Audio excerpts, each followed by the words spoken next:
this debut, and we're lucky enough to be at the stadium for it, so I'm excited to see what he's got firsthand. My advice to him would just be to soak it all in. Don't worry about the results. Don't worry about the expectations. Just really enjoy this experience because it only happens once. All right, we'll be back to get this one started after this.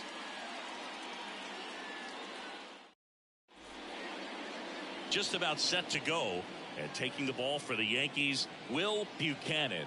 What should we keep an eye on here? Leading off. Oh, you know this. Ball four, take your man. Aiden Rogers next up for the Cardinals, looking for his first big league hit right here. Close but called a ball, and it's 1-0, making his major league debut today. But I gotta think his goal for the rest of the season is to prove he belongs here to begin next year as well.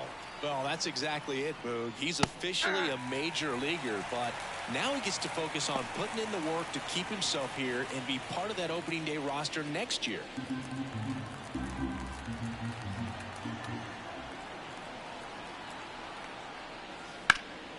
And it goes just foul.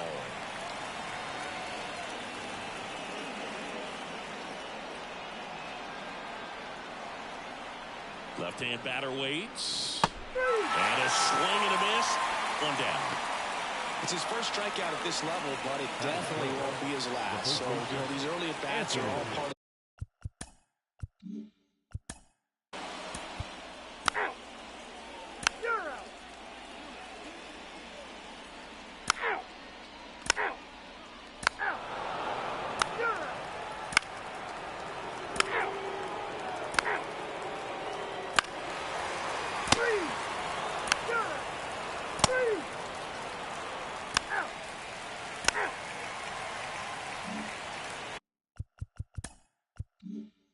Aiden Rogers, the next to hit. And there's one thing on his mind this at bat, getting that first hit at the big league level. Fastball in for a strike, and it's 0-1. Rogers, in his rookie season, 25 years old, and he's usually in right field, but today, oh, now this is blasted, way back there, on its way, gone. You want to talk about kicking off your major league career with a bang. His first big league hit leaves the yard. He'll remember this trip around the bases for the rest of his life. Wow. He ought to. Usually guys are squeezing the bat so tight, trying to get that first hit out of the way. They can't get the ball out of the infield, Boog, but not him. Maybe a glimpse of what's to come from him in the next few years. Good job. Just an excellent swing all the way around, and it had that sound coming off the bat that gets everyone's attention. Got a pitch to drive, short to the baseball, squared it up, and the backspin carried it out of here.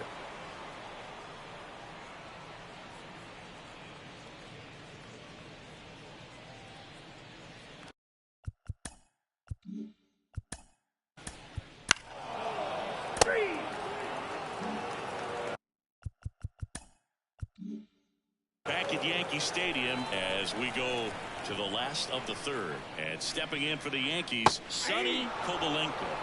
Right through there for a strike.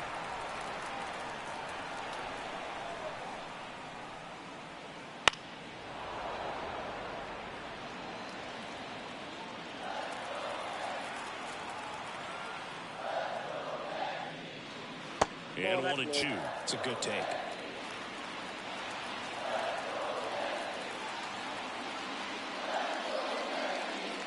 Swings through that one. It's a strikeout. He's locked in at the plate when he's using the whole field. He was out in front there. Just needs to let the ball travel a little more, and his timing will be back on track. Good pitch for the strikeout. Field stands in here.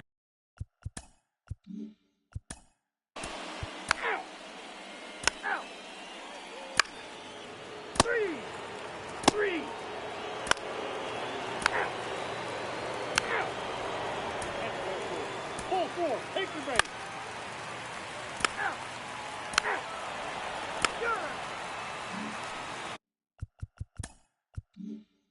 Here's a speed threat, Aiden Rogers.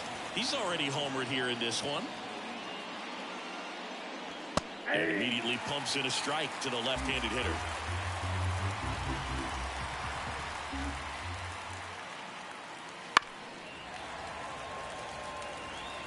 One out, bases empty.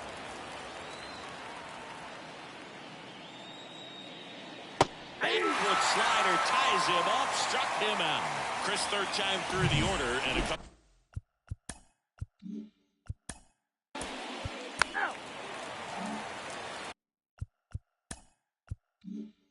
Back in New York, and now Sonny Kovalenko. Ground ball right side, and he handles it himself for the out. Well, he's doing a nice job. Three. Out. Out. Ball four. Take the lead.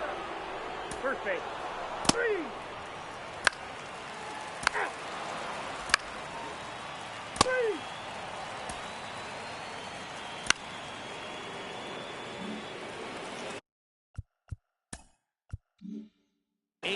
Rogers getting ready to hit. He's already homered in this game. And the first pitch misses for ball one. If you're a base runner, you got to stay dialed in here. Look for anything in the dirt. Try your best to get into scoring position. And that's a little bit high. And now 2-0.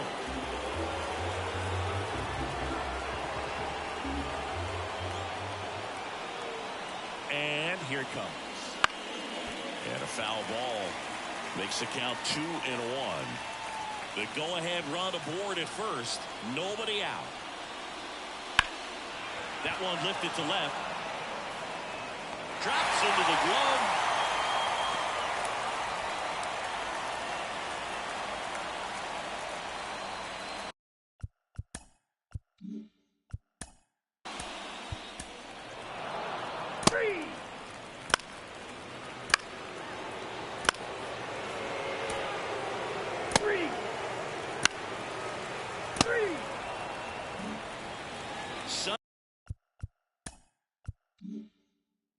Kovalenko stepping in now for the Yankees.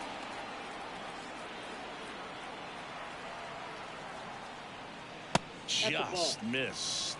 Now this team is definitely looking for a big swing of the bat right here. Try to close that gap. But, you know, at the very least, if you could find a way to manufacture that run from first, it feels like it's really important to getting back into this ballgame. Wells leads off first with one away.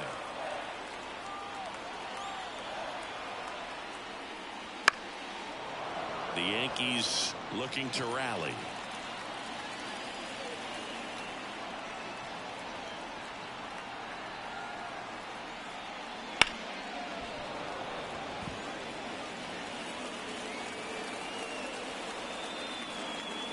Snap throw to first. And he dives back in safely.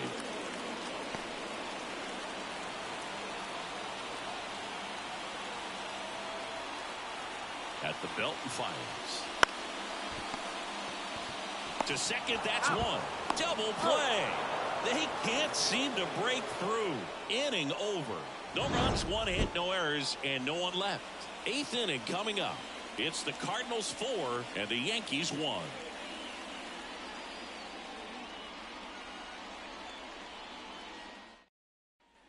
Back here in New York, ready. That's ball four.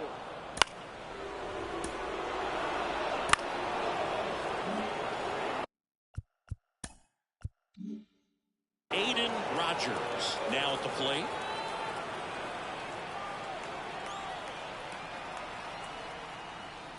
First pitch just misses. You know, these Cards showing great discipline at the plate, and patience definitely seems to be the name of their game in this one. The numbers say their chase rate or swings at pitches outside the zone is under 25%, and I think it's a big reason why they're scoring runs.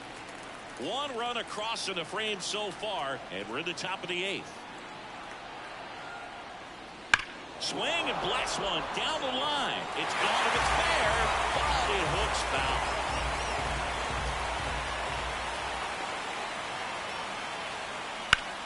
Ground ball right side, could be two. Quick feed to second for one. They get the out, but the run scores on the twin killer.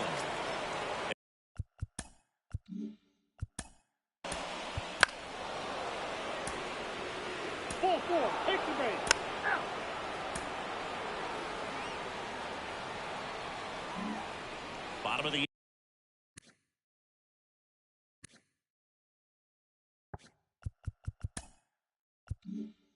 Eighth. Here's the center fielder, Field. The line to kick the pitch. Liner snagged at first. That at bat is a positive sign, even though it probably doesn't feel like it. You Now hit the ball at hard, second base but it doesn't always work out in your favor. Sometimes a defender is there to make a play. Back to the top of the lineup. Next to hit, Charles Yeager. Splits the plate. It's 0-1.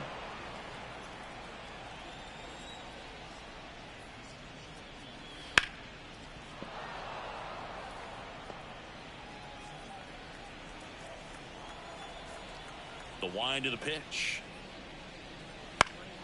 Fights it off. You'll see another.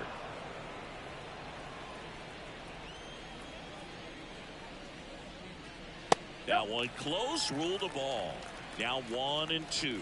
Close pitch there, and he's kind of wondering where it missed. You know, getting a feel for each umpire's strike zone is something that pitchers and hitters really have to think about and work on from game to game, and sometimes from at bat to at bat. The throw to first. 2 up, 2 down.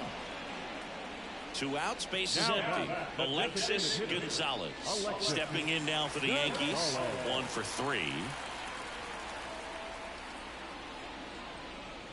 In there for a strike at the bottom of the zone. Well, as good as things can be, it can be a tough day at the office, even for the skippers. Seeing the offense just sputter, not able to get anything going. 2 down, nobody on. Here, the bottom half of the 8th inning. And another ball.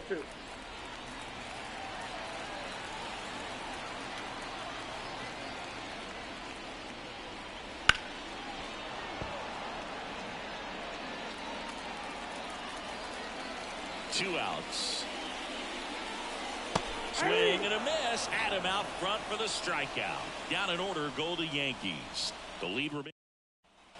Back now in the Bronx.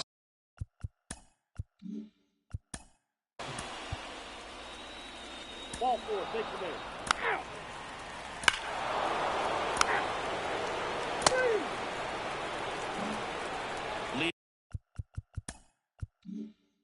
Leonardo Valenzuela digs in now.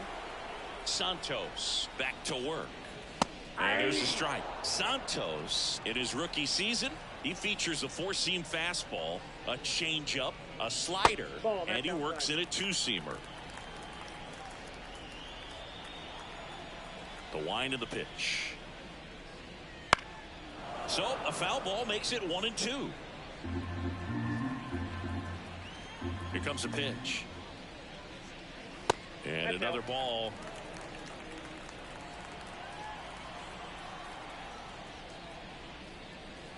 That one misses, and it's 3-2. Really good take, especially with 2 strikes. That one hammered left field. Banks off the wall. Around first, digging for 2. And he's got a leadoff double.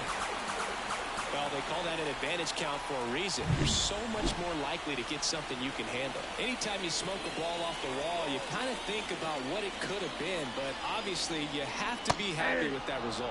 Woodson stands in now and watches strike 1.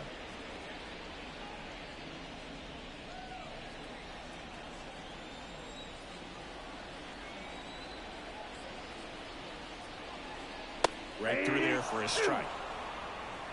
Runner in scoring position, nobody out. Here in the last half of inning number 9. Good job to fight that one off.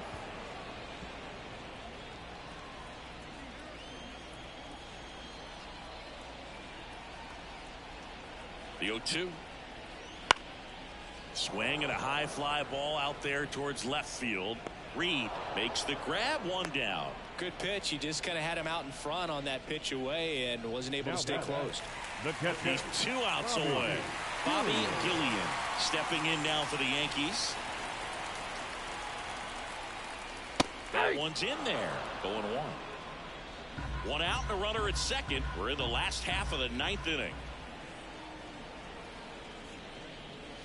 And that is cut on and missed. 0-2. Well, they just threw that fastball by him, elevated, and if you're not looking up in that location, very difficult to catch up to, especially with that velocity.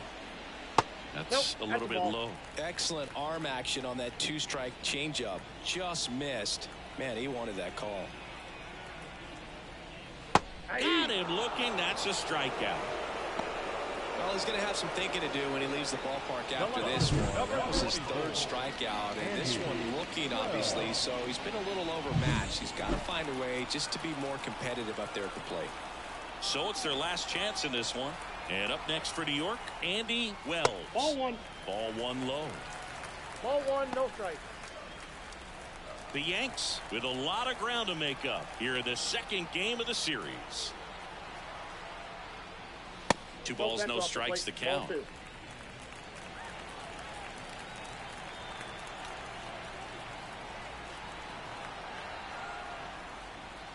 Fastball for a strike.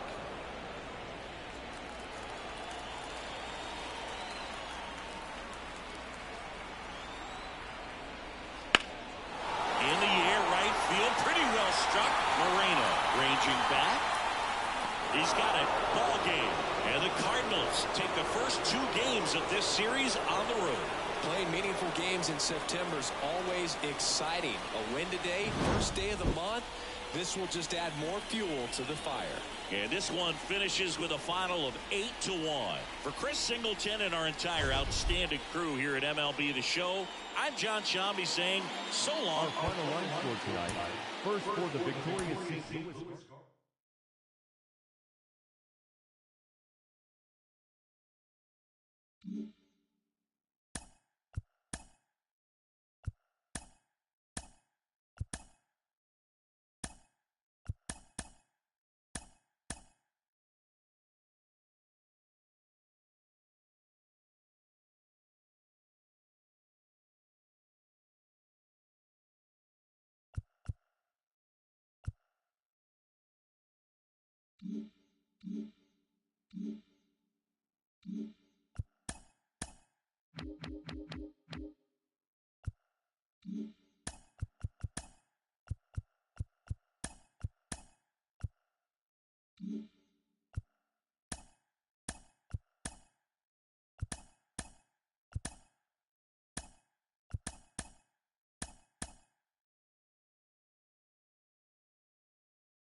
Just about set to go.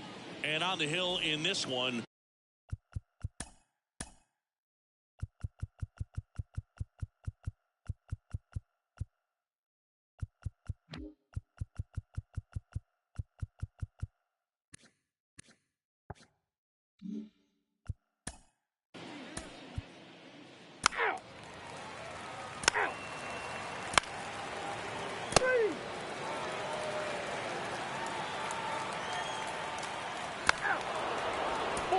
Take the base. Ball 4, take the base.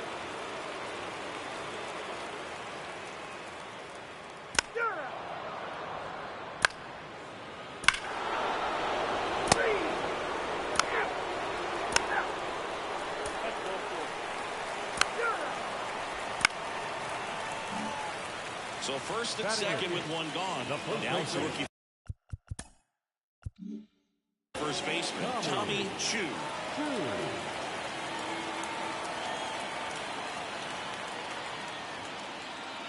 And a breaking ball drops in for a strike. The last thing he wants is to hit the ball on the ground, but I wouldn't expect many pitches up in the zone. They'll be pitching for a double play in this spot. And that gets the inside corner for a strike. Darryl Parker assigned to umpiring duty behind home plate. And Boog, with DP, it's sort of a coin flip on those borderline corner pitches. Doesn't really favor one side of the plate more than the other. Sometimes you'll get a little extra to the plate, and sometimes you won't. It does seem like he evens it out over the course of a game, though. Next pitch is outside.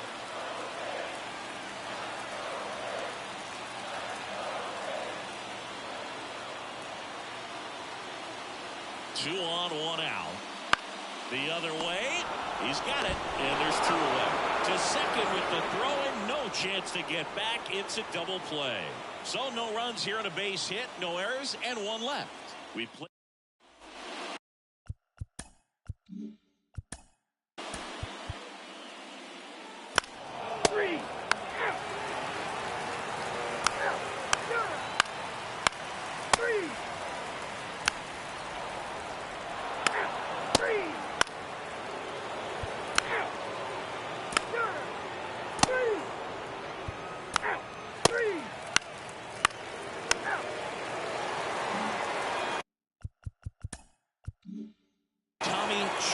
Getting ready to hit.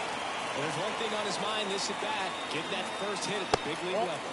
Ball 1, no strikes. Well, these Rays just aren't putting great swings on the baseball in this one. They're trying to find ways to drive the ball with some authority, but it's just not happening for them so far. 0 extra base hits in the game, so it's been tough for them to.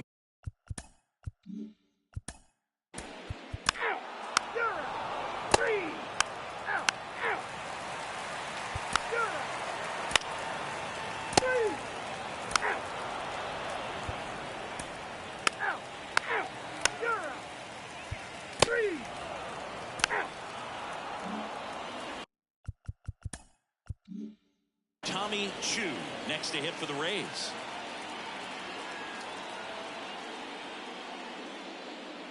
Off the mark there. Ball 1.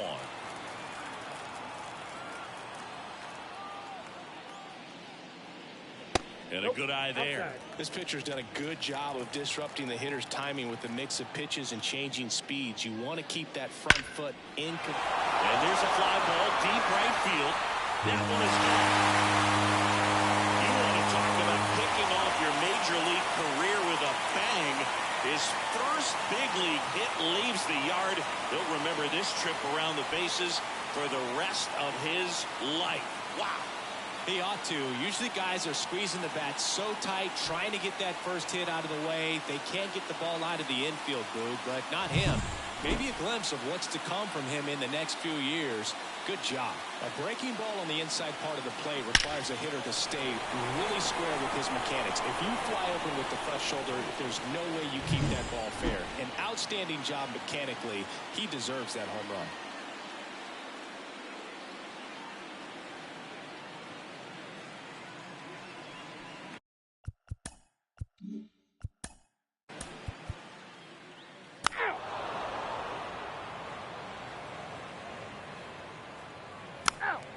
Four. Take your base. Three.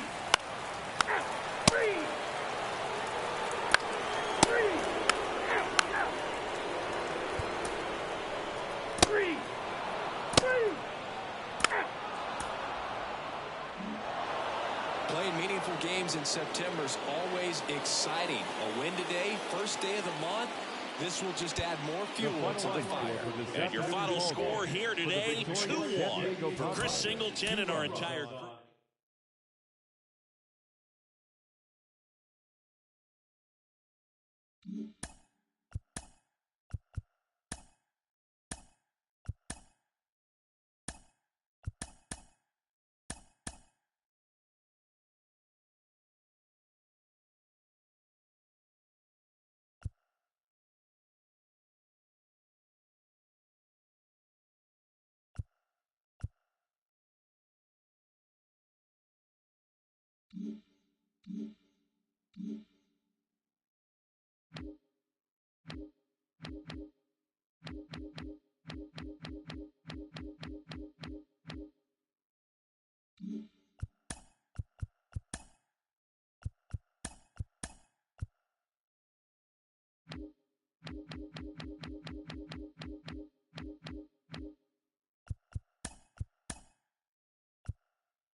Ready to go now.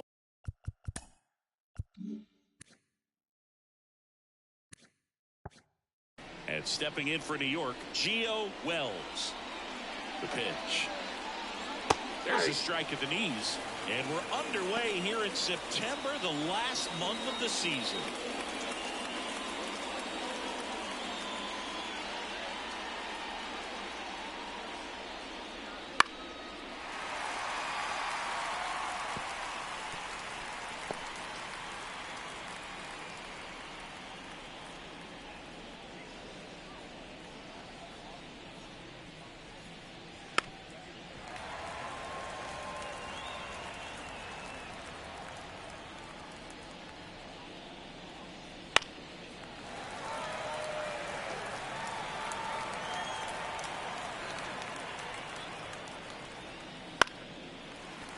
Fouls that off to the left, and we'll do it again.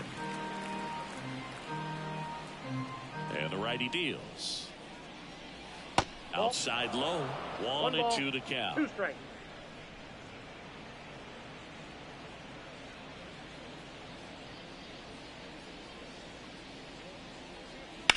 In the air out to center field.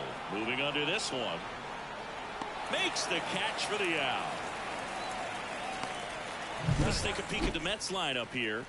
They're facing a pitcher today who's prone to giving up homers, so we'll see. We might get some big swings here today. Yeah, I think the key, though, and the reason why he gives up those homers is that guys are locking in, they're aggressive, and they have a high confidence level. So I think if that's the approach these hitters take, with the stuff he's got there on the mound, yeah, there's a good chance that there'll be some balls that fly a long way. But you can't get too big in your swing, otherwise you'll be really frustrated after this one. This one popped up. Foul ground first base side. Makes the grab for the second out.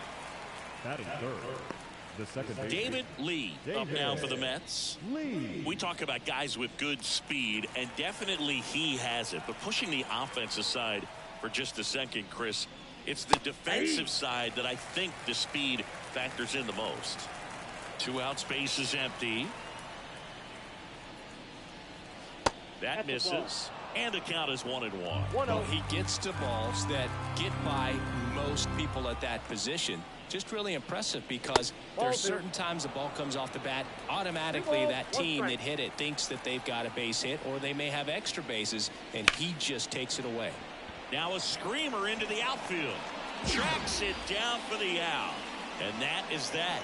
Mets go down quickly. Time for the White Sox to go to work. Back here on the south side. And on the mound today, Justin Henderson. What's the scouting report on him? Well, coming into this game, hitters are batting under 250 against this starting pitcher. So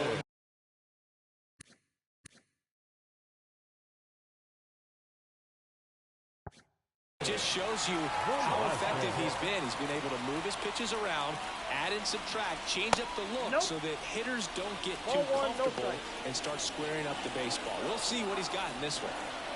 The pitch. Just off the inside edge.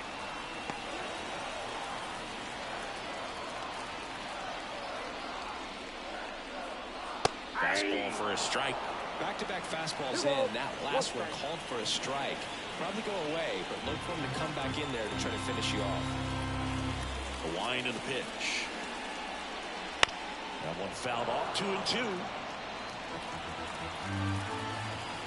And the pitch. And there's a rocket into the outfield. Now he'll turn for second. The throw in. And he's into scoring position with a leadoff double. Maybe a chance for our first run here.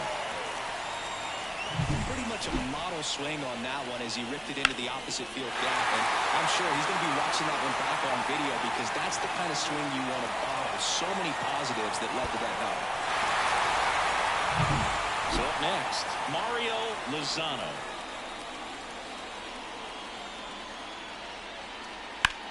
Sharp grounder, that's through for a base hit. And they get it in quickly. First and third now with nobody out. Well, that's a smart decision to hold up with one out and the heart of the order coming up. Don't want to run into an out. And now the first baseman, Gavin Sims. leading the American League in homers coming into this one. Having a to short, could be 2. There's 1. And a run scores on the double play. First and third, nobody out. You're thinking you've got it lined up for a pretty big inning right here. So that double play is pretty deflating. They get the run in, but now they're starting all over. Here's the cleanup hitter for the Sox. First pitch, and he just misses.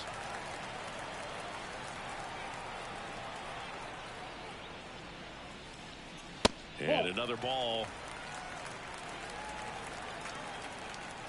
And a pitch. That one's spoiled, and the count now 2-1. 2 down, nobody on. And a foul ball.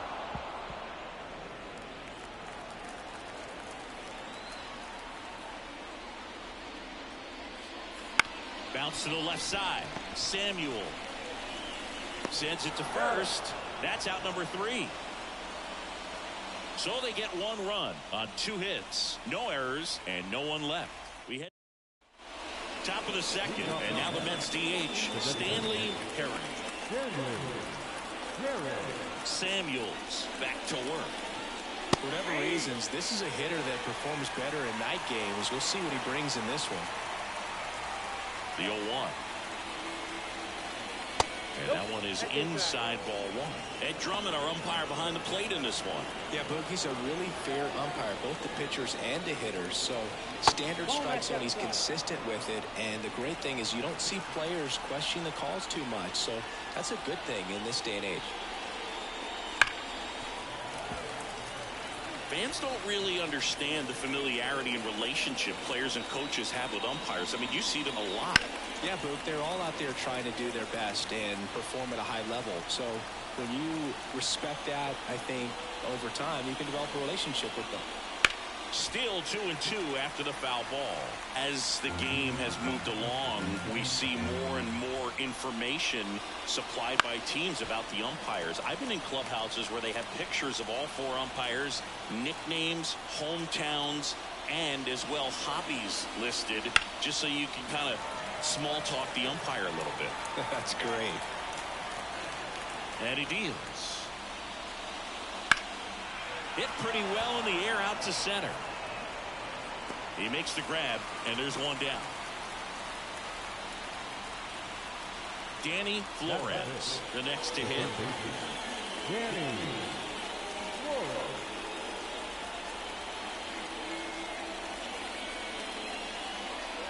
Up and in, and that is ball 1.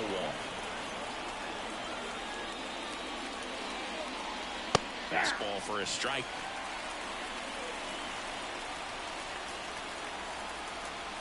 One down, base is empty.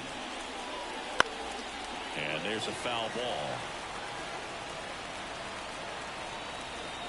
And a pitch. High fly ball down the left field line. No trouble here. Puts it away for the out. 2 down. That is good. The catcher. Here's the catcher, Benny Doyle.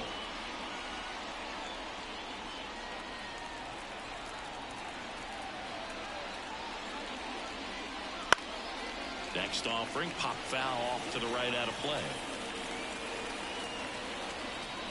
The White Sox leading by a run here at the top of the second. And that one fouled off.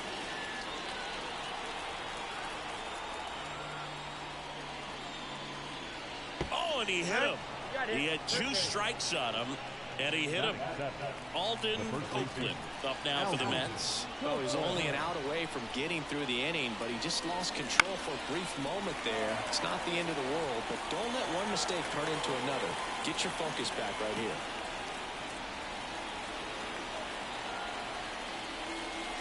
And now it's even up. Doyle, the runner at first with 2 gone.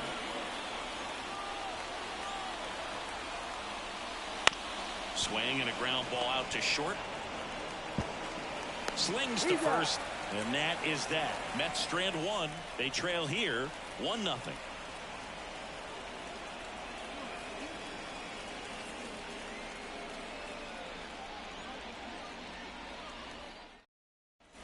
here on the south side, bottom of the second. Now it's the White Sox catcher, number 22. That one finds the zone. 0-1.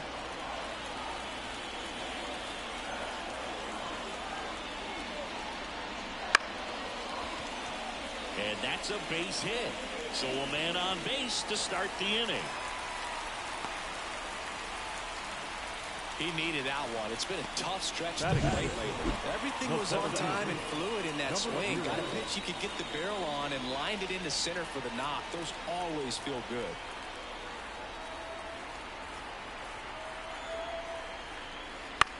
Swing and a pop-up. Foul territory for the catcher. Hauls it in for the out. Batting 7. The second baseman, number 7. Here's the second baseman. So easy to look at the big boys in this lineup, but he has been a pleasant surprise all season long.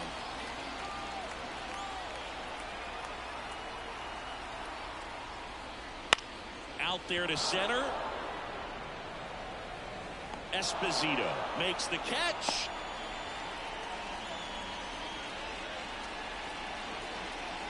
Here's the White Sox DH. Field. Kind of a throwback. No batting gloves.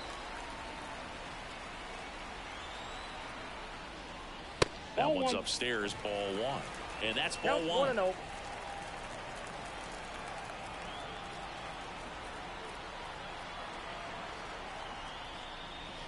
And that's in the dirt.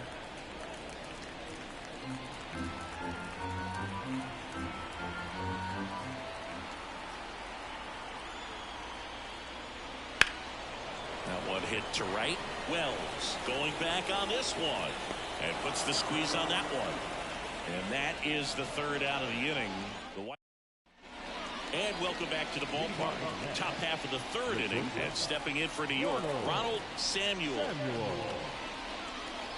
First pitch misses. Samuel, in his rookie season, 24 years old, and he was a second-round pick in 2024. Found back our way, and that's out of play. The 1-1. Foul ball there.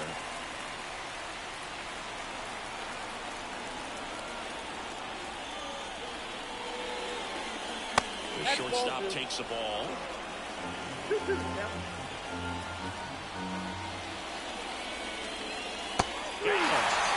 one away in the top of the third. And that's the first strikeout of his major league career. And it could be the first of many if he meets the goals he set for himself and the expectations others have for him. He doesn't want to just win games. He wants to dominate at this level.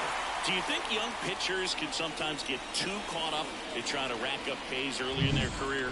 Boog, I think they can. It's kind of like a hitter that doesn't have power. The thrill is still hitting a ball over the fence. And so for a guy, even if he doesn't have power stuff or strikeout stuff, a strikeout is still something that makes him stick his chest out a little bit further. And a foul ball. The Mets trailing by a run. We're here in the top half of inning number 3.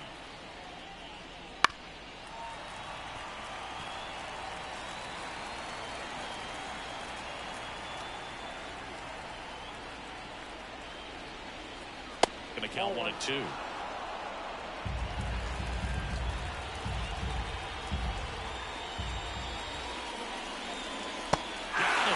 First 2 batters retired here in the top of the third. Gio Wells will hit next. He's 0 for 1. High in the air, out to right. Settles under it. Squeezes it. And that'll do it.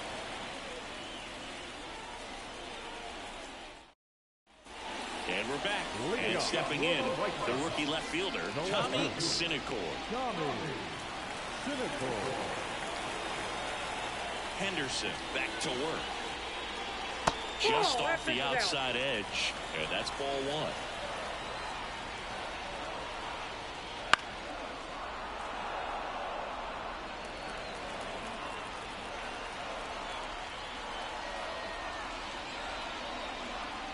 Right through there for a strike. 1 ball, 2 strikes.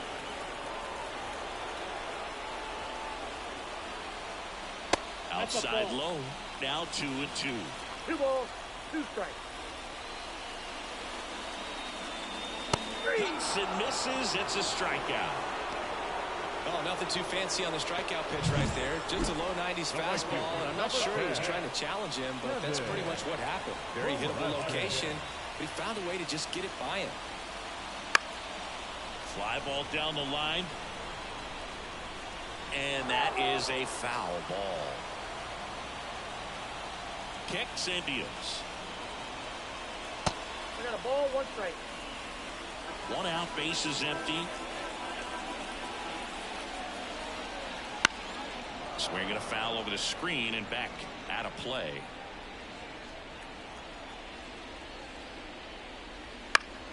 Foul ball, still a 1-2 count.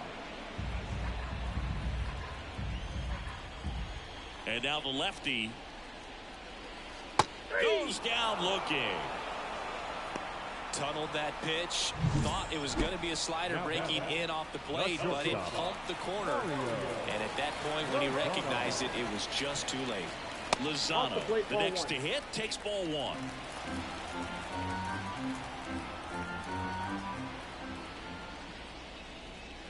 And another ball. 2 outs. Swing and a miss. Nice changeup. And he really sells the changeup with that arm action. Up the middle, Samuel gets it to first. 3 up, 3 down, inning over. Nothing doing. Back at guaranteed rate field. John Sciambi with Chris Singleton, and set to lead off the 4th, Jorge Esposito.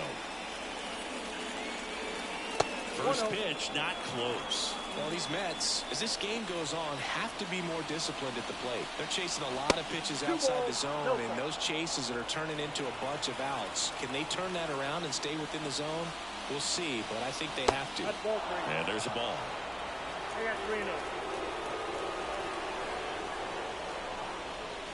And he walked him on 4 pitches. That could be a tone setter for the inning. 4 straight pitches and leadoff batters on base. We'll see if the next guy waits until there's a called strike before he takes the bat off the shoulder. Runner on the move. Strike in there. Throw safe. Chris, his wheels were the difference maker on that play. Just got in there. Yeah, with StatCast's help, we see his top speed on this stolen base, and that's a big number. I mean, man, he really made his athleticism work for him on that one. And that's in for a strike. As a pitcher, you know the runner on second is ready to push things with his speed. A base hit's probably going to be a big run, so you really have to execute on the mound. Righty delivers. In the air, out towards right center. Brings it in. Runner tags at second, and he's in safely at third with 1 out.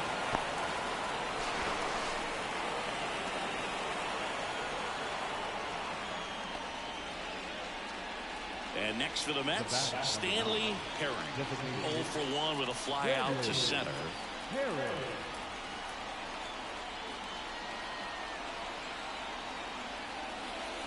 That's in there, and it's 0-1. Well, he's been incredibly efficient in this one. First pitch strike percentage over 70%.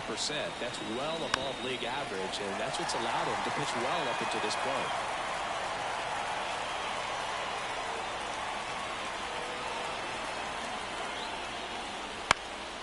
In the air, right field, and it falls. In to score from third. It's 1-1. His confidence level is so high. Really nice job of coming through in a big spot. With the way defenders track down balls these days, I mean, both from the infield and in the outfield, there really aren't a lot of base hits on balls hit like that. But there's always a little room back behind the first and second baseman to drop a lawn dart in there, and he found a way. Runner on the go. In the air, left field. Cynical pulls it down, and there are 2 down.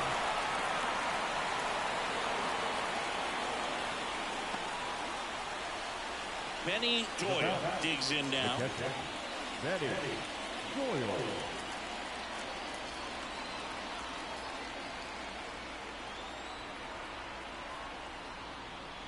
And that one just misses. A ball and no strikes. Herring off of first with 2 away. Lifted in the air, right center field.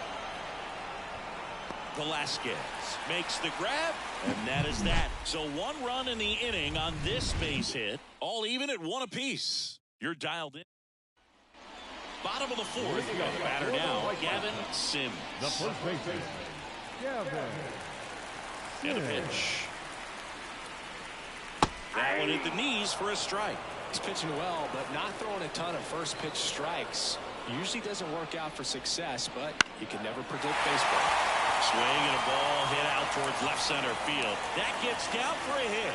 So a runner aboard to start the inning. That ball right there landed in what they call a no man's land, meaning it's not really a spot on the field where you can expect anyone to get to it easily. I mean, it's a tough play going back for the shortstop, but also for the outfielders trying to come in. They got to go a long way as well. Swing, and he popped it up. Puts it away for the out. Well, that was a pitch you got to crush. Unbelievable that he missed it right there. And I'm telling you, he is going to be frustrated with himself until his next at bat. And now the catcher comes up to hit. 1 for 1 with a single so far.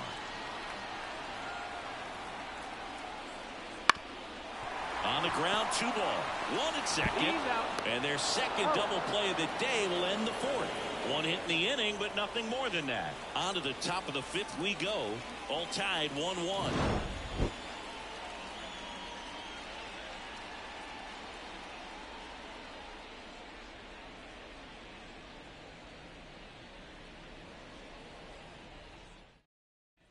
Back here on the south side. Now it's going to be Alden Copeland.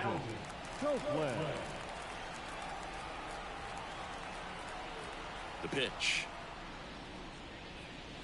That's off the mark. Ball 1. Well, these Mets just lacking discipline at the plate in this ball game. So many of their outs have come from weak contact on pitches they're chasing outside of the strike zone.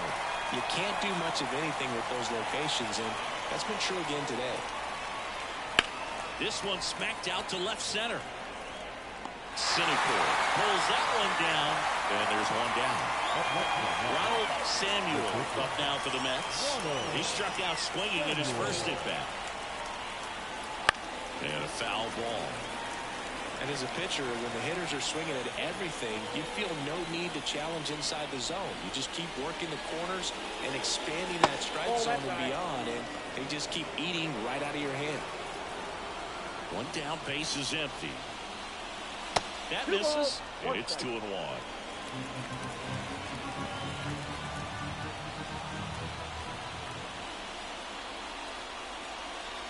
He takes a strike. This game has been so tight, feels like the next team to score will win it. Base is empty, 1 away, and we're at the top of the 5th. Got him swinging. He came out of his mechanics there. Typically likes to shoot the ball the other way, but that time a little anxious. So 2 down now, and here is Derek Brister. Fastball for a strike. 0-1.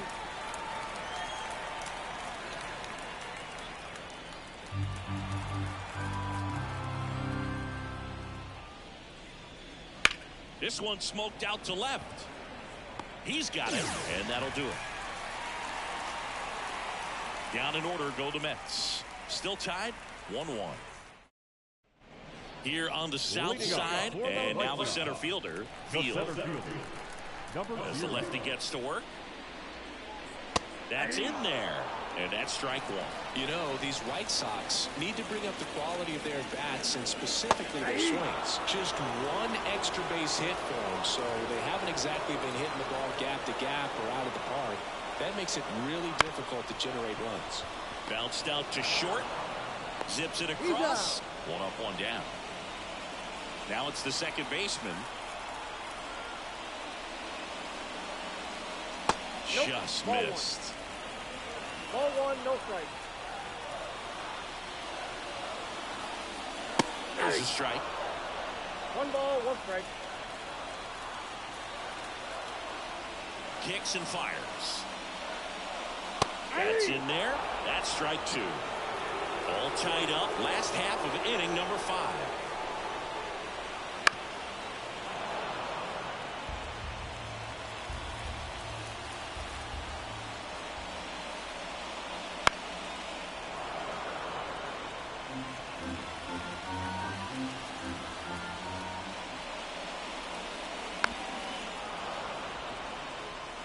Well, you can't really adjust your game plan for that last pitch. Guy hasn't thrown it very much. You got to focus on the stuff that he's throwing up there most of the time. Got it by him for the K. Came inside with that 2-strike fastball nicely and just bunched him up on the inside part of the plate. Could get around on it and catch it out front. Many times if you do, it's a foul ball. And you know, a lot of pitchers, they really don't like working inside with 2 strikes because they do not want to hit that batter. And when they've got him up against the ropes, got to figure out a way to put him away. Did a nice job right there. Wastes no time there. I don't know how he's able to shoot that pitch the other way and still put something on it. That pitch was inside and he let it get really deep. So pretty incredible hands to fight it off and still get good wood on it.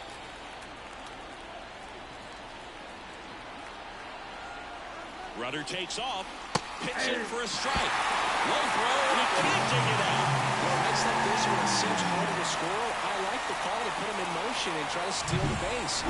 Ball's not carrying, no home runs so far, so trying to manufacture some offense like this may be the way to go.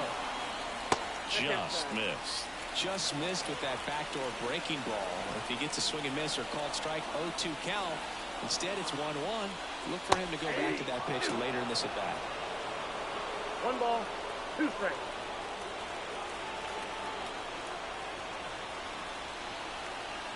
Man at second. Pitch misses there, and it's 2-2.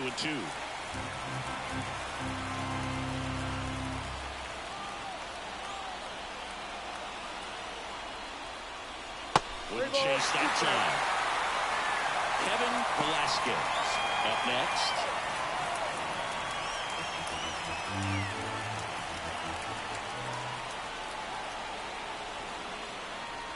He goes down looking. Sometimes he wears the emotion on the sleeve, but that's okay as long as he's getting results. And right there, thrilled with the punch out to get out of a jam.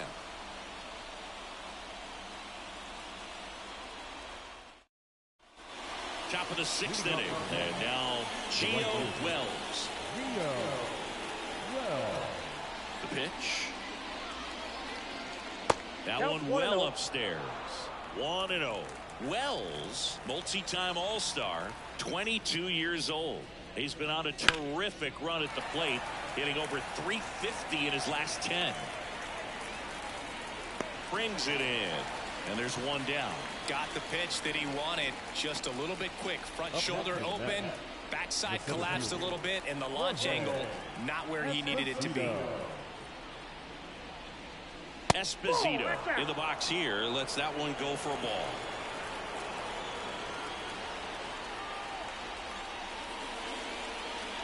Oh, he doesn't get the call. Now 2-0.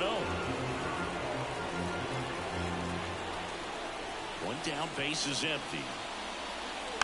Tapped on the ground softly to short. Lozano fires to first on the run, and that quickly 2 away. The batter, second base. David Lee up now for the Mets.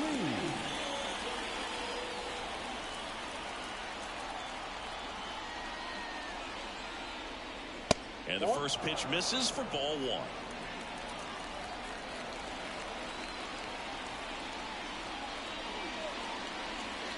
Swings through that high fastball. I'm not sure if he could be in more of a groove. Looks really relaxed. He's retired 7 straight. This guy's feeling it right now.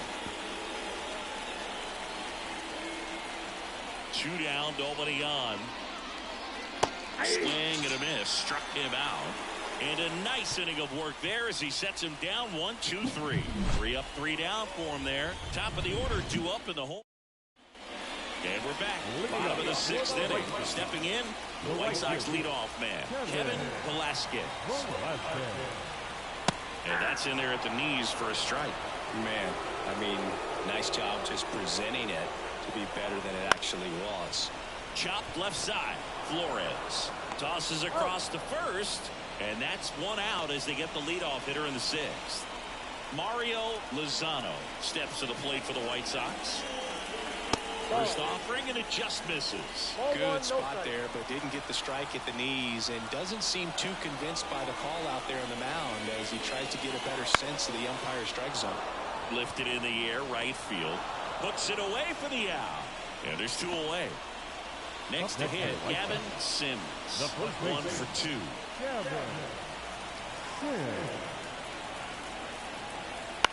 On the ground to first, Copeland.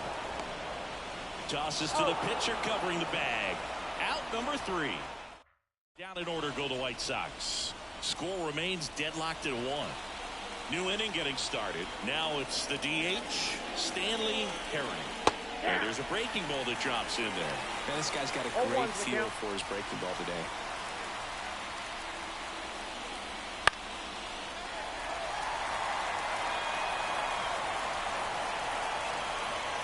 And here it comes. Foul ball, still 0-2.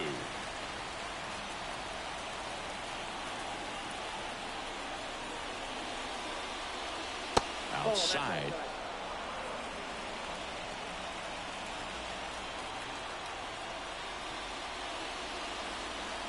And that's outside. It's a good take. The pitch. Swing and a miss, struck him out.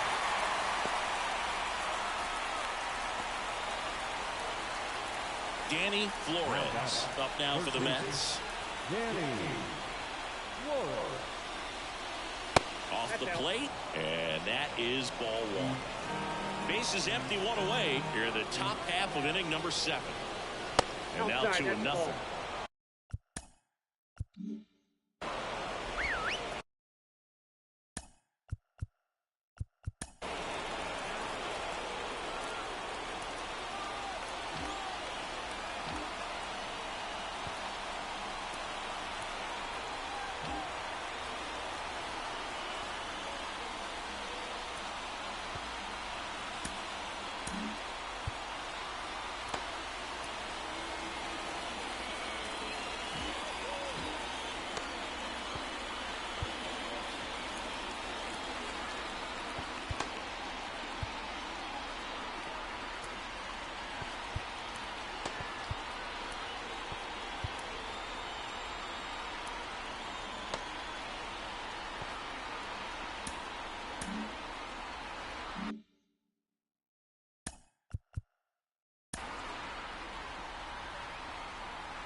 And now time is called as we'll get a visit to the mound. 2 relievers just got up to throw out there in the bullpen. Next offering is downstairs. First sign of movement in the White Sox bullpen. Rodrigo Moda preparing to come on if needed. Lehman getting loose as well. 1 down, base is empty. In the air, left field.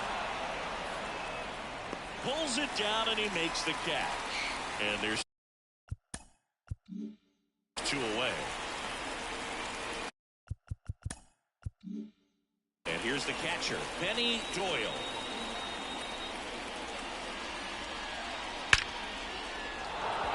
Swing and a hard hit liner up the middle and a base hit. So a 2-out knock keeps the inning alive. Seems like he got exactly what he was looking for right there. That's about as textbook as it gets. Got his stride and load out of the way early. He stayed inside that ball and squared it up out front. Man, that was like he was in the cage hitting off a tee. With the go-ahead run at first here in the second game of the series. And another ball.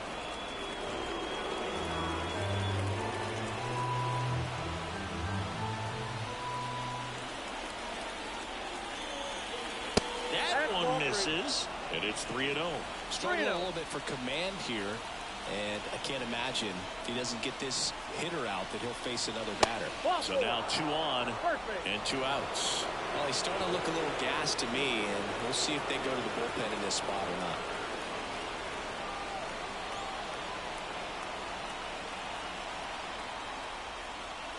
The shortstop takes the ball.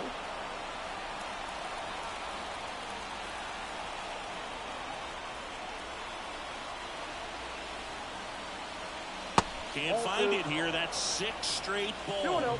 Struggled a little bit in this one. A couple of strikeouts earlier, but doing a much better job in this at bat to get ahead and find a good hitter's count at 2-0. Throw is low, and he can't pick it.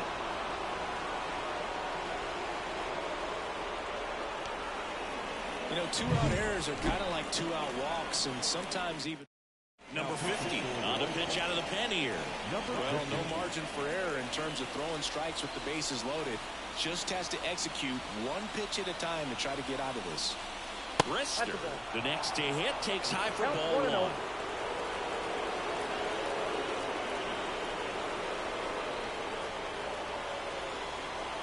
Two outs.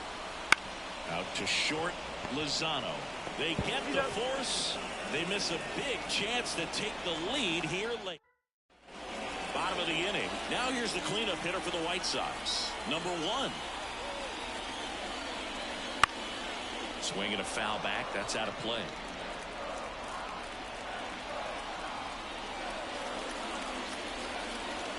That's to third. And it gets by him. Around first, heading for 2. Throws to second. And he's going to get to second with nobody out. He kind of rolled over on this pitch a little bit, but he got enough behind it to shoot it through for a knock. And he'll take that anytime you can get him to find a hole. Now a good opportunity to potentially jump ahead in this game here in the later innings. Manager out of the dugout now, and it looks like we'll see a change on the mound. Justin Henderson gives way, and a nice effort out of him, no doubt. New arm coming on. We'll be back for that. James Mendez into the game, on for his major league debut, and a moment he will never forget. Better believe that. It's always so special the first time you get into a big league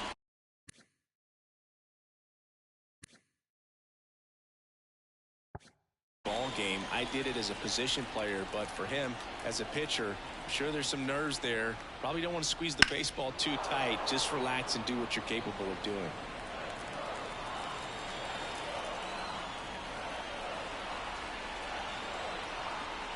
Oh, 1 down. And that one fouled off.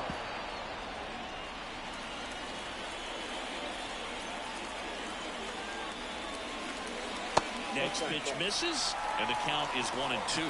That's a really good take right there. Slider down and in. Very difficult to get on the same plane and do anything with. Got him looking. Not what you're looking for after the leadoff double. A strikeout, and there's one away. Field steps to the plate for the White Sox.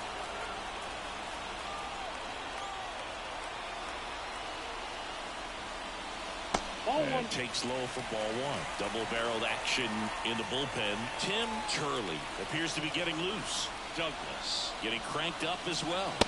Edge of the zone for a strike, and the count even at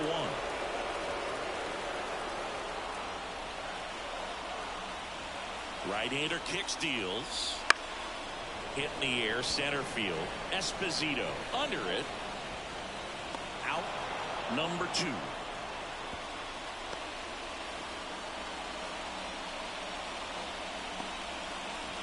Here's the second baseman.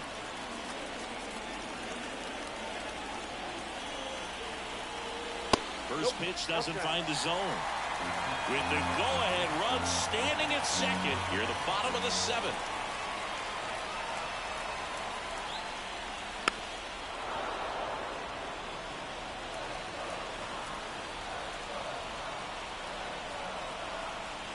Righty to the plate.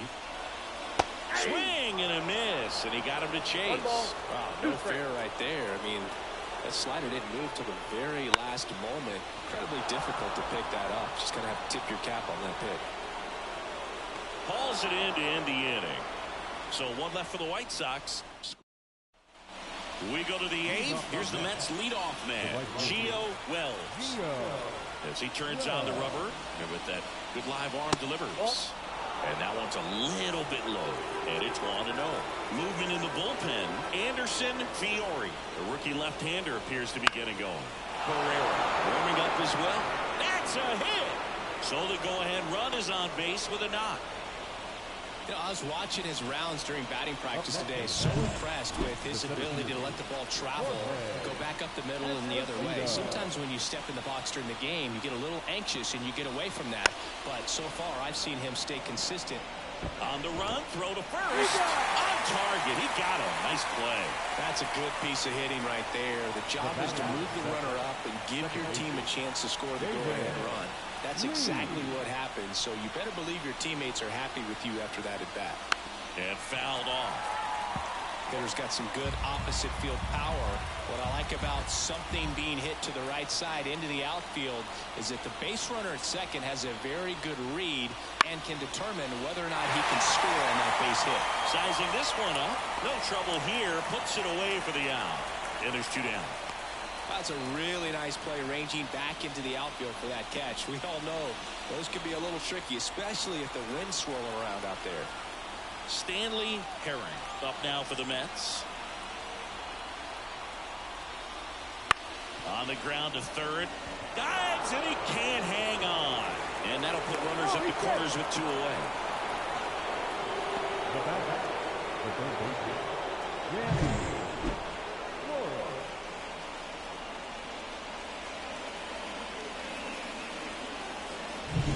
So 2 outs with runners on the corners. And now here is Danny Flores. Just missed.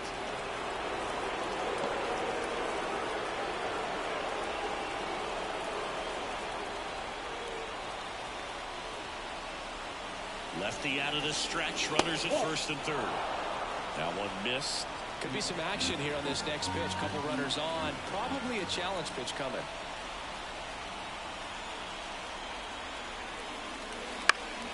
Puts it in the air out towards left center.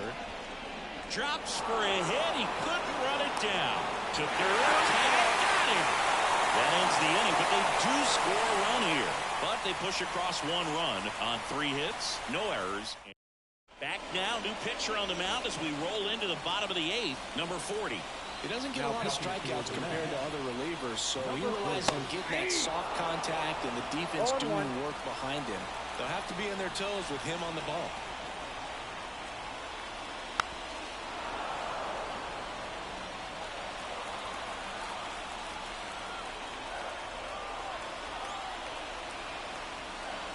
Good eye right there.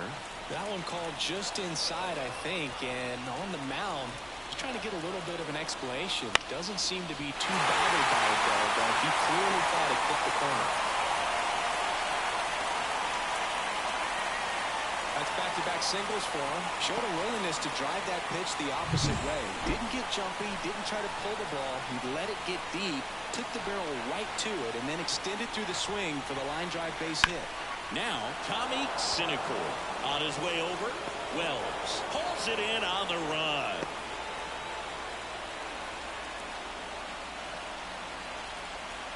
Back to the top of the White Sox lineup. Kevin Velasquez now at the plate. 1 for 3. Late with the swing there. Well, a come-and-get-me fastball right there. He didn't look ready for the velocity. I think it'd be a mistake to throw him anything off speed right here. Into center. Esposito under it. Makes the grab.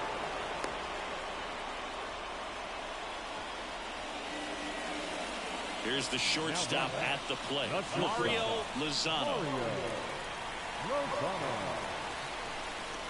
First pitch, and he just misses. Typically, the outfield defense will play a little bit deeper just to keep the ball in front, make sure that runner on first doesn't come all the way around the score and tie this ball game up.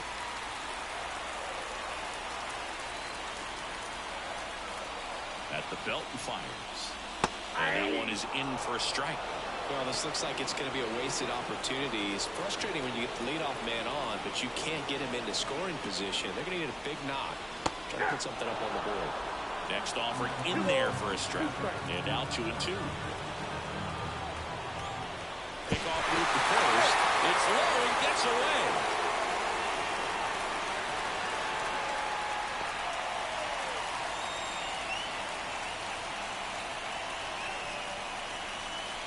That one not close.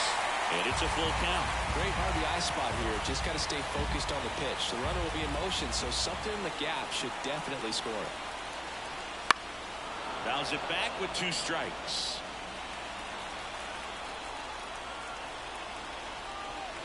Payoff pitch. And that one hit to first. He takes it himself to the bag, and that'll do it. Sox leave 1, and our score remains 2-1. Back at guaranteed rate field, and now the switch hitting catcher, Benny Doyle. Here's a swing and a drive left field, and he knew it.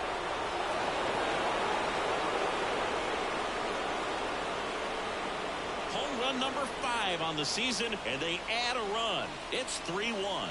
A little more breathing room is always a good thing in baseball, and now they have it.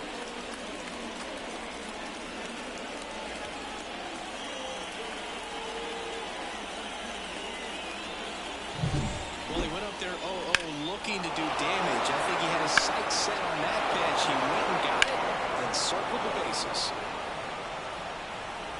Matt Dunbar gets handed the rock out of the pen. He's into the game with the bases empty.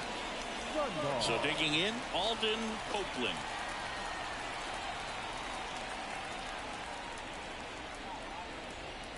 Fastball for a strike.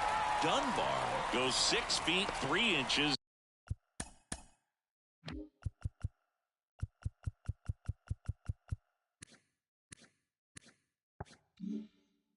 £220, a former first-round pick in 2024. Here's 0-1. On the ground to first. A sliding stop. Throw to the pitcher. Nicely done for the out. Well, Boog, as an infielder, you have to be ready for anything. In that spot, it required going to the ground, getting a little dirty, and making a strong throw for the out. Great play. Ronald Samuel up now for the Mets. Outside. Ball 1.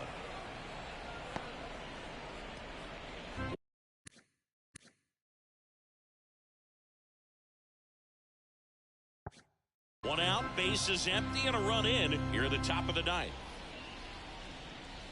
And that's outside. Ball 2. Movement for the White Sox in their bullpen. Rodrigo Mota up and throwing. Lehman also throwing. And another ball. Well, I would expect in this 3-0 count, you're taking all the way. See if he'll walk you. Next offering is in for a strike. One down, base is empty. Swing and a miss, and that's strike 2. We got full count.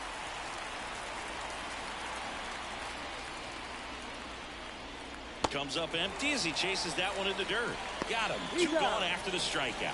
Third time he struck out in this one, and definitely an individual performance you want to flush. He just hasn't looked very comfortable up there. Just one of those days. But when you're still winning the ball game, at least you can focus on doing your part to maintain that lead and getting that W.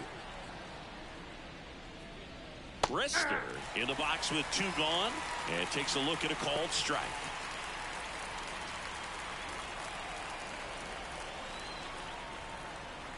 Two outs. Out towards right center field. Field makes the play, and that is that. The Mets add 1 to their lead on this solo shot, and this is now a 3-1 ball game. Back now as they hand the ball to a fresh arm to start the bottom of the 9th. Lenny Heim. I can't imagine any save is an easy one. You're holding a small lead on the scoreboard, and you know those hitters are going to give you the best at bats they can. So it's always high stress. Let's see what he's got here.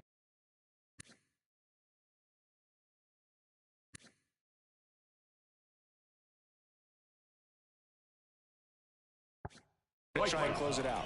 And here's the first baseman, Gavin Sims. Curveball drops in there. Okay, look, we'll see how it factors in. I just can't emphasize how much that insurance run in the top of the 9th means. I mean, just such a big difference mentally when you're chasing 2 runs instead of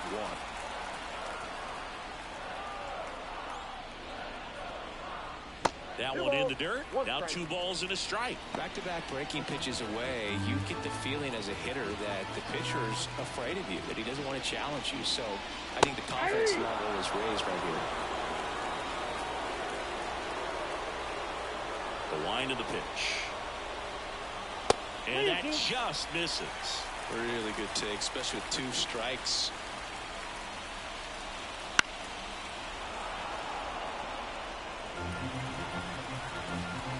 Here comes a pitch.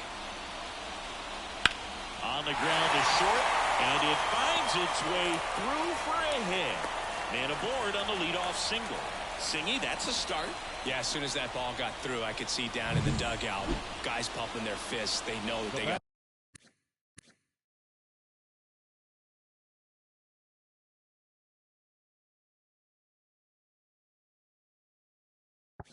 a chance in this ball game. Here's the cleanup hitter for the Sox.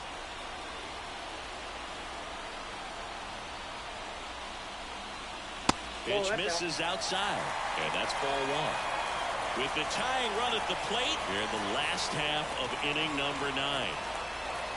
Next offering in there for a strike, and it's 1-1.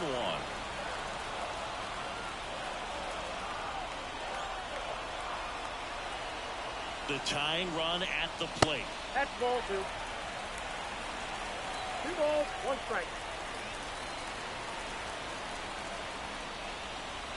And delivers outside. On this count, runner not known for his speed, but I think you got to put him in motion. Try to avoid a double play here, Boo. Number 22 up next for the White Sox. And there's ball 4. Base knock and now a free pass. This has the makings of a big inning if they can get a couple more quality at bats. Here's the catcher. Corner infielders up on the grass expecting a bunt. Squares, pushes at it, misses it. It's a strike. 0-1.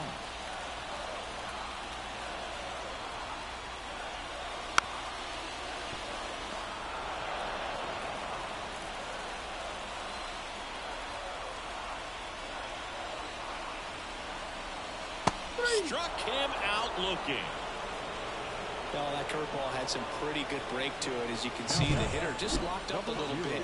Thought it was a great pitch to hit, but sometimes you're looking for something else and you can't pull the trigger. Field getting ready to hit. Oh no, he dropped it. There's 1, and no shot to get him at first. There's 2 aboard. You want to be a great defense, you have to deliver consistently. It doesn't matter how many highlight reel plays you make if you can't execute the small stuff, just like we saw. So they're down to their final out. Number 7 steps to the plate for the White Sox. And the first pitch misses for ball 1. With the winning run at the plate, we're in the last half of the 9th inning. Fastball for a strike. And it's 1-1. Well, so many hard-throwing relievers in the game these days. You would think that hitters have made the adjustment, but I don't know if you ever get used to it. Just pump it. That one ripped. The run-ups off the wall. Should be extra bases. Around third. Now a relay to the plate. He'll score and they tie. It's 3-all. Huge moment for him and his team, Boo. You know, some guys just grip it a bit too tight in a big spot like this, having a chance to tie it up in the bottom of the 9th. But he didn't let the moment get to him. Comes up with the RBI knock, and now he's giving his teammates a chance to walk this. They hand the ball over to a new arm, Tim Turley. Well, he's been a really tough guy to take deep this season. You usually have to string some hits together in order to get to him. Stepping in, field. Fastball in for a strike. 0-1.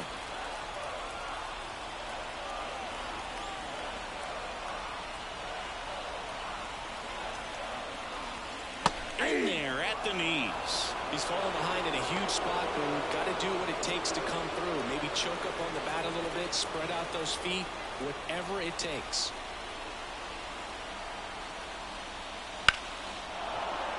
Foul ball. It stays 0-2.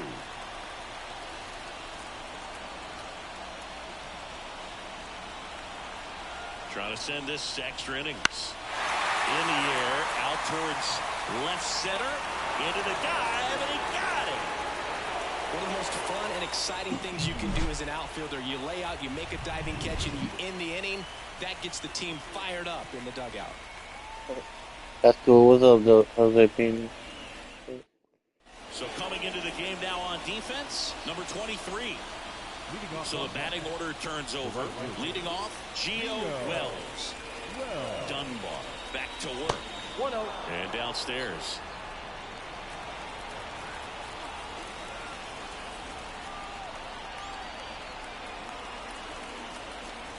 Next pitch in for a strike. And now it's even 1-1.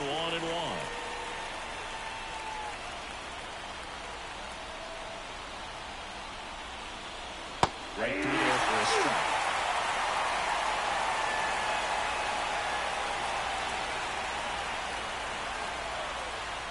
Way inside, gets out of the way.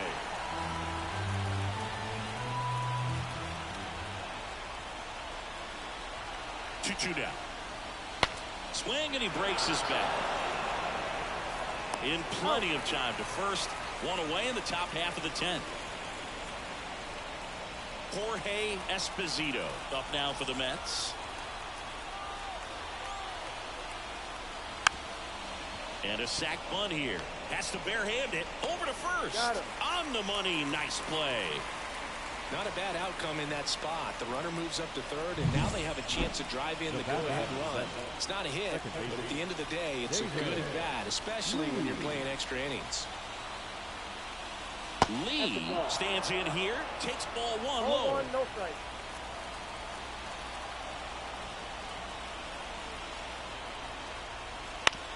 Ground ball left side. Slings it across. Third out, and that ends the frame. Mets lead one. Score remains tied at 3. Back here on the south side. We're in extras here. Here's the left fielder, Tommy Sinegal.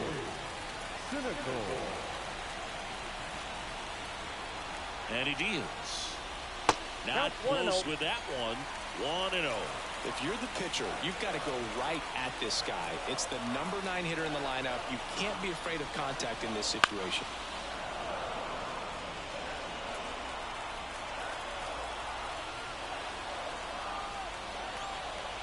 And a pitch. And a count 1-2. Well, if he's going to do something special right here, it's going to have to happen with 2 strikes.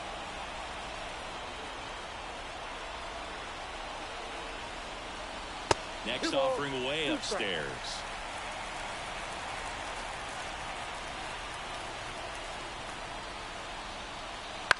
Line to left. Bristol flashes the leather on the running catch. The right fielder, number 10. Now here is Kevin Velasquez.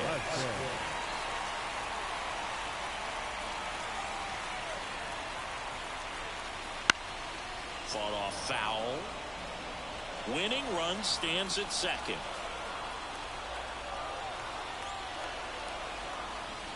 Pitch misses.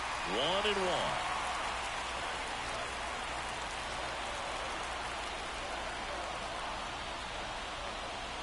And that's outside.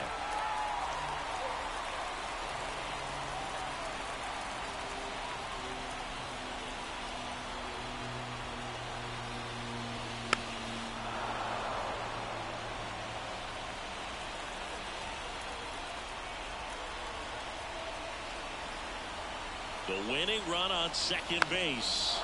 He fouls it off. Will do it again. Well, pretty clear to me. He's trying to go deep right there. But you got to get a pitch that you can handle.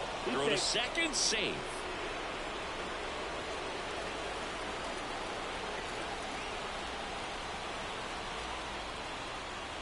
Pitch misses there. Full count out. They tried to get him to go. Chase the pitch down and away, but he wouldn't bite. Mario Lozano in the on-deck circle.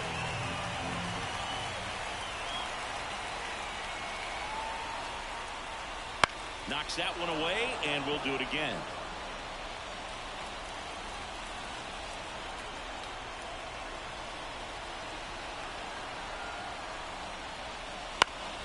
Battling here as he fouls it away. 5 foul balls in this at bat so far, and these two are going head to head. You can see the crowd. They're starting to get into it a little bit more and more each pitch, even though there hasn't been a ball in play yet. Keeps the at bat going with a foul ball. with the winning run standing at second. And we're in the last half of the 10th. Foul. We'll see another payoff pitch. Kicks and deals. That ball is foul, and the pressure is building. Man at second. And down on strikes he goes. He battled for a long time, but it finishes with a strikeout. You can't be mad at yourself after an at-bat like that one. I don't know what he's looking for right there. You have to be ready to swing the bat. You can walk it off if you're just a little more aggressive. Mario Lozano steps to the plate for the White Sox. First pitch misses. Winning run in scoring position with 2 away. And here in extra innings. There's a strike.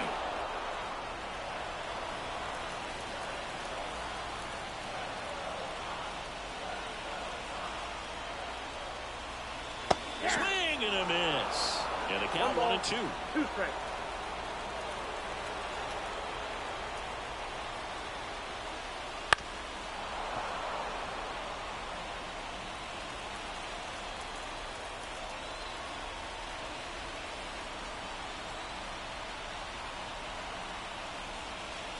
This to third.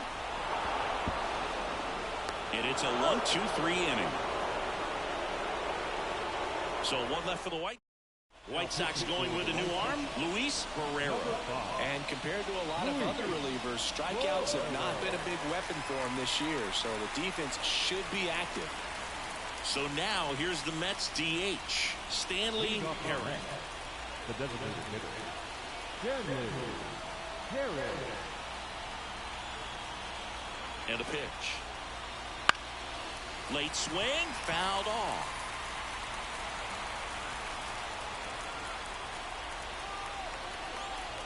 And a pitch. And a good eye there.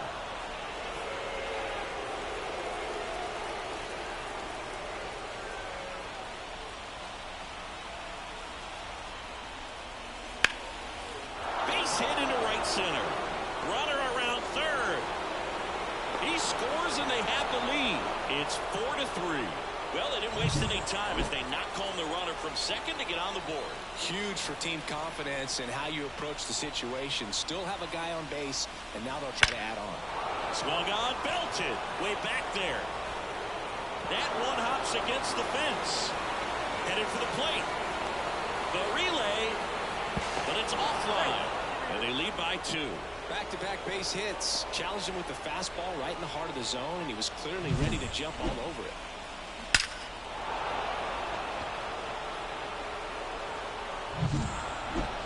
Now that's the catcher.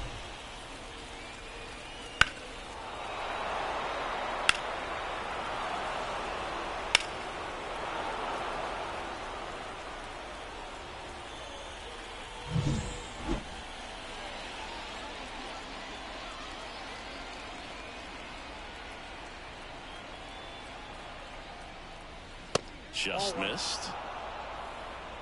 Ball 1, no strike.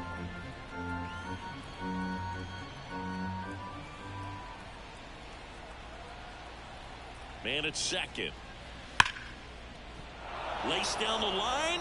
Could be extra bases. Around third. The throw into second. He's in safely at second. A run comes in the play. Now that's He really shot that one down the right field line and somehow found a way to keep it from slicing foul. One thing that was New pitcher on now, Michael Lehman. just trying to keep this one close here, and this is where a bullpen can give their players a chance to fight back into the game. And here is Alden Copeland. That smash towards center. And there's one down.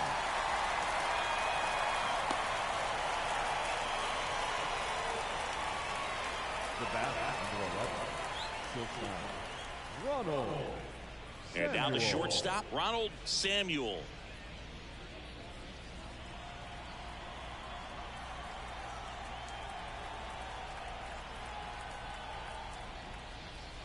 Bounced up the middle. Gathers and throws to first. 2 gone now. Derek Brister will hit next. There's one thing on his mind this at bat, getting that first hit at the big league level.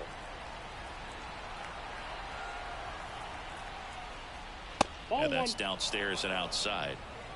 Already 3 runs across in the frame, and we're here in the top half of the 11th.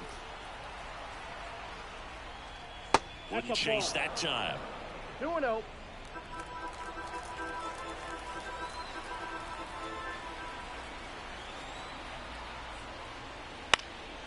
In the air, left side, gets under it.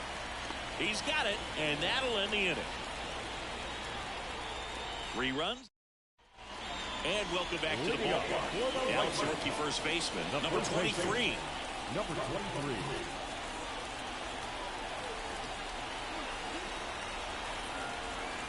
The pitch. And immediately pumps in a strike to the left-handed hitter.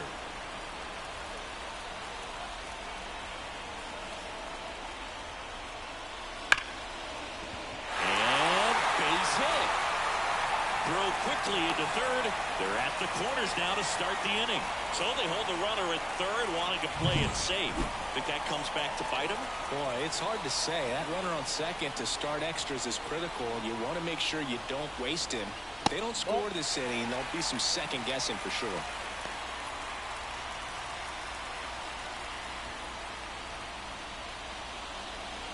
Runners at the corners, nobody out. We are in the 11th. Now 1-1.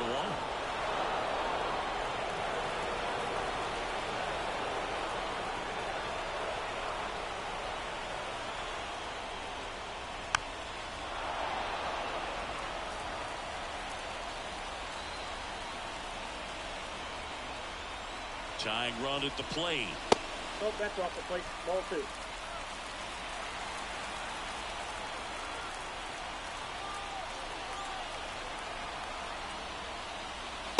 Hacks and misses. It's a strikeout. 2 on, 1 out. Now it's the White Sox catcher. Went down looking on 3 pitches last time. Let's see if he can be a little more aggressive right here. That misses the zone, and that's ball 1.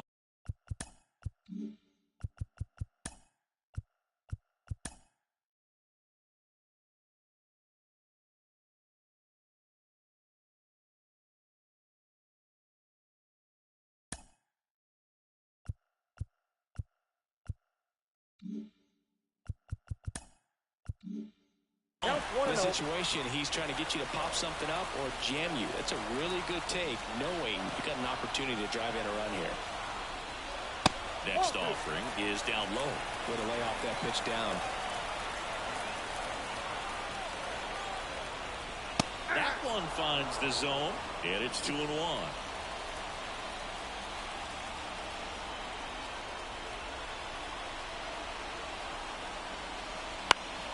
And fouled off. I think ultimately you want to tie him up, get the ball in on the plate so that he can't get the barrel to it and hit it to the outfield. Swings and misses, struck him out. Now only 1 out remaining. And there's another strikeout, and those are just continuing to pile up. His confidence level has got to be dropping. He's got to find a way to make an adjustment, Boo, get back on track. His team needs him.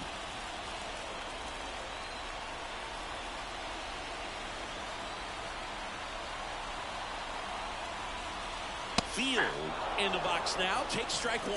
If I'm at the dish right now, I am aggressive over the heart of the plate. This guy's been filling up the strike zone, so you know you're going to get a good pitch to hit. And as nasty as his stuff is, you might as well take all 3 swings.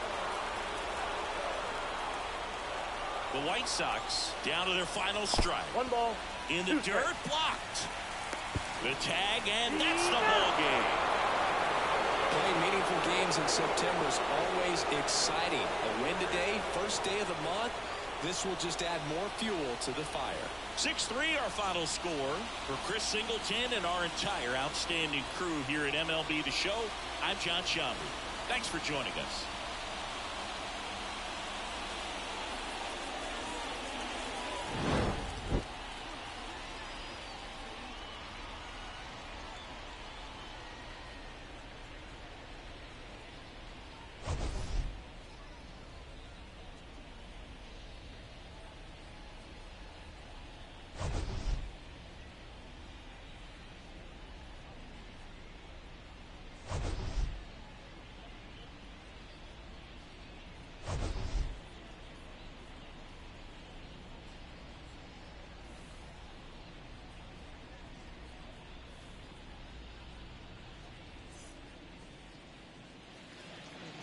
The final line score for our ball game tonight: for the victorious New York Mets, 6 runs, 9 hits, no errors. They left 9 runners on base. For the White Sox, 3 runs on 10 hits, 1 error. They left 9 runners on base. Time of the ball game: 3 hours and 15 minutes. Thank you for joining us here tonight. And we remind you to please drive home safely.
About to get started here.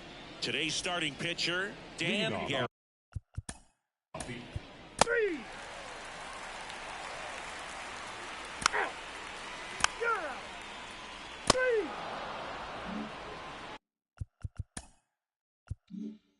One out, base is empty. Stepping up for the Guardians, George Garrison. And a curve is down and in. Reyes measures 5 feet 10 inches. He features a 4-seam fastball, a curve, and he works in a 2-seamer. That one fouled off.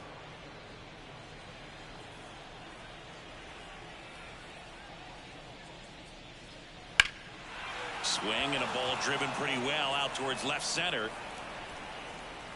They got it for out number 2. Here's the Guardians lineup now. One guy swinging a hot bat recently, Field.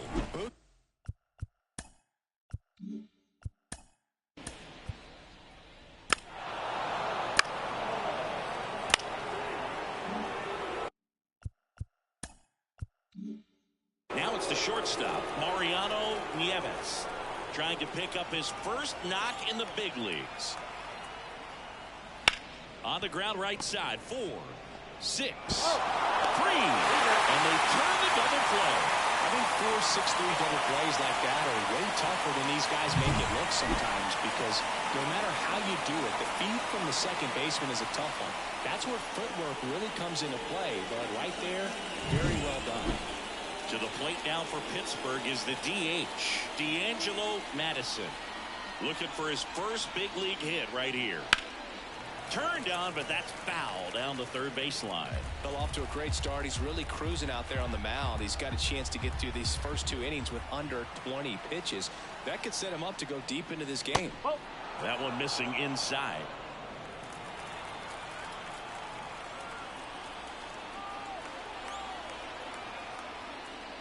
Right through there for a strike.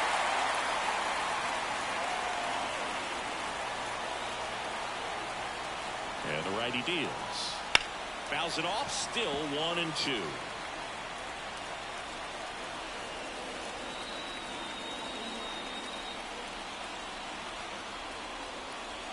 Swing and a miss.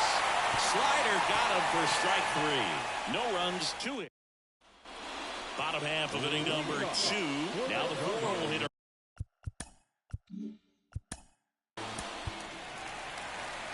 Ball 4, take the base.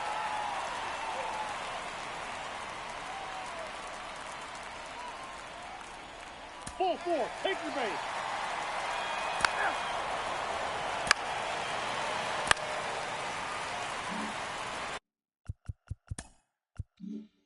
So in now for Cleveland, Akira Takatsu.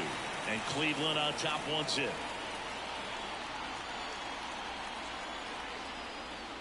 That one finds the zone, and it's 0-1. Runners on first and third, 2 away. Bottom half of inning number 2. In the air, center field. Escalera makes the catch, and that will end the inning. 2 men left stranded, but they do push across 1. We head on down to the top of the third. It's the Guardians 1 and the Pirates nothing. Back now at Progressive Field. All set for the start. Out. You're out. That's ball 4. 3. Out. George Garrison digs in for the Guardians. First pitch doesn't find the zone.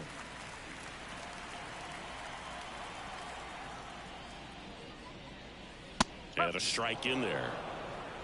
1 out, base is empty.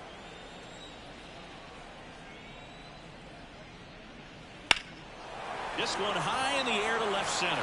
Montgomery sizes this one up, makes the grab, 2 down. 2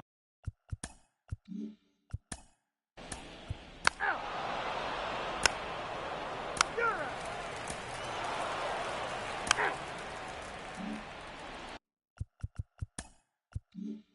At the plate for Pittsburgh, Mariano Nieves. And there's one thing on his mind this at bat, getting that first hit at the big league level. Up and in, and that is ball one. That two-seam fastball is usually coupled with a slider away, and when a hitter's conscious of the pitch in, it's hard for him to cover middle away, and that's where a pitcher can really finish off that batter. Next offering is in for a strike. Pretty rare location right there, right down the middle. This guy paints the edges. I'm not sure if you're going to see that pitch again as a hitter.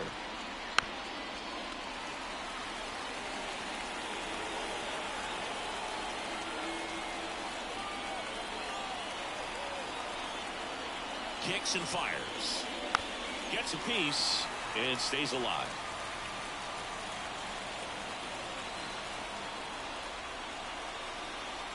Man on second, 2 down. Out to short, Garrison. To first, 3rd out. So 1 left for Pittsburgh. They're down. Back here in.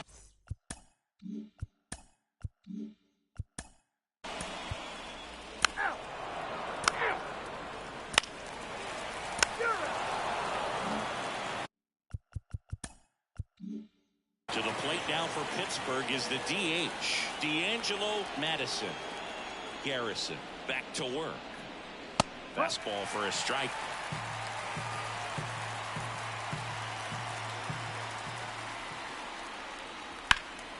High fly ball out to left field. Moving back for this one. Makes the catch, and there's one gone. Up. 3. Out. Out. 1 down. Akira Takatsu digs in for the Guardians. First pitch just misses. You think back to 2017, and Cleveland set a major league record. 22 consecutive wins they had. It was capped off with a 10-inning walk-off win. Pretty amazing streak and a big part of the history of this yard. And that's off the inside edge. And that's ball 3. Bases empty, 1 away. Last half of inning number 5. And that's ball 4. That just came apart right there. 4-pitch walk. And the batter number. Guy at the plate was not going to help him out by swinging at something out of the zone. 1-0. And a pitch out, but nothing going on. Boog, and I remember early in that season covering them and talking to their staff and players, and they didn't feel like they had really clicked yet. Now, when I went back to do some research, looking at metrics like base runs, I realized they weren't scoring runs at the rate in which the data was saying they should be at. So the numbers were saying it was just a matter of time until they would take off. Little did we know. Runner takes off. The 1-1 is fouled off.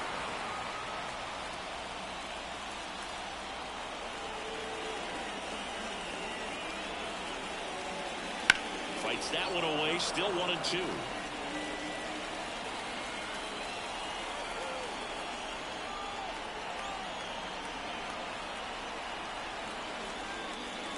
And another ball.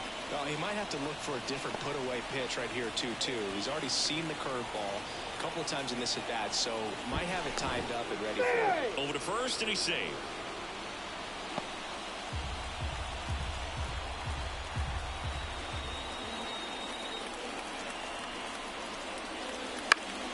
Stays alive.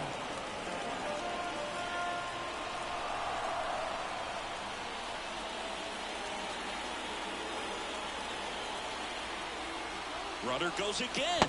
Pitch is low. Safe at second, and that was not close.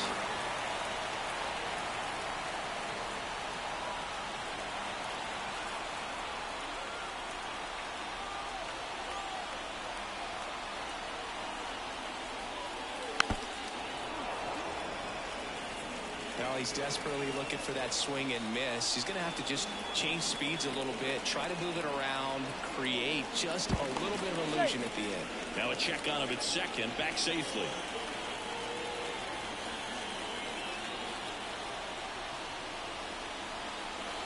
That's to third, Espinoza. Tosses to first. That was a strong at bat, even though he couldn't find a way on base. Now the number 2 hitter, George Garrison.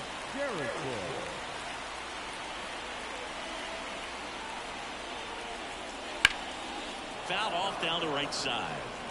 Takatsu at second with 2 down. Ball 1 there.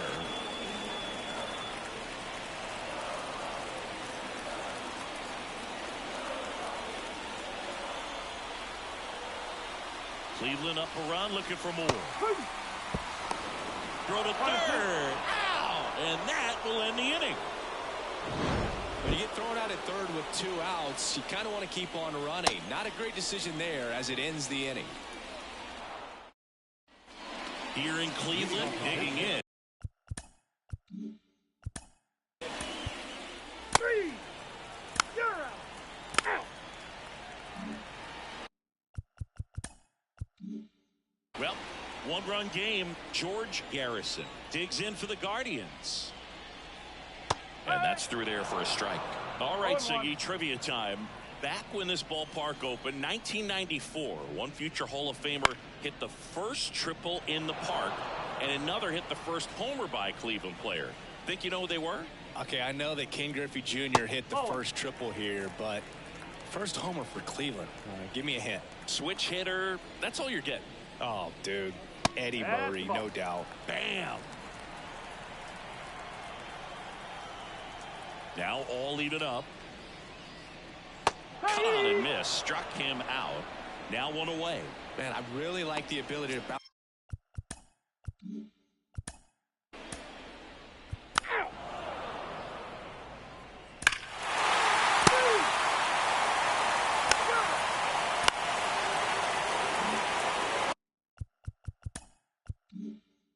And it's second with 1 away. So next to the plate for Pittsburgh, Mariano Nieves. And a good fastball to start him off.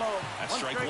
Changing speeds has this lineup completely off balance in this one. We've seen a lot of mistimed swings, and it's been a challenge for these hitters to get their rhythm right. Liner caught at second. Well, baseball can be cruel, can it? I mean, sometimes it gives and sometimes it takes away. He did everything right on that swing, but he's got nothing to show for it. Next is the Pirates DH, D'Angelo Madison. A swing and a miss, and that's strike 1. Meanwhile, activity in the bullpen. Danny Davidson, the closer of the staff, is throwing.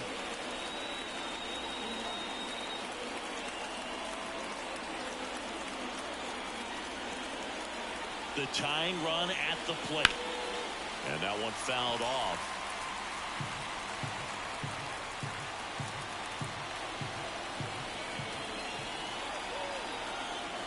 The pitch. On the ground to the left. Throws to first in time. That ends the frame. Pirates lead 1. They trail it here. We're back in a new pitcher here to start the bottom of the 7th. Armando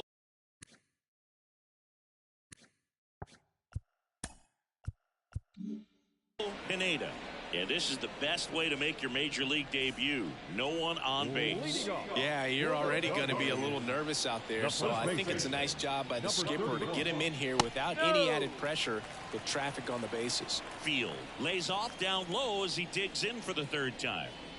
This one blasted the other way, down the line, and it's a foul ball. And the right-hander deals.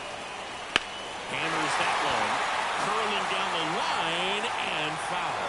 There's a guy right there that really trusts his hands. I mean, you have to wait a little bit longer with the breaking ball. He did that, and he still had the power to drive it the other way.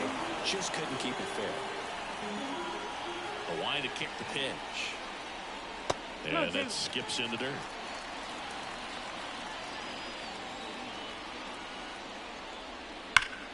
Spoils that one, and it remains 2-2.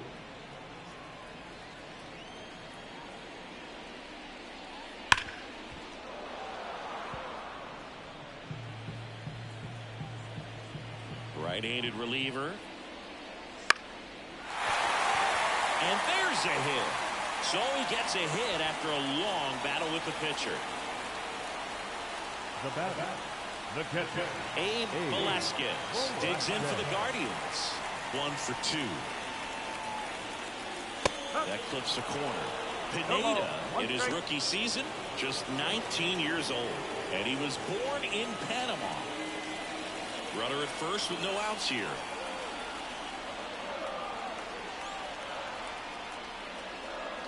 Nope.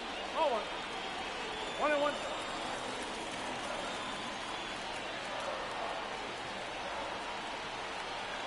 The pitch.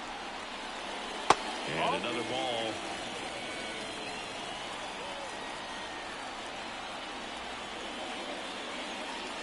Just missed.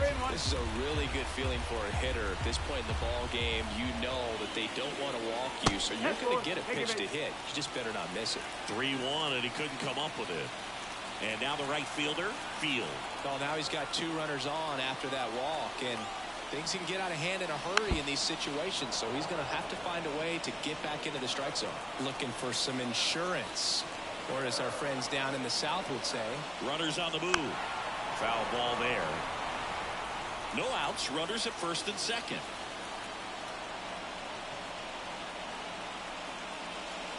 Gets a piece, and it stays 0-2.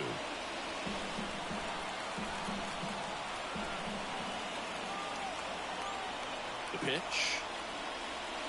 And ball 1. 0-2 curve right there. Hitter kind of expects that, and good job of just showing that confidence and trying to get back into this count. Left-hand hitter waits. Got him looking. That's a strikeout.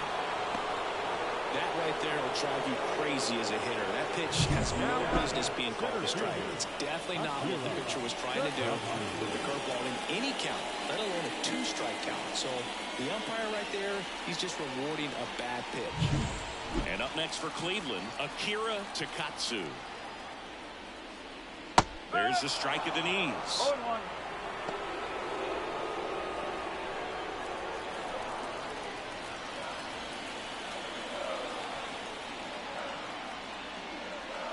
Fouled off. He was late. Runners at first and second with 1 gone here in the second game of the series. Fights that one away, and the count remains 0-2. He wanted that fastball high and tight, looking for a strikeout. Just didn't locate it very well. Swing and a drive, deep right field. That's bad. And that ball is out of here. You want to talk about kicking off your major league career with a bang. His first big league hit leaves the yard. He'll remember this trip around the bases for the rest of his life. Wow. He ought to. Usually guys are squeezing the bat so tight, trying to get that first hit out of the way. They can't get the ball out of the infield, Boog, but not him. Maybe a glimpse of what's to come from him in the next few years. Good job. A breaking ball on the inside part of the plate requires a hitter to stay really square with his mechanics. If you fly open with the front shoulder, there's no way you keep that ball fair. An outstanding job mechanically. He deserves that home run.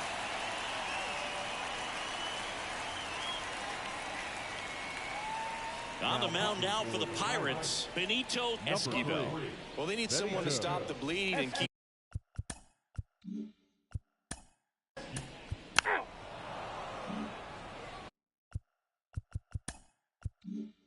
So 2 down, George Garrison, the next to hit. And that's in there at the knees. 2 out, space is empty. The shortstop takes the ball.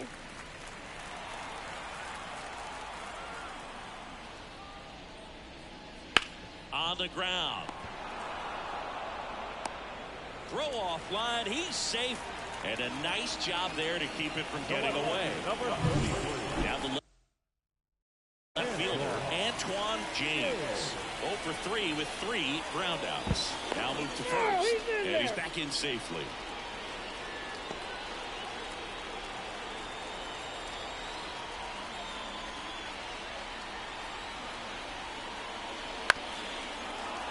Foul ball.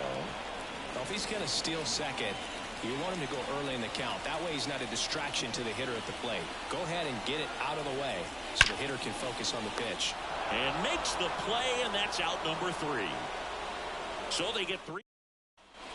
We're at the top of the 8th, and now 1.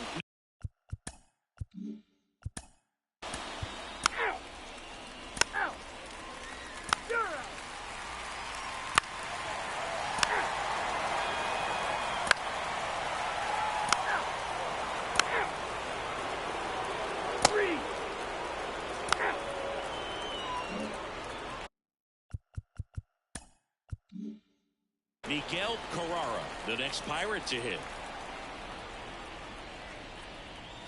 And a big swing and a miss. I mean, his pitch efficiency, ability to get ahead in the count, at times pitch to contact, let the defense work behind him. That's why he's still in the game here in the 9th inning. Hard hit left side. Throw to first, ball game. And the Guardians extend their winning streak to 5 in a row. It has become increasingly difficult to throw a complete game shutout because of all the offensive prowess that these hitters are showing around the league today. But he had total command of this game, and he saw it all the way through to the end. Nice win. 6-0 is how this one ends. For Chris Singleton and our entire outstanding crew here at MLB The Show, I'm John Shampi.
Just about to get started, and on the hill, Aldo Paniagua.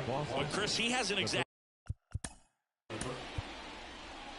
Ball 4, take the base. 3.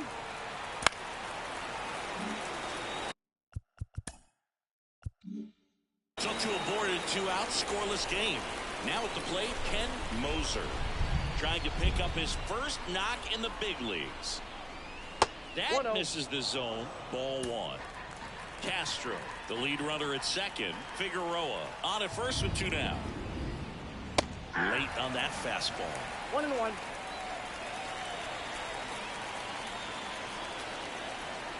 And here it comes. And there's a foul ball.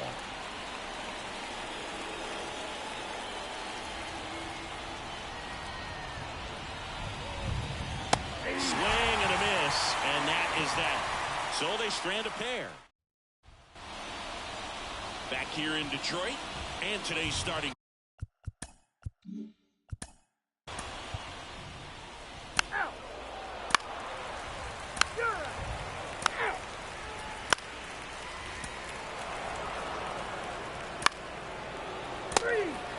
Three. 4, take your base. Out.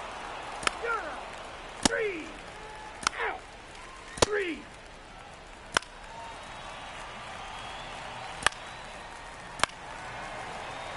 Out.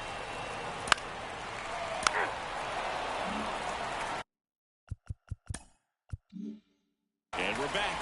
And the batter now, Ken Moser. And there's one thing on his mind this at bat, getting that first hit at the big league level.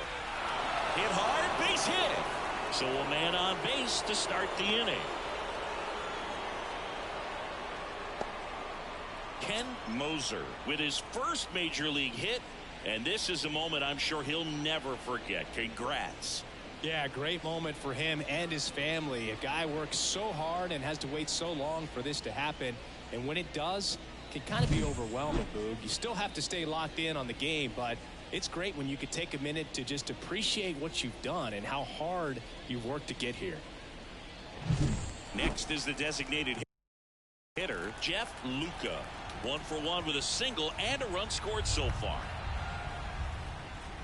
That's in there, and that is strike one.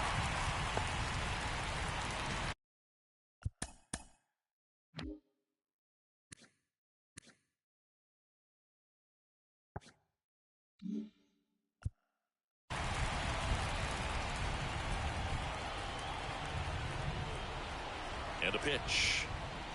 Swing and a miss. And it's 0-2. With 2 strikes, may see some movement over there at first base, trying to stay out of the double play right here. And a swing and a miss. One gone here. Just blown away in that at bat. 3 fastballs, all strikes. He wasn't even able to foul one off. There's not much you can take away from an at bat like that as a hitter, other than maybe there's something wrong with your eyes. Got to have better timing on the fastball next time. Nathaniel Montoya up next for the Red Sox. In for a strike. It's 0-1.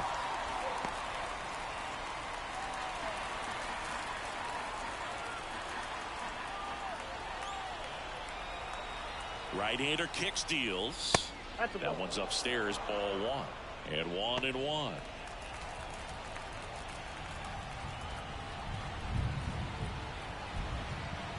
The kick and the pitch. Runner goes. There's a ball. And that's a stolen base. Not even close. You know, nights like this when it seems harder to score, I like the call to put him in motion and try to steal the base. Ball's not carrying, no home runs so far, so trying to manufacture some offense like this may be the way to go.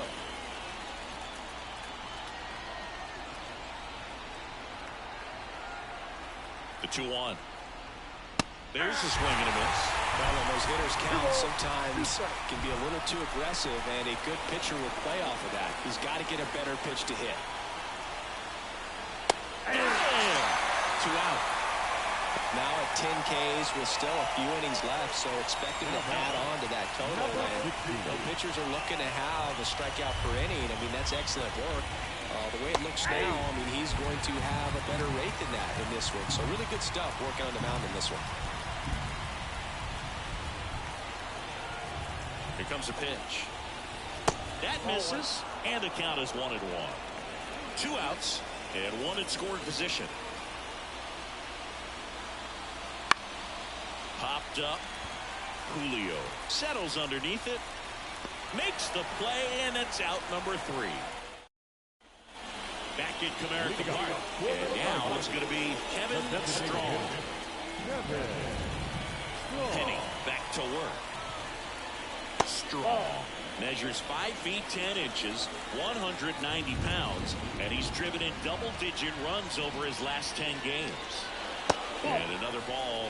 When you get ahead in the count, there's no doubt that the success rate goes up, and that's what he's been doing. It's made a big impact for him in recent games. Next offering misses, and now 3-0.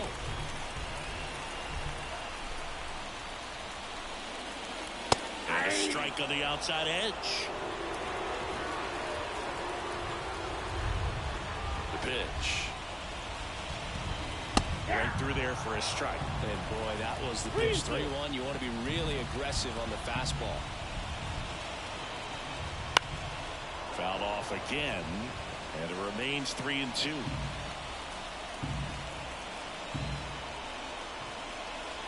That one misses, so a leadoff walk. Second walk of the game for him, and he's been really.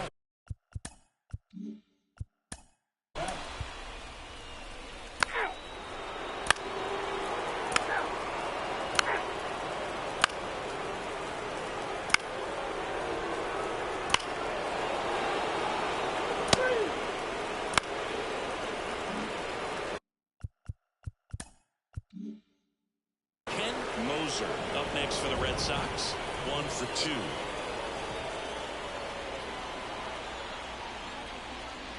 That clips the corner. 1 out and a runner at second, and we're at the top of the 5th. Try to get him to chase on the changeup that time.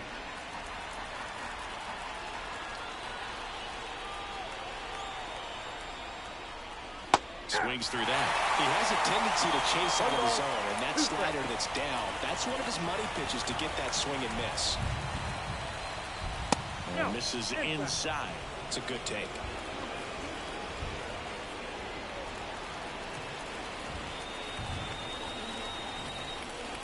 Felton fires. Foul ball, another 2-2 upcoming. Red Sox leading it by 2 here in the second game of the series.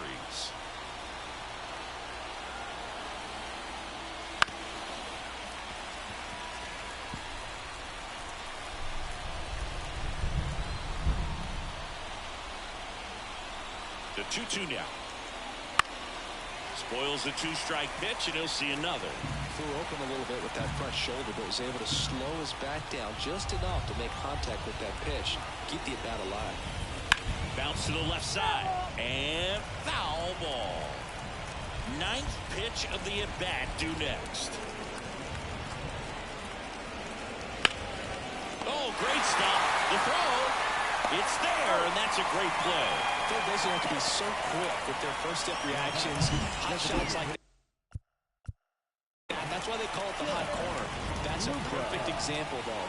There's no way he gloves that one if he's not dialed in, anticipating something coming his way, stand on his toes every pitch. Really nice job to get back up, set himself, and make a strong throw across the diamond.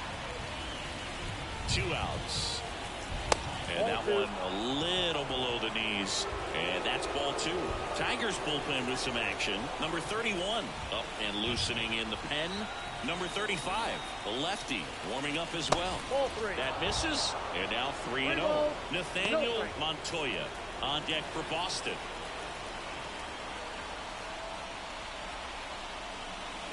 There's a strike, and now 3-1.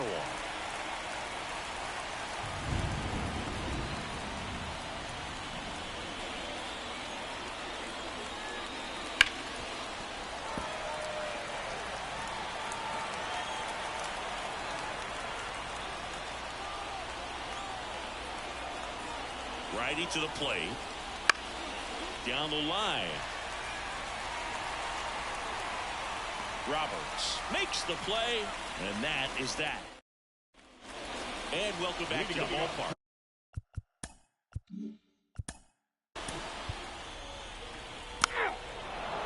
That's ball 4.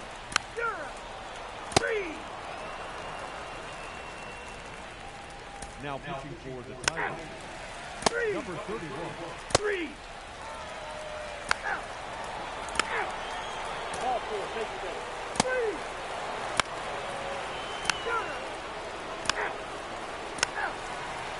Now pitching for the Red Sox. Ball 4. Take your base. Number 40. 3.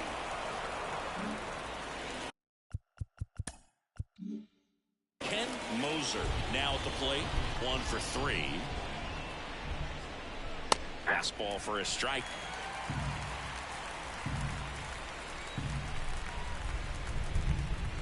That one misses, and now it's even 1-1.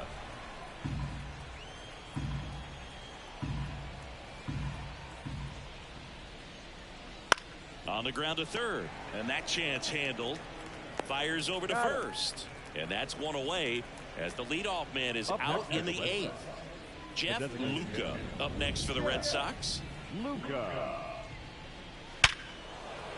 Base hit, so they get a man aboard with a 1-out single.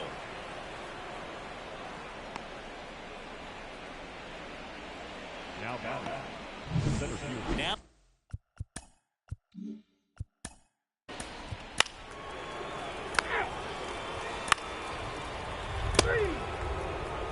Now pitching for the Browns. Number 31.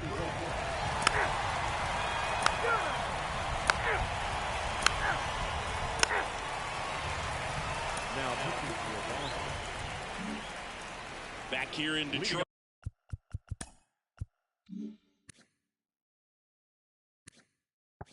And the batter will be the shortstop, Elvis Julio.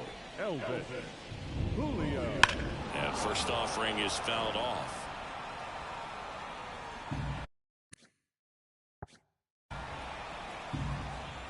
The wind of the pitch. Swinging a foul straight back. The 0-2. The shortstop takes the ball.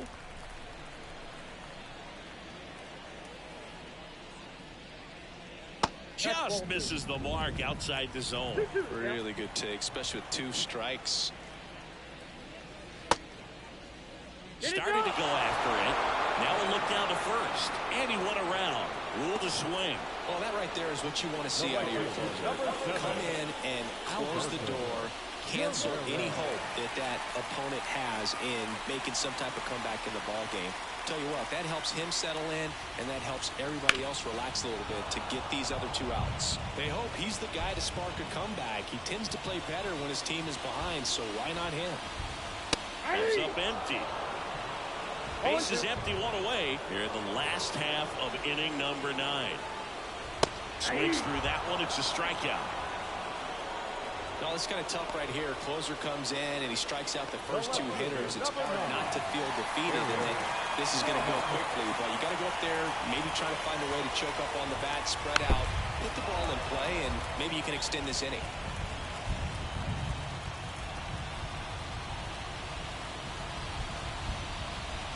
Next one in the dirt.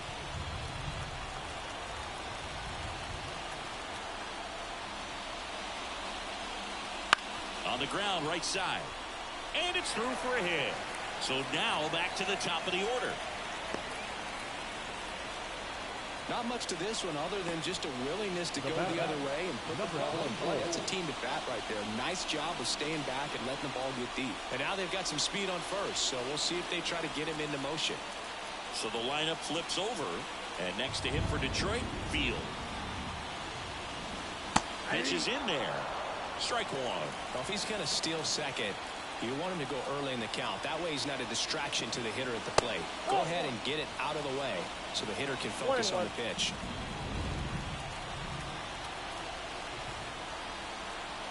Two outs. That one clips the outside corner, and that is strike 2.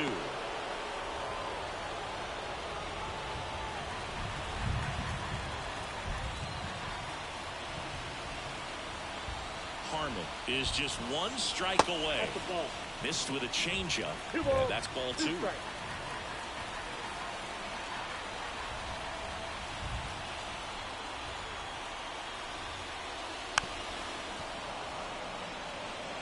This guy's seen 2 changeups in a row.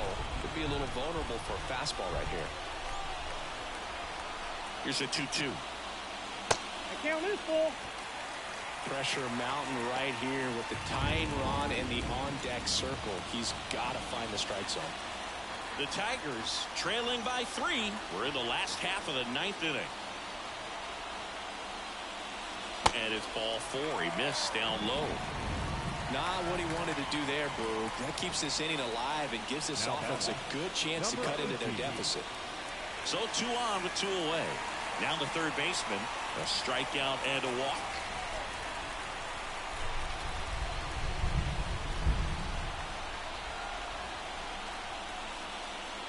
And the first pitch misses for ball 1. Well, he's already in some trouble, and falling behind in the count makes it even worse. Then you've got to throw the ball over more of the plate, and that's where they can smash to the left side. And that is the ball game.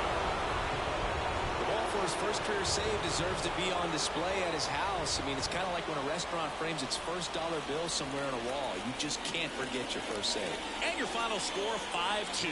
For Chris Singleton and our entire crew, I'm John Shambi saying so long.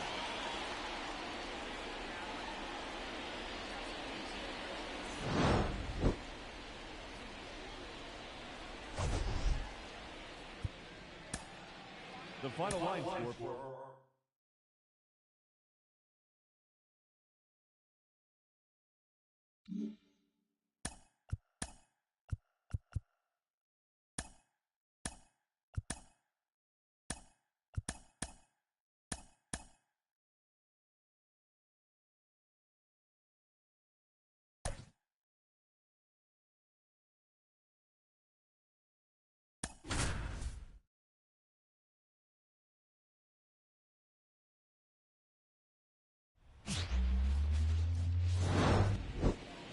So just about set. And our pitcher tonight, number 44. Ow. Ow. So 2 away with nobody on. Andrew Santiago getting ready to hit. And first offering is fouled off. Santiago in his 4th year, just 21 years old, and he's a former Rookie of the Year.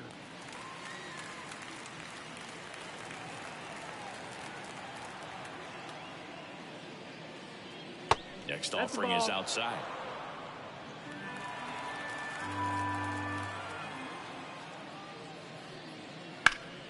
Gets a piece there. We'll do it again. The wind of the pitch. To third. Gill. Low throw, and he can't dig it out.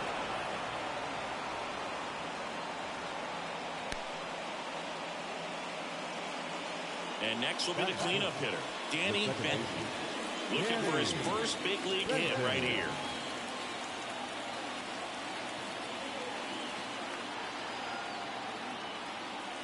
Just missed. Santiago off of first with 2 away.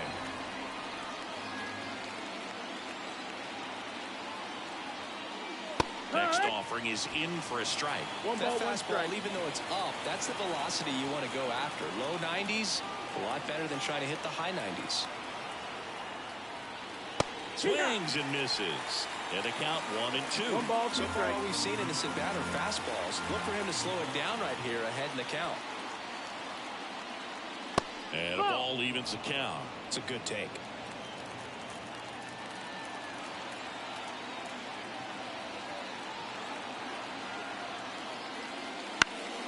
Out towards left center. And that'll fall for a base hit. Throw stops the lead runner at second. 2 on and 2 out.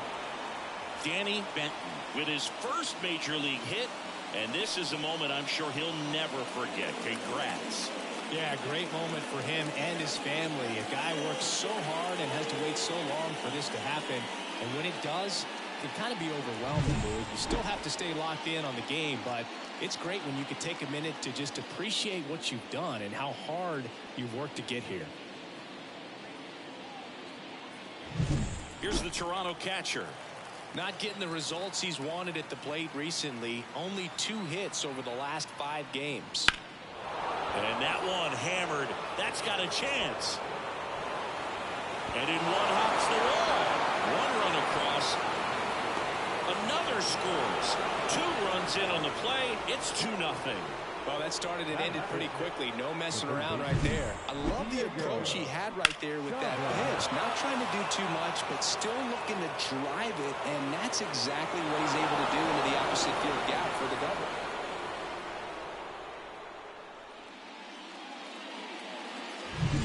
And in scoring position with 2 away. Diego Chavez next up for the Blue Jays. To the right side, Rivera. Over to first. They limit the damage here. But 2 runs for them, and they jump ahead. On to the bottom of the first. Blue Jays 2, and the Twins coming to bat.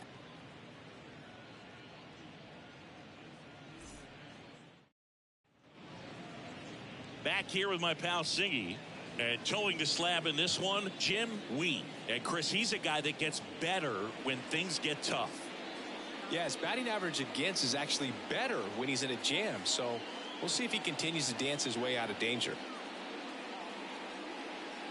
Bottom of the first. And now for the Twins, Gabriel Chavez. The right fielder, Gabriel Chavez. As he turns on the rubber, and with that good live arm delivers. Well, after putting up a nice inning on offense, got some runs across, this is where you look for the starter to go out there, have a shutdown inning. Don't give that other team any hope. You just hope that he can get through this inning, get the bats back up there while they're hot. And fires in a fastball at 95. All right, now, he may have not liked either of those first 2 pitches or agreed with the umpire's calls, but at this point, he's going to have to bear down and be ready to hit anything close to the zone. Righty delivers. And a pop-up. Right side, foul territory. Makes the grab, 1 away. And now we take a peek at the Twins lineup. Trailing by a couple of runs already, and I'm sure they'd like to erase that deficit quickly. Yeah, you don't want to let this deficit get into your head and you're trying to just make up the difference with one swing and you really don't have the base runners on. You've got to contribute, keep the line moving, and all of a sudden you have a big inning, everything shifts, and you find yourself in the driver's seat. P.J. Tashner, batting with one down, takes a strike. Swings through that one out in front that time. Well, you got the hitter already chasing that nasty slider. If you're on the mound, you just want to expand the zone right now. Get a swing and miss and get through this at bat. One out, bases empty. Swings and blasts one deep to left center. That's not coming back. A gigantic blast. And they're on the board. It's 2-1. He really needed that swing. He hasn't been getting a ton of results at the plate lately, so I'm sure that one felt especially good.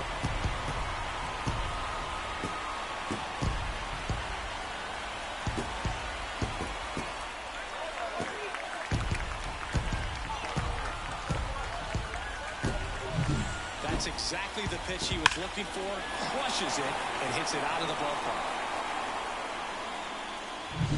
Base is empty, one away. Chris Gill, the next Twin up to hit. That's off the mark. Ball one.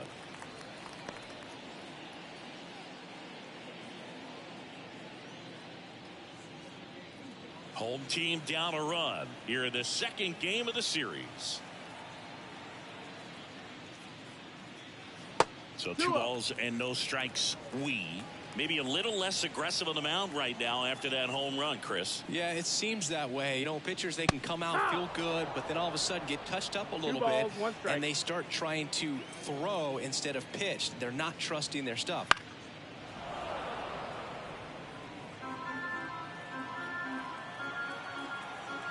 And he deals. Knocks that one away, and we'll do it again. Well, he's been good for the most part.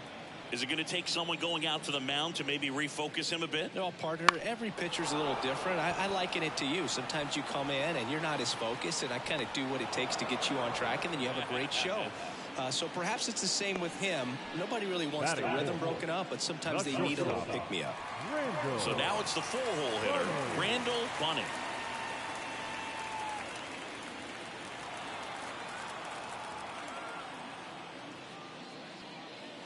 That one at 95, missed up top. 1-0.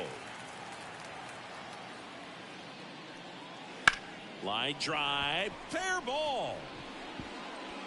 Takes the turn. He's digging for second. The throw in, and he'll make it to second base with 2 gone.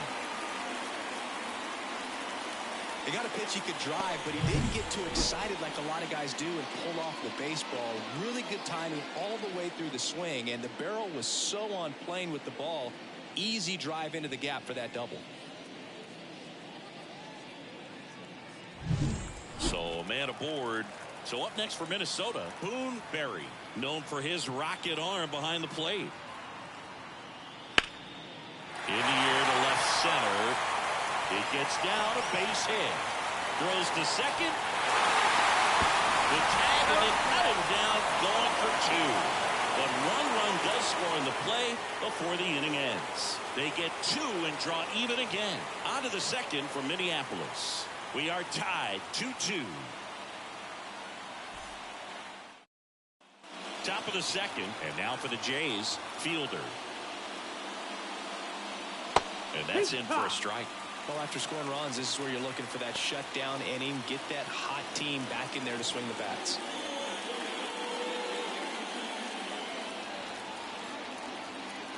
And the 0-1. Swing and a miss. Time to check on our umpires.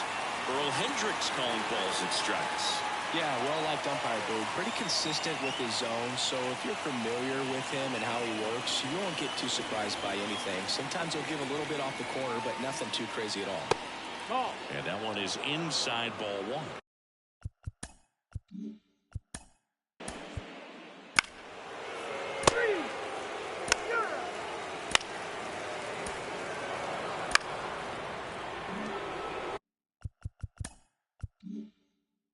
on with runners at the corners. Andrew Santiago will hit next. He's 0 for 1. Ripped to short. They take the force out. That ends the inning and stops things from getting out of hand. They get a run on 3 hits, no errors, and ready to go for the last.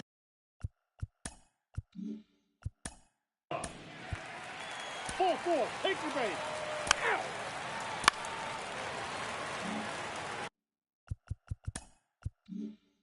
So first and second with 1 man gone. Todd Hutchins, the next twin up to hit. Trying to pick up his first knock in the big leagues. Strike on the inside corner. Well, all eyes on the double play ball in this spot. No better way to get out of this inning.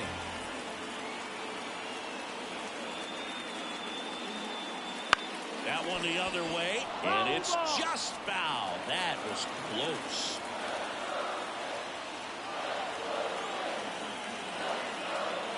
And a pitch.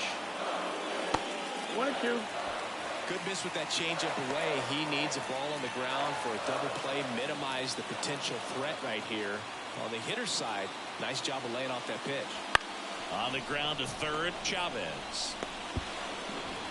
Safe at first as they can't make the play.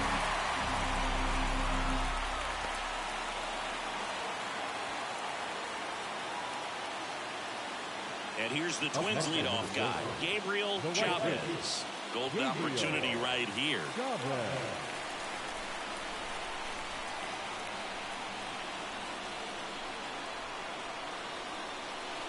Slider for a strike.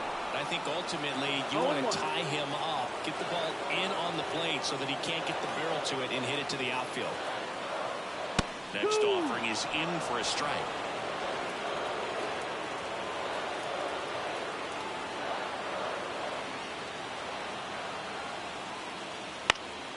That to right. Squeezes it. Runner tags for home. The throw is offline. He's safe. It's 3-3. Well, that can be a tough one with the bases loaded. You can try to do too much, but there he didn't. He stayed within himself. He got that run in with the sac fly. Would have been nice if the runners behind could have advanced, but they'll take what they got.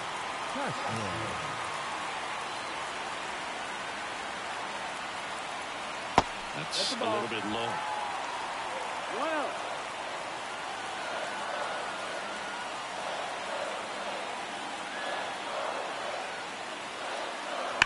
Swing, and that ball smashed on a line.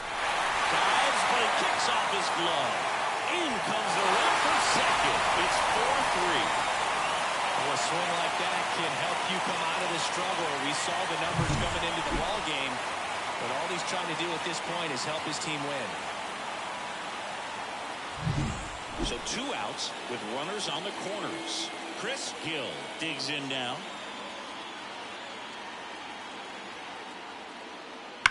Ripped on a line. Field brings it in for the 3rd out. Back at target field. Now it's the second baseman, Danny Benton. And a pitch. That clips the inside corner for a strike.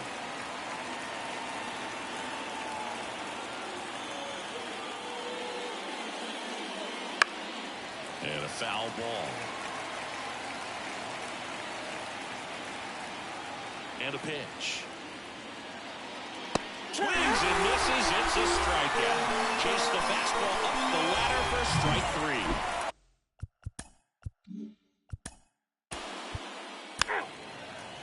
Ball 4, take the base. That's ball 4. 3. Out. You're out. Out. Out. You're out. Base is empty with 2 away. Now a chance for Andrew Santiago. First pitch misses.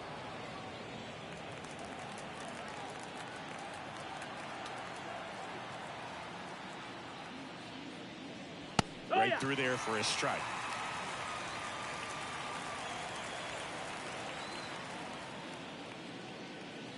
Next offering is in for a strike. Love how vocal the umpire is today. No doubt in the hitter's mind, catcher's mind, and even the pitcher's mind as to the conviction in the call. Drifts towards it, reaches for it, but it's foul. Got him looking as the fastball runs back over the inside corner. Do it for the Blue Jays. They still trail.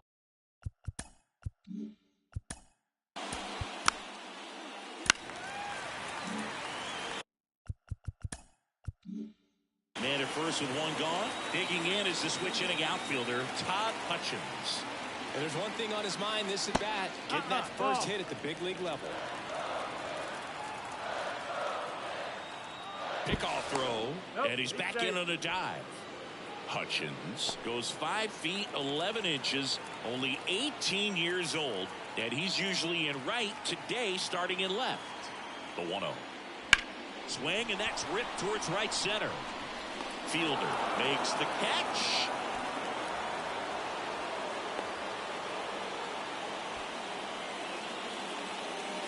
Back to the top of the lineup, and here is Gabriel.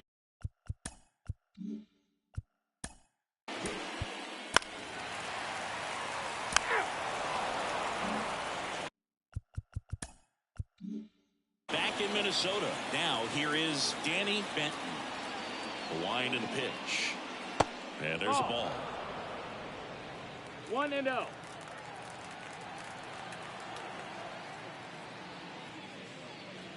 And a good eye there.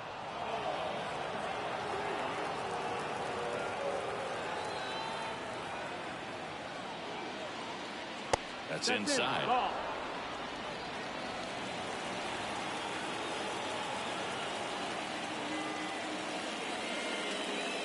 And there's the automatic. One way to make a guy real uncomfortable at the plate is pound him inside with good velocity. They're doing that right here. Hard grounder into the outfield for a knock. So a runner aboard to start the inning. All over that one right there. He wasn't able to elevate it, but he put a great swing on it. Right on time, good balanced approach, and just blasted it through the infield. And here's the catcher. 1 for 2.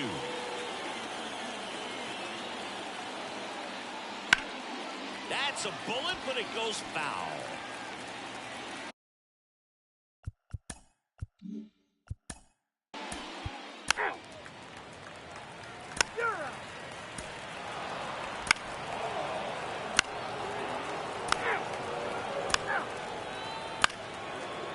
Now pitching for the Twins, number 46.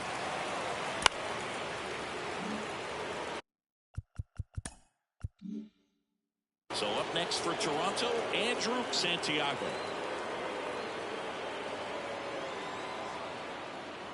Just off the inside edge.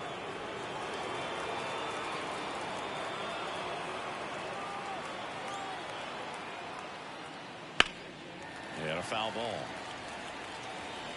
2 runs across in the inning, and we're the top half of the 6th. That one a little bit high. 2-1.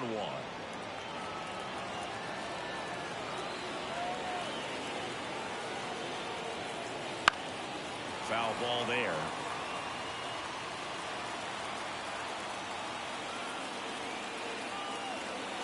Man at second.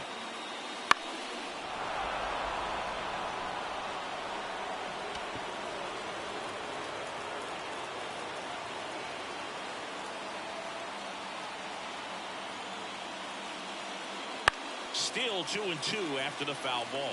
You're always having a tough time getting a pitch by him. As a hitter, you feel pretty confident that you're seeing different pitches still able to make some type of contact. That one misses, and the count's full.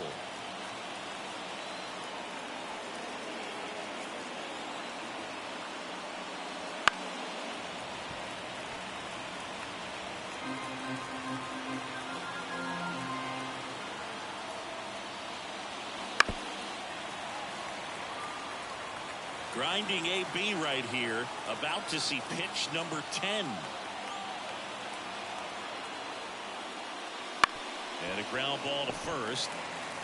Machado steps on the bag. He made the pitcher earn that out after a long at-bat. Good fade and sinking action of that changeup. Got that hitter to roll. And next for Toronto, Danny Benton. And that one pulled foul. Stewart on third with 2 out.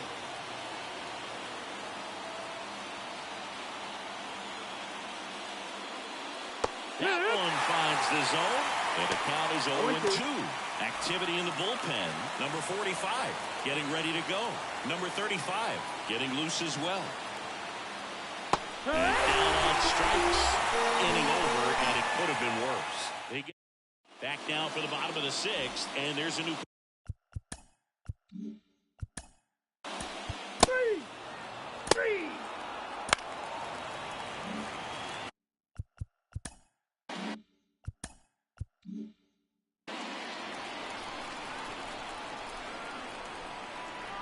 There goes the runner.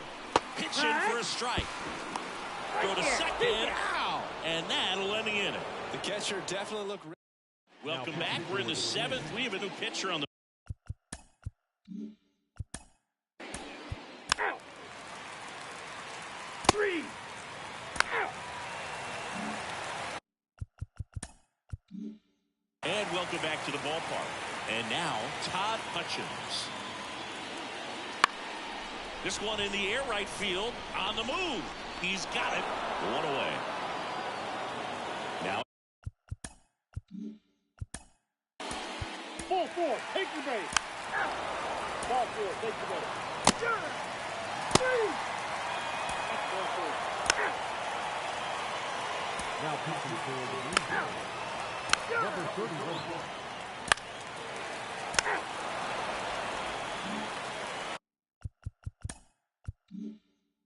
We go to the 9th, and now for the Jays, Andrew Santiago. Right side, Machado. He'll do it himself, and they get the leadoff man in the 9th. So here's the cleanup hitter, Danny Benton. That misses the zone, and that's ball 1. Crowd locked in right now. 1-run game here in the 9th. In for a strike, and the count 1-1.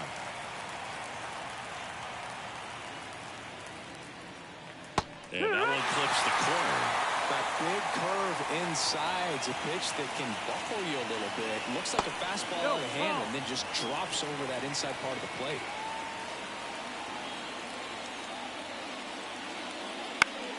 Spoils that one, and it remains 2-2.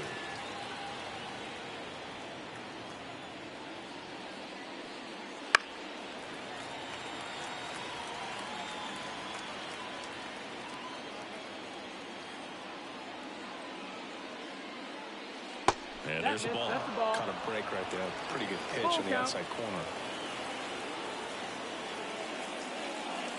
The other way, and it stays fair.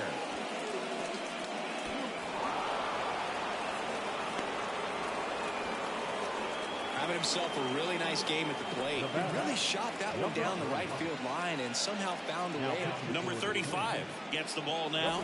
Just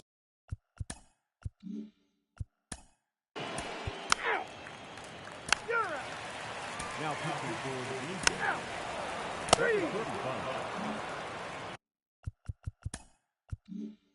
And now for the Twins, Todd Hutchins.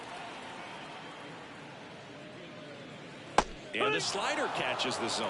Now, Boog, this is a real tough place for visiting teams to come in and close out ball games for a win. Next offering upstairs.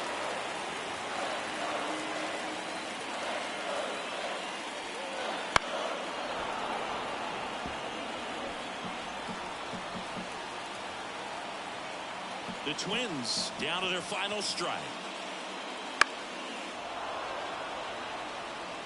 Clearly trying to stay back a little bit longer for that changeup as he fouls that fastball back.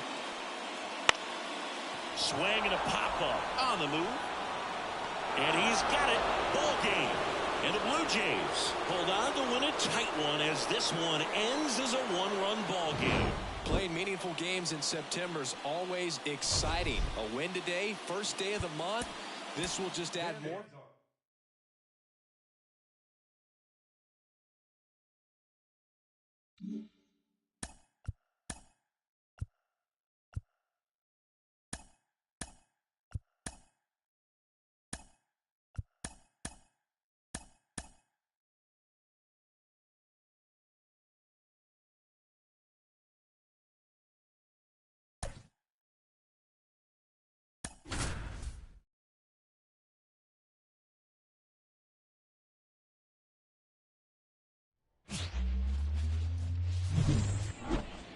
Just about set to go now, and towing them out for Houston.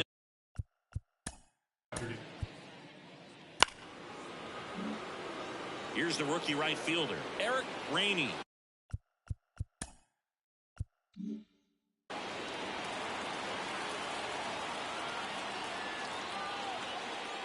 Here's a batter who, for whatever reasons, plays better on the road, and that should help him here today.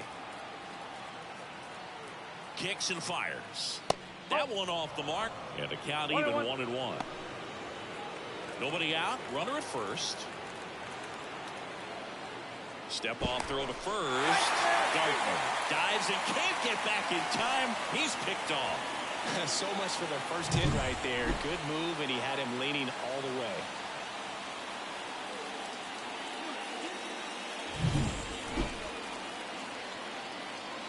The line to kick the pitch.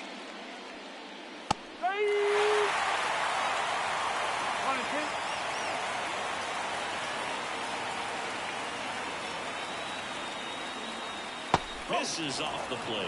2-2. One out, bases empty. The punch out there, and 2 away now. Antonio.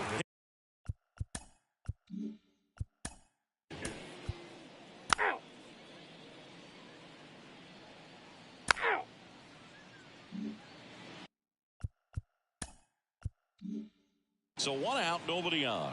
And now the rookie second baseman, Brian Chen. And first offering is fouled off. Chen measures 5 feet 8 inches, 22 years old. And he was a 6th round draft pick back in 2025. Arnez under this one. Corrals it. 2 down. Batting third. Now we check out the Astros lineup. These guys can really pile up the runs, Chris. They're among the top teams in scoring this year. Yeah, and when you can get a lead and be out in front, it really changes what that opposing manager can do with his bullpen. And on top of that, it helps your own pitching staff. It gives them more margin for error. So instead of guys squeezing the ball, trying to throw darts and be perfect, they can relax, let the ball come out of their hands and pitch effectively. So that offense and the ability.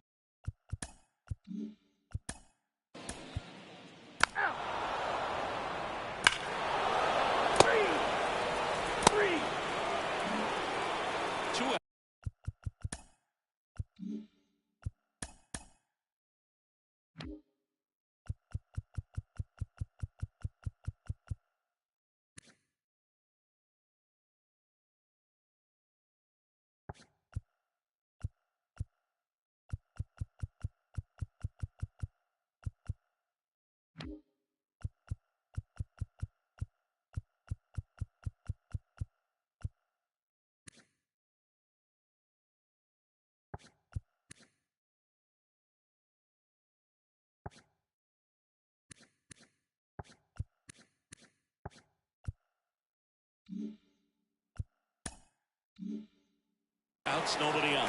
Randall Trayer now at the plate, looking for his first big league hit right here. Fought off foul. 2 outs, bases empty. Inside corner at the knees. That's a strike. Good fastball. And he chases that one. And that is that. Back here at Minute Maid Park, we head to the bottom of the second.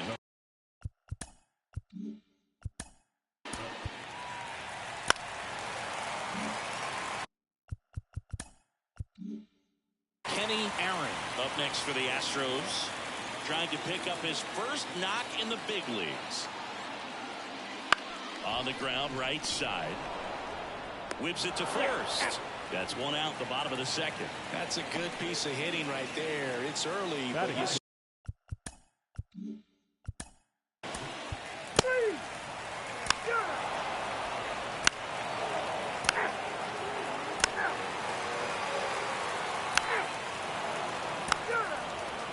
Ball four. Take your base. 2 outs. Runner on first. And next to hit for Houston, Brian Chen. He's 0 for 1. 1-0. In the dirt, and an excellent job keeping it right there. 2 outs. That one down the line, and that's just foul. The pitch. Check swing. Did he go? Yes, he did.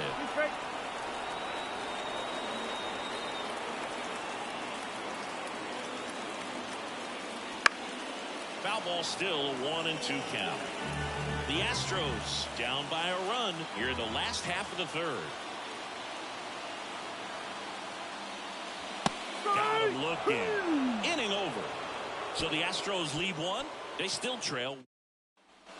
As we go to the top of the 4th. And now Eric Rainey.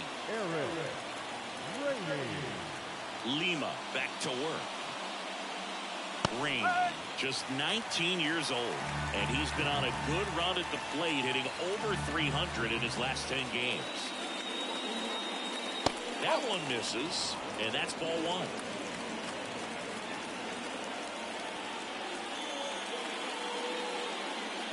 And there's a ball. 2-1.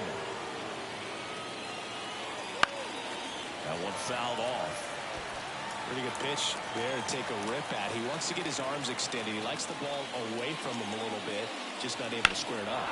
Well struck left field. Leaps at the wall, but can't haul it in. And that's a leadoff double.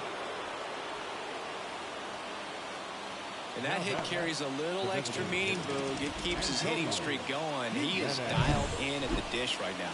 I don't think there's a more confident hitter in all of baseball right now. Looks like he's expecting a knock every time he steps to the plate. So now the DH spot, Antonio Jimenez. Right field, down the line, and that one slices foul.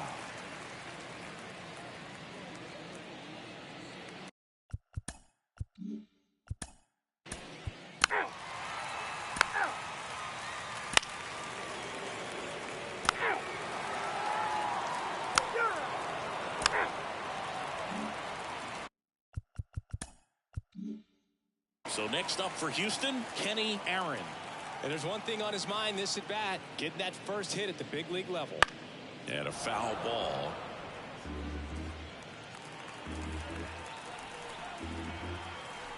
The pitch. Oh.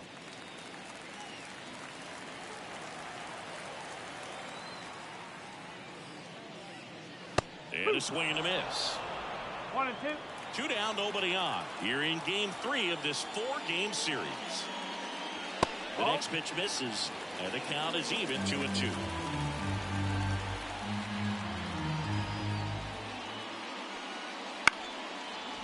Here's a rip to short, but he's there for the 3rd out. 1-2-3 go the Astros. We go to the top of the 5th. Now it's going to be Randall Trayer. And the pitch. And first offering is fouled off. Well, on paper, it's favorable to have a fairly quick inning here with 2 of the 3 hitters he's set to face batting from the left side, same side he throws from.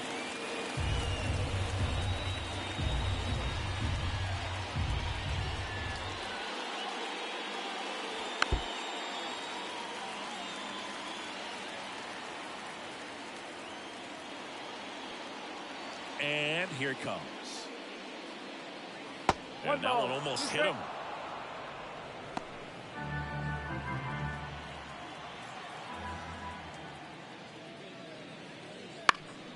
Hit in the air, left field. No trouble here. Puts it away for the out. One up, one down. Just pulled off of it a little bit.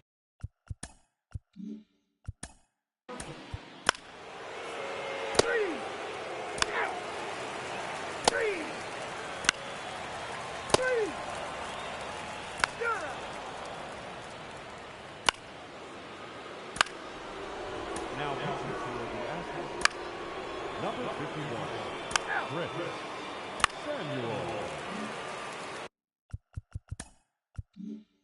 So one out with two aboard at the plate. Randall Trayer.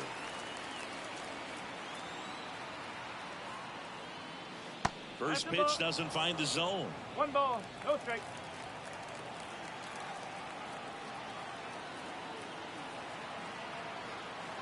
Double steal. Swing, and this one's bounced to the ground. On to first. No shot at the double play with the runners going. Ooh, that's a good at bat simply because they found a way to. Ball 4, take the base.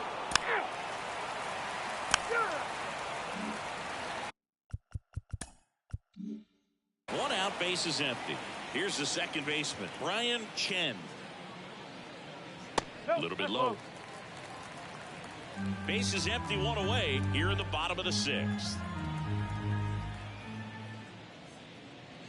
And a swing and a miss there. Man, that's just a nasty splitter. Bottom falls out of it. You don't see a lot of guys throw that these days, but I tell you what, he's got a good one. And another ball.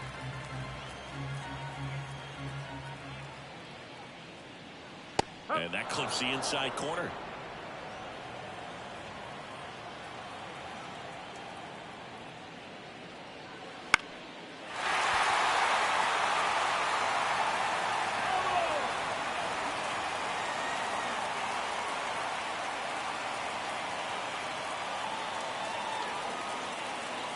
The pitch. Swing and a miss. And he's down on strikes. And there's two away. Chris, third time through the.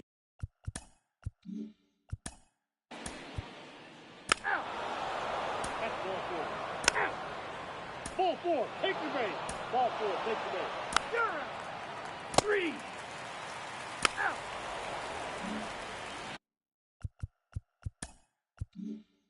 One down. Kenny Aaron up next for the Astros. First offering, and it just misses. Definitely a frustrating day for the offense, but when they look at it, this guy's had his best stuff. Been painting the corners, working on the edges and changing speeds. Just a difficult one. You tip your cap. Fielder snags it. Two away. Two.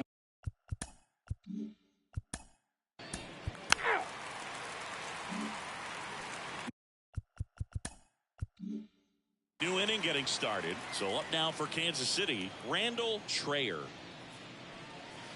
And the first pitch misses for ball 1.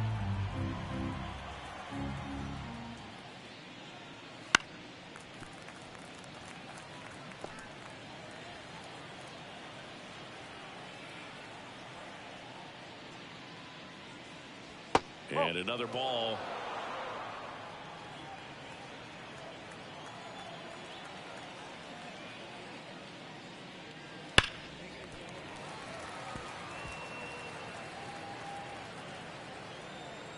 Two now. Line drive. Base hit.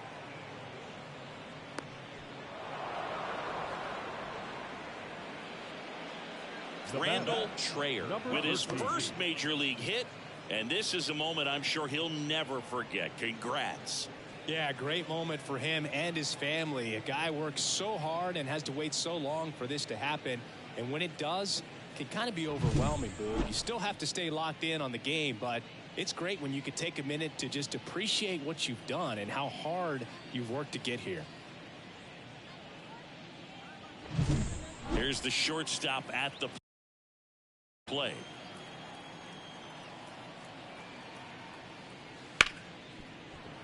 Lays out, but he can't squeeze it.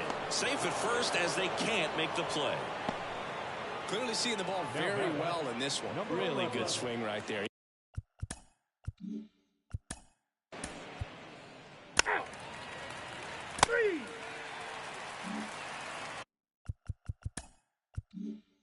First and second, 2 down.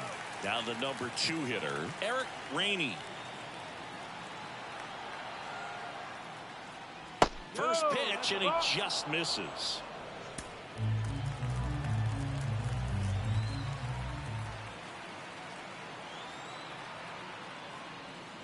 Fastball for a strike.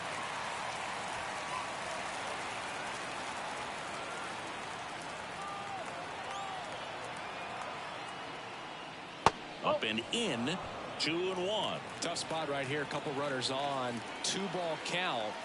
You can't nibble, but you have to execute and finish your pitch. If you leave something out over the plate, it's going to bring in some runs. Fires across the diamond, and that's the 3rd out. Royals strand a pair, but they hold a 5. Ready for the bottom of the 8th. Now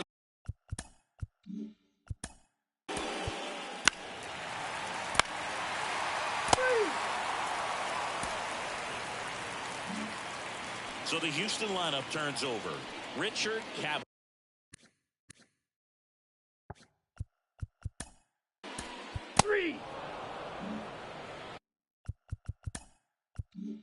Brian Chen up next for the Astros. Ball 1, no strikes. The guy at the plate could recognize slider out of the hand. Didn't stay in the tunnel very long in terms of depth and perception. He knew right away it was an off-speed pitch. That's in there. That's strike 1.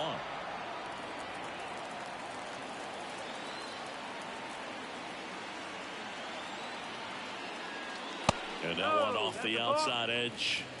2 balls, 1 strike.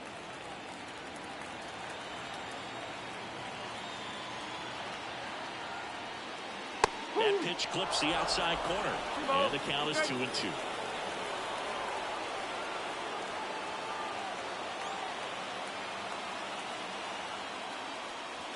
Swing and a miss, and he is down on strikes for the 3rd straight at bat. So they pick up a run on 2 hits, no errors, and a man left. 9th inning coming up. It's the Royals 5 and the Astros 1. We're back. It's the top of the 9th, and there's a new pitcher on the mound, Joaquin Cordero. He pitched yesterday, and we'll see him once again.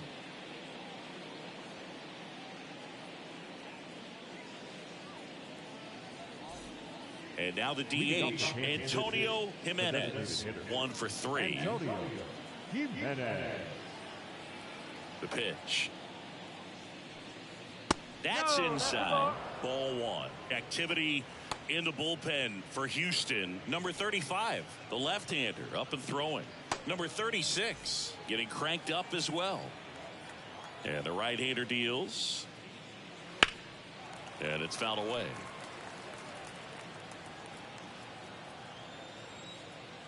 Here comes a pitch. Foul ball.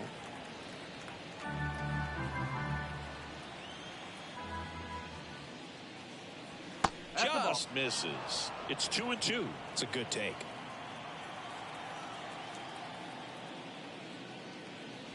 Foul ball, another 2-2 upcoming.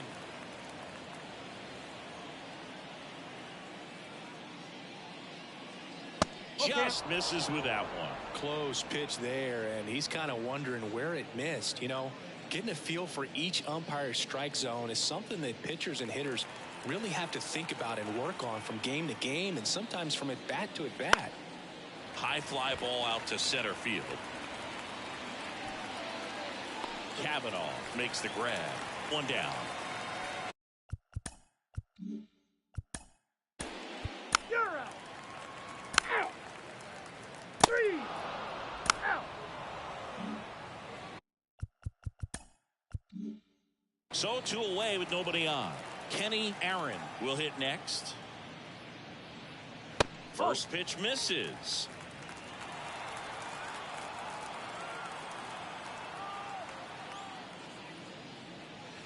Swings through that one for strike 1. Well, there's a certain point where you have to commit to what you think you see, and he guessed wrong right there. Nasty slider with just terrific bite at the end. 1 strike away. That one just misses. 2-2. The Royals leading by 4 here in the last half of inning number 9. That one misses, and that's ball 3.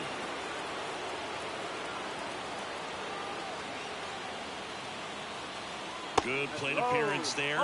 Able to take the walk. One of the things about that 2-out walk, the base runner over at first base is going to have a very aggressive secondary lead. So ball down the line or into the gap will produce a 2-out RBI, and those are the best. That is, if you are the offensive side of it. Swing and a pop-up. Foul and a play off to the right side. That'll find the stands. Swings through that one for strike 2. The Stros down by 4. We're in the last half of the 9th inning. Swing and a miss, and he got him. And the crowd goes home disappointed as this one draws to a close. Playing meaningful games in September is always exciting. A win today, first day of the month. This will just add more fuel to the fire. 5-1 is how it ends.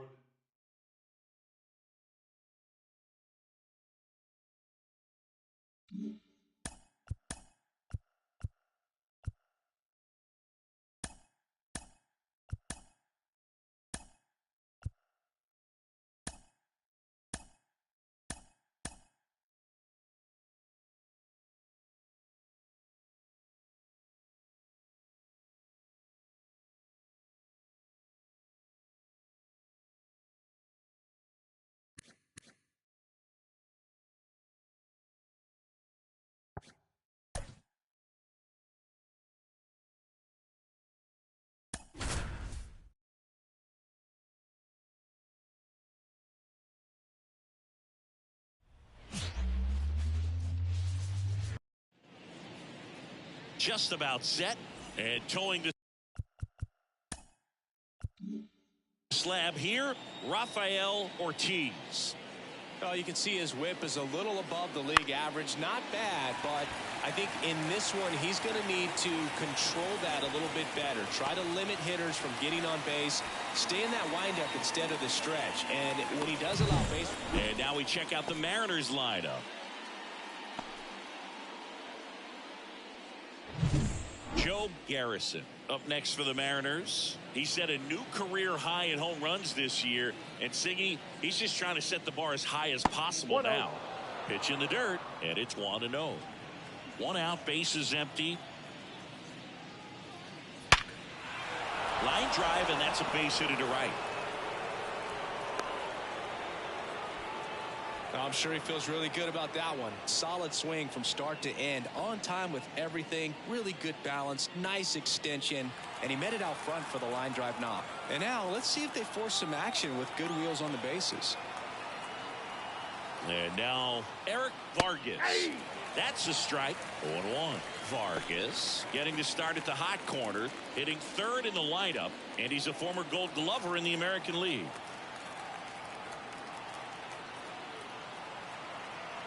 The pitch. 1-1. Good miss with that changeup away. He needs a ball on the ground for a double play. Minimize the potential threat right here. On the hitter's side, nice job of laying off that pitch. Move over to first, trying to keep him close.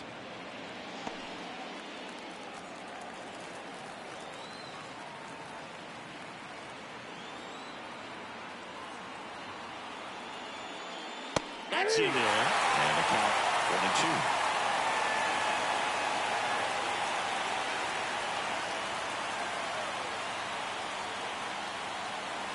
That one missed. Recognize that changeup right out of the hand. Just spit on it.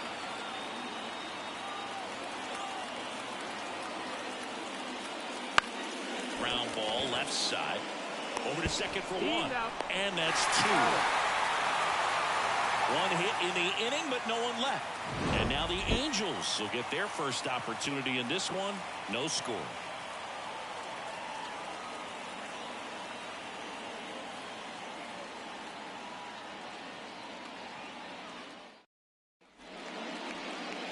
In Anaheim, and our starting pitcher here today, Johnny Fleming.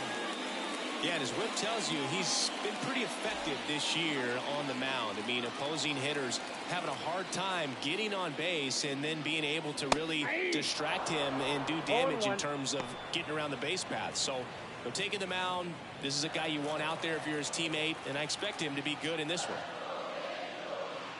Next offering is in for a strike.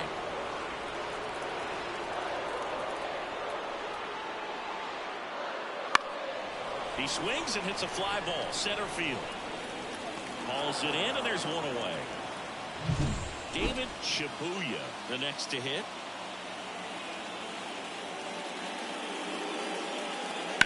And first offering is fouled off.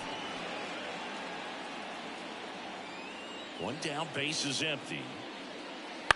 And a foul ball.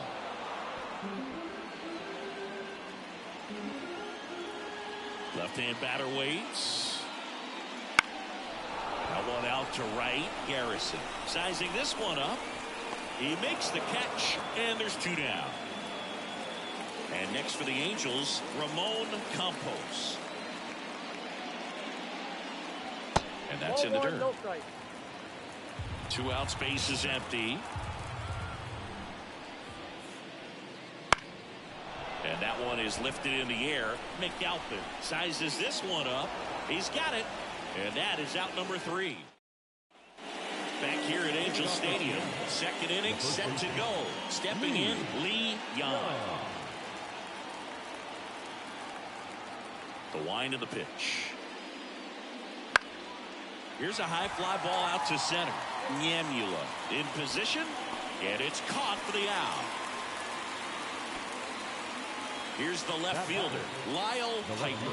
Chris, he's definitely going to finish the year with a new career high in homers. We just don't know how many he's going to hit quite yet. There's a strike. Ortiz, he isn't really known as a starting pitcher that's going to get you deep into the start. It's not that he's not capable, he just hasn't proven that he can do it yet. Lifted in the air, right center field. Reyes calls it in, and there's two away. He's got such great stuff. You just don't know from start to start whether it's a potential no-hitter or it's a guy that's only going to give you 3 or 4 innings. Fletcher Norton stands in with 2 away as he takes a ball.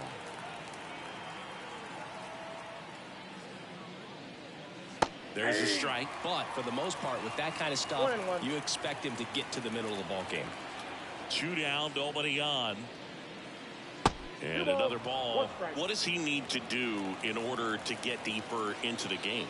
Well, I'd say it's command of the secondary pitches, because when you're talking about turning over the order a second and third time and guys are getting looks, you've got to be able to put a wrinkle on something. Swings through that, and it's a strikeout.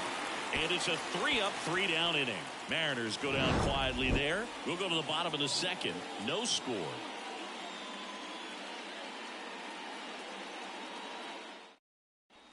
And we're back. Bottom of the second. And now the right fielder, Luis Reyes. Fleming back to work. 1-0. The 1-0. And there's a ball. Gary Simmons has the plate duty in this one. Well, with Simmons, it's not always your standard strike zone, Boog. It kind of gives a little extra in some parts of the zone and then can be tighter in others.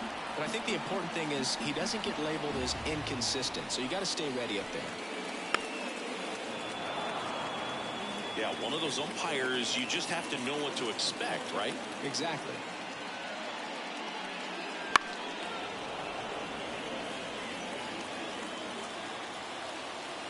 Two on the way. Fouls it back with 2 strikes.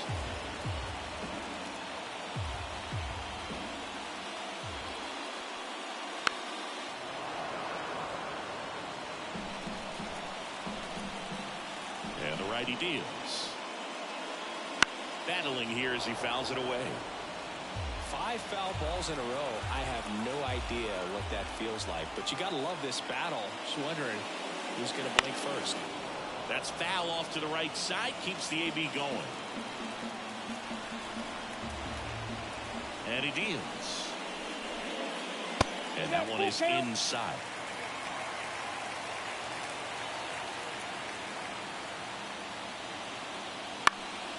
This one popped up.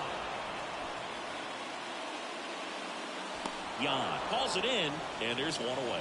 Well, that's a frustrating into the at-bat for the hitter right there. I mean, that pitch was right down the middle. I think he got a little too excited, came out of his mechanics. And instead of driving that ball somewhere, he popped it up.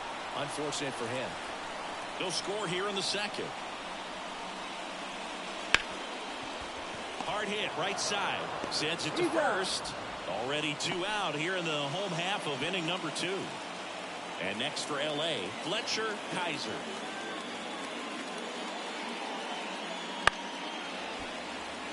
And that'll fall for a base hit. And that keeps the inning going. Well, he didn't get much of that one, but it's going to look like a line drive in the box score tomorrow. That's one of those things where, as a hitter, you kind of feel like you were due for something like that to drop in for you, no matter how good or bad you've been swinging the bat as of late. And he just fought it off and dropped it in there perfectly.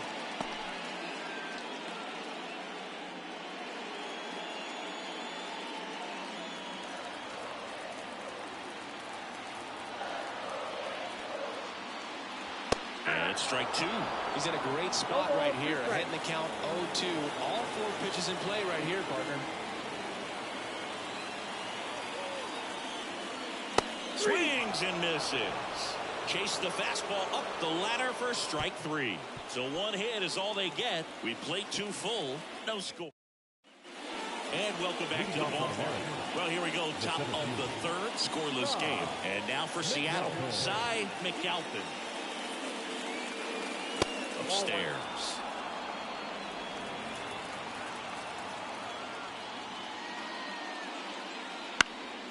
Swing and a ball hit out towards left center field.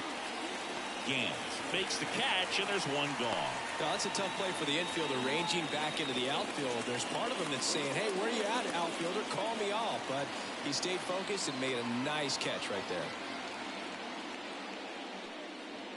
Rolled softly, but that goes foul.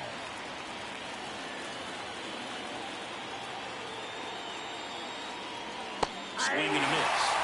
0-2 now. Top of the 3rd, no score. Got him. And there's 2 away.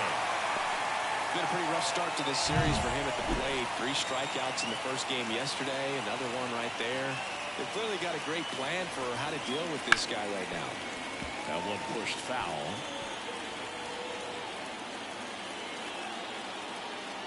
Two outs. And that skips in the dirt.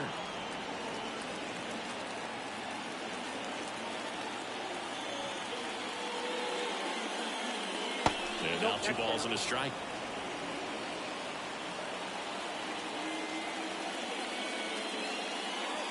Late on that fastball. Man, he was really tardy on that fastball. Great job of setting him up by throwing the curveball. Add some velocity to it on the next pitch. Can't catch up. Tosses to first. And the Mariners set down 1-2. As we go to the last of the 3rd. And now here is Raul Fabregas. That one finds the corner. That's strike 1. Man, I mean, nice job just presenting it to be better than it actually was. Good eye in that spot. Right-hander kick steals. Swing and a ball driven pretty well out towards left center. Piper brings it in with a nice running grab. Lucius Yamula, the next to hit for the Angels. Yamula. Tapped at the plate, but it's a foul ball. The wind of the pitch. To the right side. Throw to first is in time. The batter, now shortstop, Gerard. Back to the top of the Angels lineup. Gerard Gant now at the plate. 0 for 1 with a fly out to center.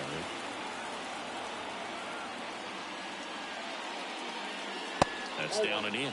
Well, he's so great about hitting the ball the other way. He gets those arms extended. So right there, just trying to straighten him up a little bit so he doesn't have as much outside plate coverage. The wind to kick the 2-0. Late on that fastball. As a hitter, you got to learn something from that pitch. He clearly wasn't timed up on the fastball. In a 2-0 count, you have to be ready to do damage. Just missed.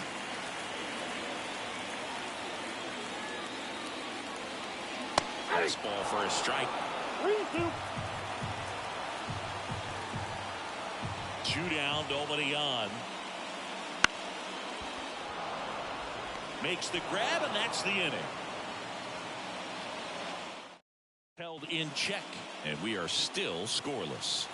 Start of the 4th, and stepping in for the Mariners, number 4. Close one, doesn't get the call. Ball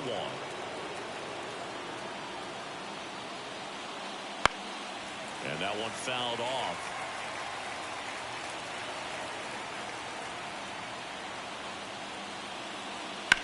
Ground ball to the right side, and it finds its way through for a hit. Man aboard on the leadoff single. The white number 14. Dominant performance for him today, Boone. Just 2 hits allowed so far, no runs across either, and he's had an answer for just about every hitter he's faced. So I don't think this hit is going to knock him off his stride too much. Garrison takes a ball as he stands in for the 2nd time. Well, here's a good opportunity in this inning to get on the scoreboard after that leadoff hit, and hard the order coming up right behind them. This is where they need to get going. The next offering misses. 2-0. Good to lay off that pitch down.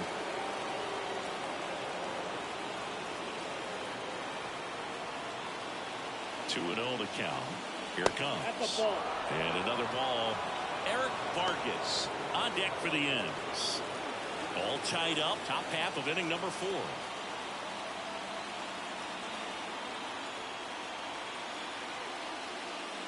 And a 4-pitch walk. That could jumpstart an offense that's really struggled to score in this one. Don't want to wake a team up with a free pass. 1st and 2nd. No outs. Eric Vargas up next for the Mariners. Pitch misses inside, and that's ball 1.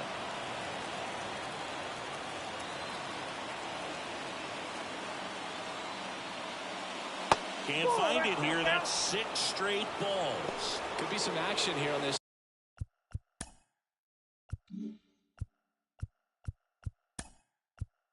Next pitch, couple runners on. Probably a challenge pitch coming.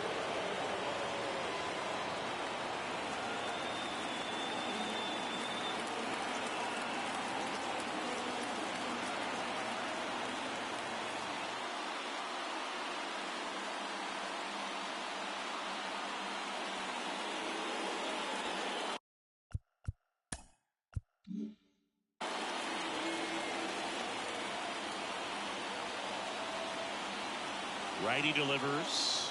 Runners on the move. And that one fouled off. 1st and 2nd, no outs. Here in the 2nd game of the series. This to 3rd, and he grabs it in foul ground.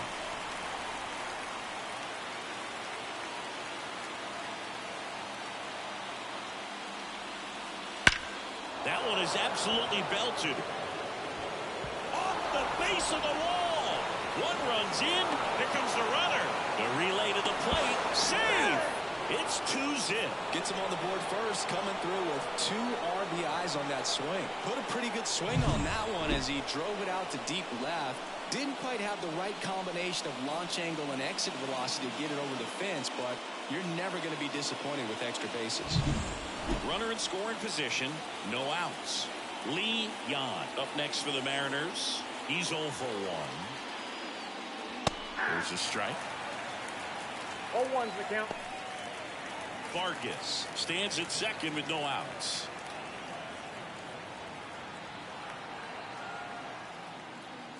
That's inside, and it's 1-1.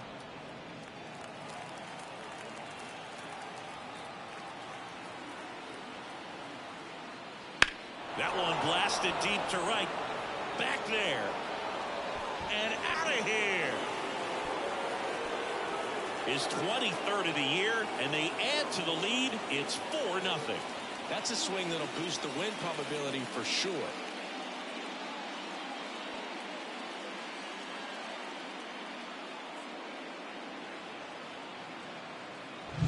With a low 90s fastball, you have to live on the edges and hit your spots. If you don't, you'll get hit hard. Really good swing there. Patient, waited for it. It was like BP all over again. And the batter now, Lyle Piper. First pitch doesn't find the zone. Well, a really rough inning out there on the mound. And this is one of those where you learn a lot about a guy's toughness and his ability to turn the page and keep pressing forward.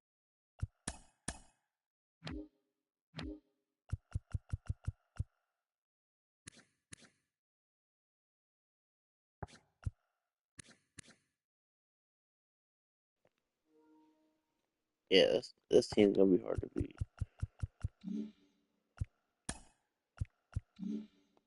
2-0. 2-0. Left field, way back there. Kaiser going back, and forget it. They go back-to-back. Home run number 20 on the year, and they tack one on the board. It's 5-zip. And that shot makes their grip on the lead even tighter.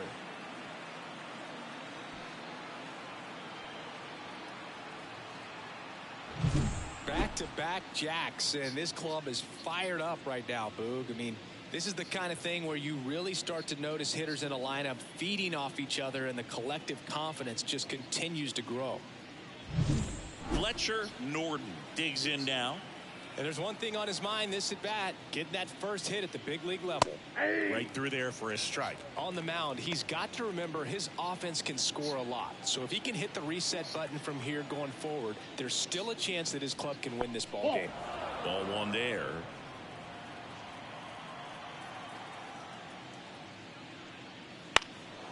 Now fly ball to right center. Under it. Pulls it in for the out. And there's one away. Cy McAlpin up next for the Mariners. Flied out his first time.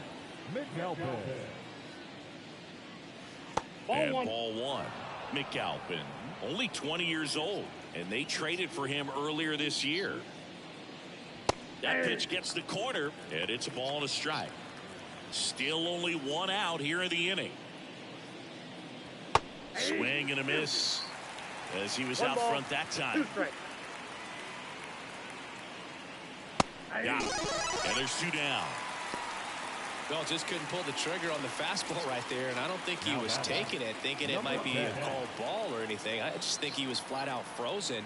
Did not expect that location, in my opinion. Number 10, batting for the second time, and that's strike one.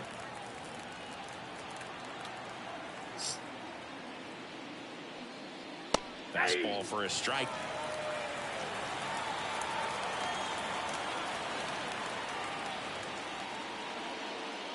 Next pitch is outside. 0-2 fastball way out of the zone. I think he's trying to speed him off. Got to stay back. Off speed's probably coming. Pitch is in the dirt. 2-2. Kicks and fires. Oh, he doesn't get the call. 3-2 now.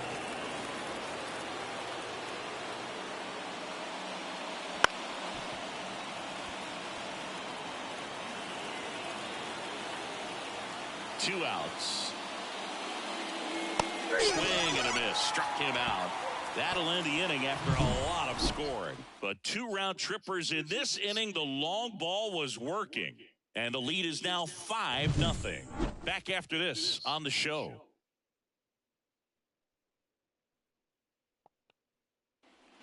Back in Anaheim, John Sciambi and Chris Singleton with you. And leading off the bottom of the fourth, David Shibuya. And that one just misses a ball and no strikes.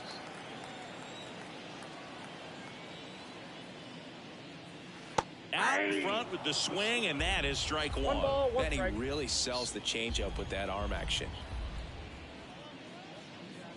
Swing and a miss as he was late. 1 ball, 2 strikes.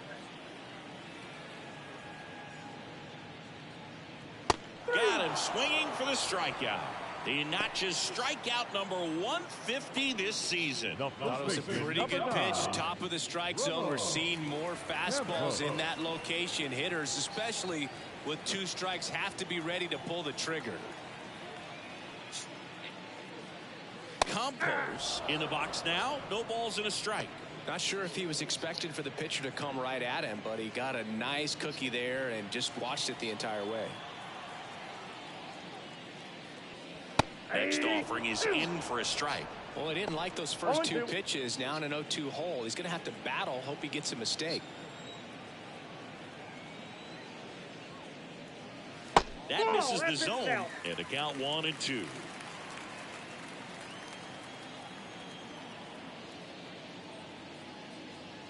Wouldn't chase that time. Kicks and deals. Out to short.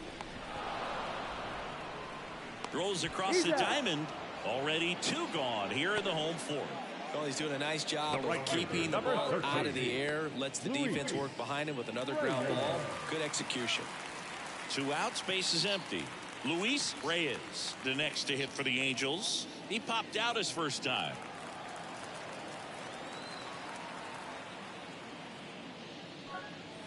Breaking ball through there for a strike. 2 down, nobody on. We're here in the bottom of the fourth. And there's a strike. No balls, 2 strikes.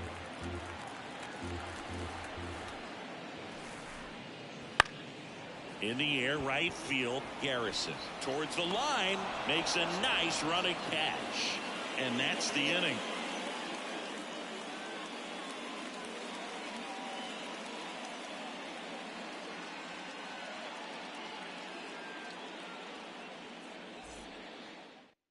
Righty reliever out of the pen, number 48. He last pitched 2 days ago. Now pitching for the Angels, number 48.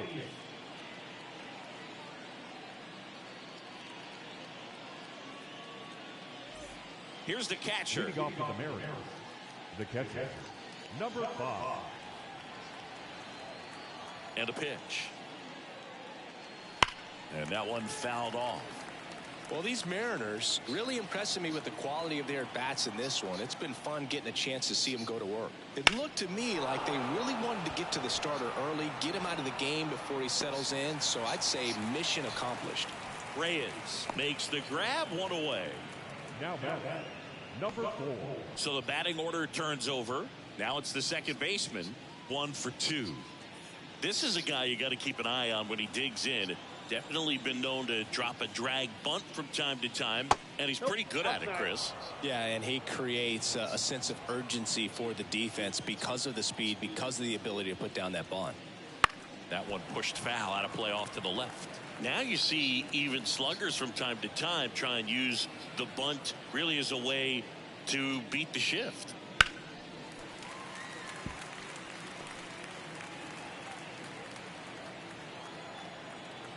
Left-hand hitter waits. Swing and a fly ball in the air out towards right center field. Pulls it down, and there's 2 gone. Up next for Seattle, the right fielder. And now here's a speed threat. Outfielder Joe Garrison. Singy, you got to appreciate a guy who's this good defensively. I mean, watching him track balls in the outfield, it is beautiful.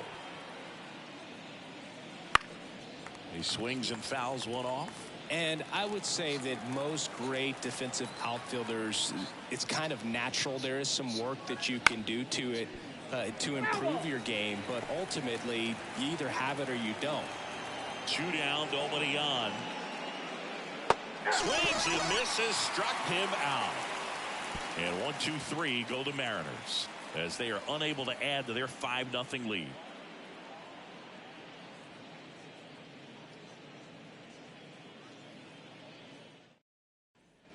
Back here at Angel Stadium, here's the third baseman, number 10. Third baseman, number 10. There's one guy that I can think about, Boog, who started as a third baseman, Alex Gordon, and then became an elite perennial Gold Glover out in left field for the Kansas City Royals. But he's a guy, when you watch him play, you would imagine that that's all he ever played in his life was the outfield.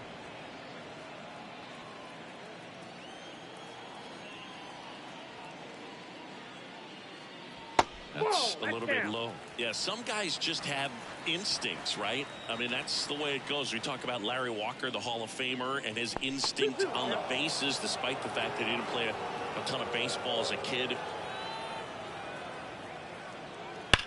Still 2-2 after the foul ball. Remember Mark Kotsay was a real good defensive outfielder. Good instincts, not great speed.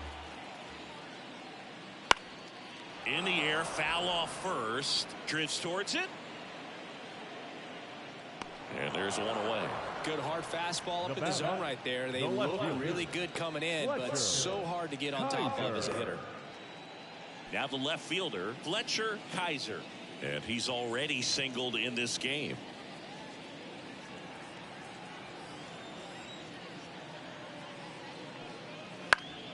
And first offering is fouled off. Yeah, and I figured you would get Kotsay into this because you had a free dinner at his house the other night. That is true. Ball And inside. misses inside. Base is empty, one away. Last half of inning number 5.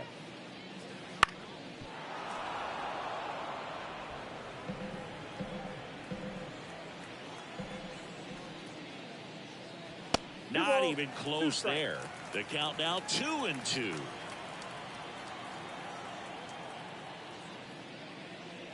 Just misses with that one. And the pitch. Right through there. Got him. That's out number 2. Oh, nice job right there. He struck him out twice. The pitch before looked like it was strike 3. Doesn't get the call. Bears down. Throws another quality pitch for the strikeout.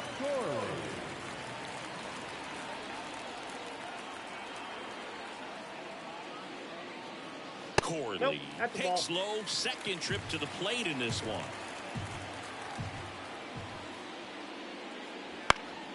And there's a foul ball. The pitch. Out towards right center field. On his way over. He's there. He's got it. That is the inning.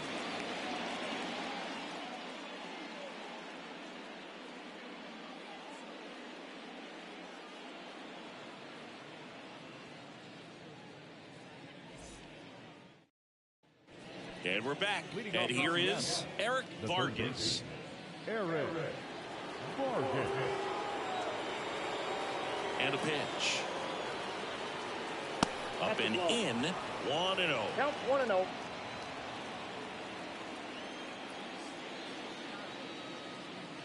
Top of the zone, and it's called a strike. Well, it looks like he's wanting to work the upper part of the strike zone. What does that mean? Top hand better be working for the hitters. Adjust that side a little bit. Give yourself a chance to hit.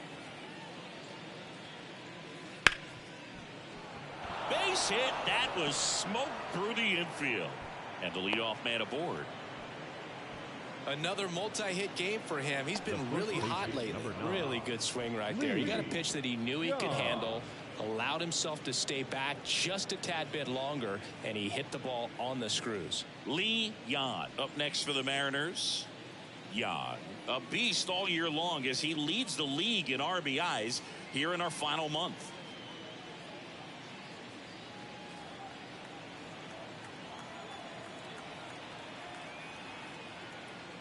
Fastball for a strike.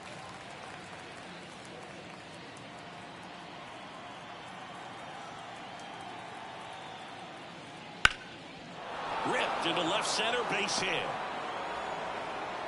Throw back in quickly. First and second now with nobody out. The left fielder, number 25. Lyle Piper up next for the Mariners. Piper having more success against left-handed pitching this season, as might be expected.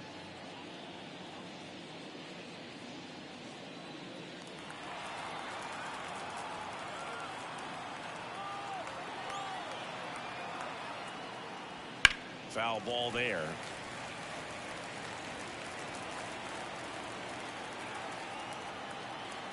And a pitch. And that's in for a strike. Well, we call that keyhole. Even though it's right there and looks pretty good, if he doesn't love it, he's not going to swing that early in the count. Swings and misses, and that's the first out. He's really good hitting the baseball the other way, so credit the pitcher for having him out in front of that pitch. Clearly he had him fooled. In now is the Mariners DH, Fletcher Norton.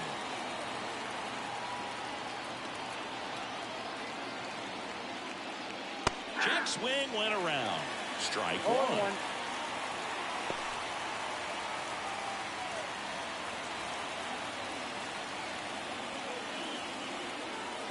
Right-handed reliever. Foul back our way, and that's out of play. Runners at first and second with one gone, and we're in the top half of the sixth. It misses. It's a strikeout. Just overmatched on that fastball right there, and it wasn't like he was set up for it by something off speed earlier in the at-bat. Just came right after him with 3 straight, and he had no answer for it.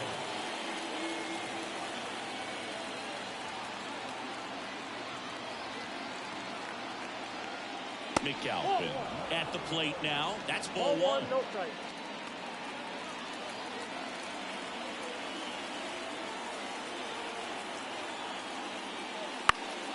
In the air out towards right center. And no one can get there. Runner from second crosses the plate. And it's now a 6-run lead. Comes through with the RBI. Got a good pitch to drive. Stayed short with his back path to the ball and caught it out front. And he stayed long in his follow-through. That's how you split the gap. And that's pretty much a double every time. So 2 down. And the batter will be the shortstop, who's 0 for 2 with a pair of strikeouts. So RBI spot, but Chris, this is a guy that is not really swinging the bat all that well here. In this situation, you have a real good opportunity to get drilled out towards left center field. That's well struck. And it one-ups the wall. The run comes in from second, and it's an 8-run lead. And that's a 2-out double.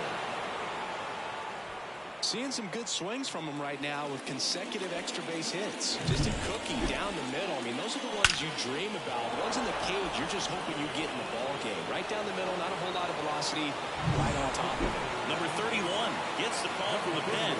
50th time he's come into a game this year. He's been relied on out of the pen quite a bit. Man at second here with 2 away. Now the Mariners catcher. And Boog, I'd say he's due. That one not close. Ball 1.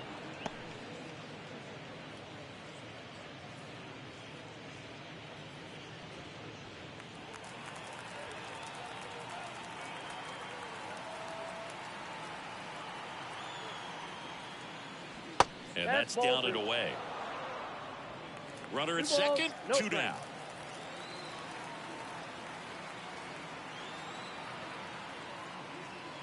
And strike 1 to the catcher.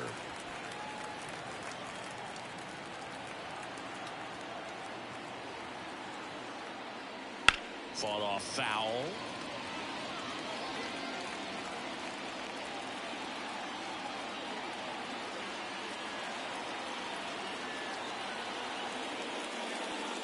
And down on strikes. Good job at damage control right there. 3 runs on 4 hits, no errors, and 1 left on. 8-9-1 scheduled in the bottom of the 6th. It's the Mariners 8 and the Angels nothing.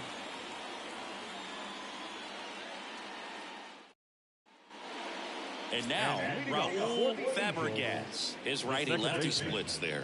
Raul Fabregas.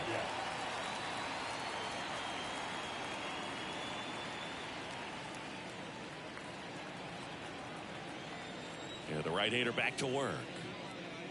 Well, every pitcher wants run support, and having a lead is nice, but it can be challenging for some pitchers. I think keeping the mindset to attack instead of trying to be too fine and have too much finesse. Go after hitters and get quick outs. And here it comes. And another ball.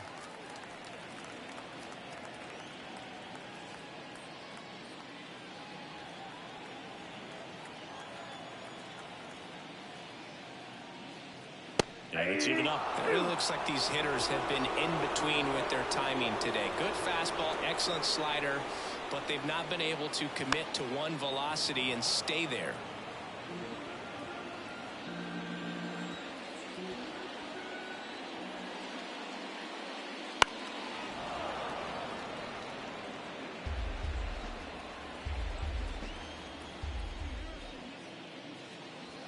Swing and a miss. Struck him out. 1 out. That was a tough slider right there. He couldn't get a piece of it just to try to keep the at-bat alive. And hitters will tell you that slider, when a guy's able to really tunnel the pitch where it looks like a fastball and then late has a really good bite. So tough to lay off of because you've made the decision. You don't want to get beat by a fastball, and then you swing and you miss. You go back to the dugout shaking your head. That one is upstairs. Base is empty, one away here in the bottom of the 6th. Next one misses, and that's ball 3. He hasn't fallen behind in the count like this all day. He's in danger of walking his first batter right here. Inside ball 4. Definitely lost the handle during that sequence. 4 pitches for the walk, and that last one didn't even threaten the zone. Catcher might want to go talk to him. Gerard Gant, the next to hit for the Angels. Gant enters the day among the league leaders in batting average, but he'll need to get hot if he hopes to win the title.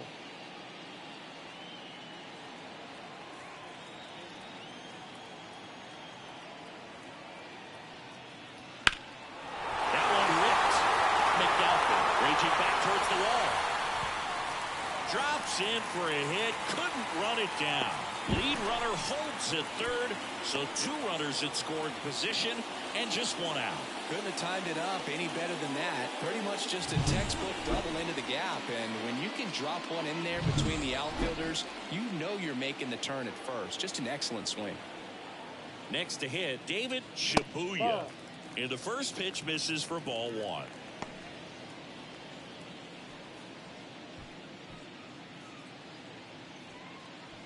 Nyemula, the runner at third. Gant at second with 1 away.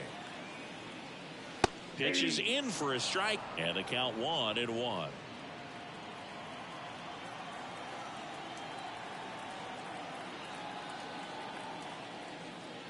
And that misses off the outside edge.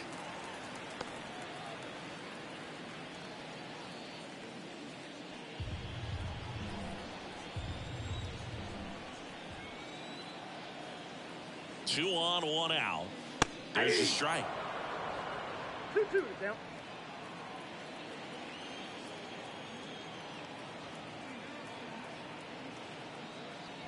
Swings through it, and that's a strikeout.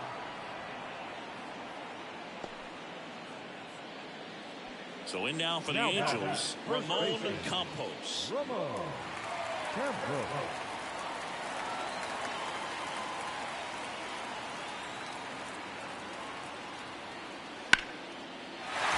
Base hit, 1 run is in.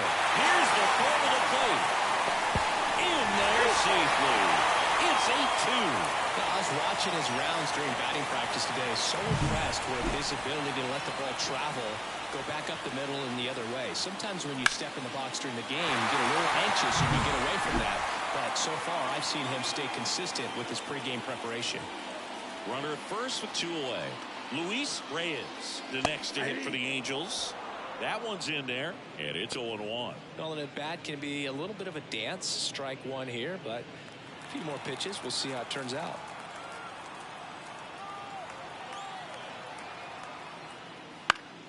Pop foul out of play off to the right.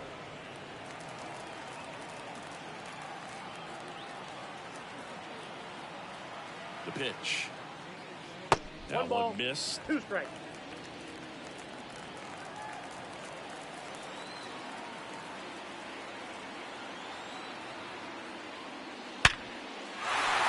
That's a base hit. Throw in hopes the lead runner at second. 2 on now with 2 away. Now the third baseman.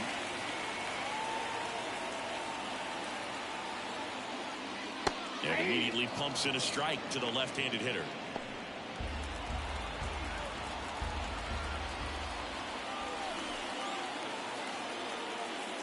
Strike 2. 0-2 is the count.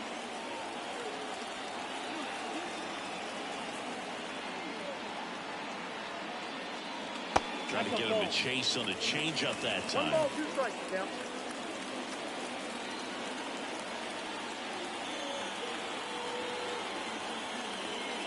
Next pitch misses. 2 balls, 2 strikes. 2 balls, 2 strikes.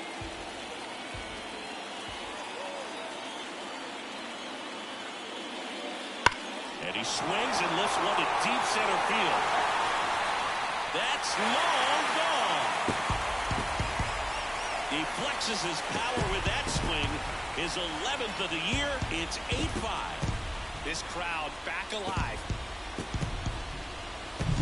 Oh, that one got in the jet stream on a line drive. We saw the numbers on the backs of the jerseys of the outfielders, which is usually bad news, and all of a sudden they're back in this ball game. Kaiser stands in now and watches strike one.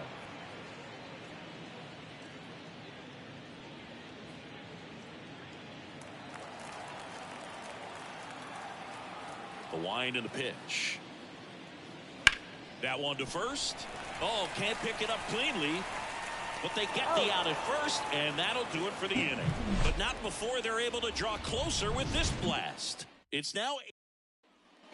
We go to the top of the 7th. Here's the second baseman, number 4. The pitch. Bunting for a hit, and it goes just foul. And the right-hander deals. That one pushed to the left and foul.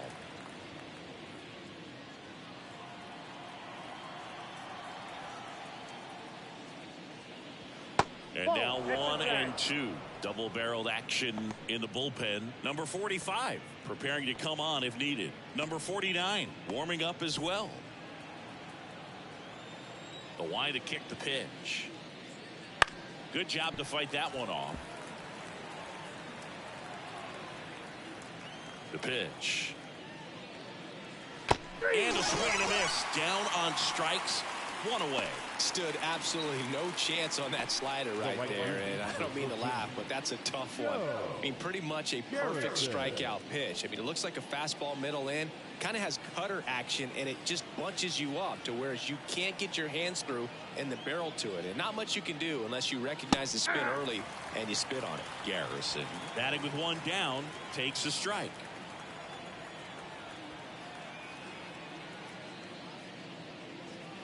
On the ground, right side.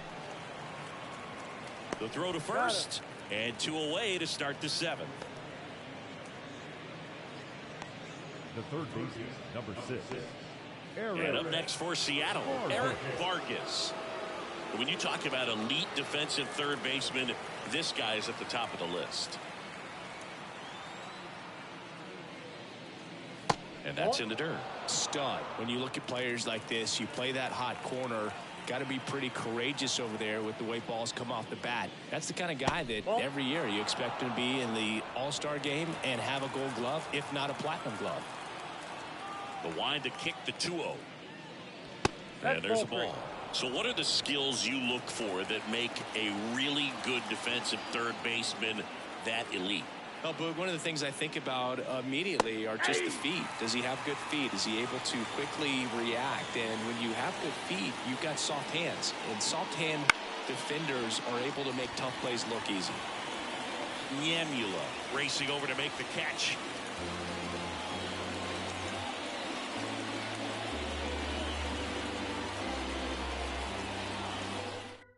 New pitcher for the Mariners, number 37. Should be a good first matchup for him here. He's been doing a great job against right-handed bats so far this season. They've had a lot of trouble squaring him up. Check swing on the first pitch. Appeal down to first. And yes, he offered at it.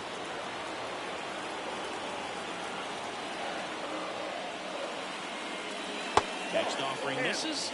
And that is ball 1. Action in the pen down there. Gustavo Castro getting loose for A.J. Hinch. Number 35 also getting ready. Jan sizing this one up. And there's one down. That was a good hard fastball with some nice ride up in the zone right there. Hitter looked like he was on it, but I think that velocity at the end just beat him. Instead of a line drive or something hit deep, it's a pop-up and an easy out for the defense. One down, base is empty. Ground ball up the middle. Tosses to first, and a couple of quick outs. The center fielder, number 34, Lucian. Niamula. So up next, Lucius Niamula.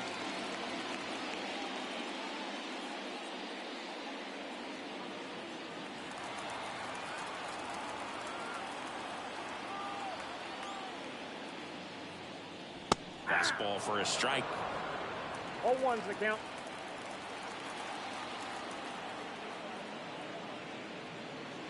Next pitch is inside. 1 ball, 1 strike.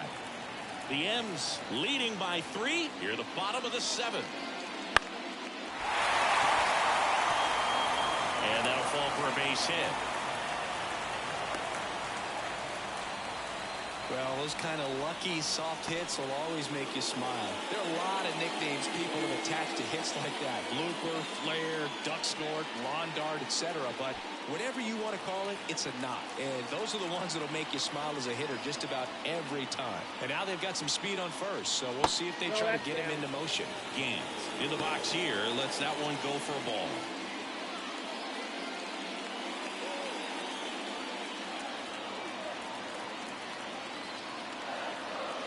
Two outs. Runner on the go. And that's a base hit. Lead runner around second. And now they'll have runners on the corners with 2 away. A couple of singles back to back. Anytime you rip a line drive the other way, you feel really good about what you did at the plate. You trusted your hands. You let the ball. So out of the bullpen for the Mariners, number 35. And he's had a really hard time throwing strikes so far this season. His walk rate is up there among the worst in the league for relievers. Shibuya, the next to hit, takes ball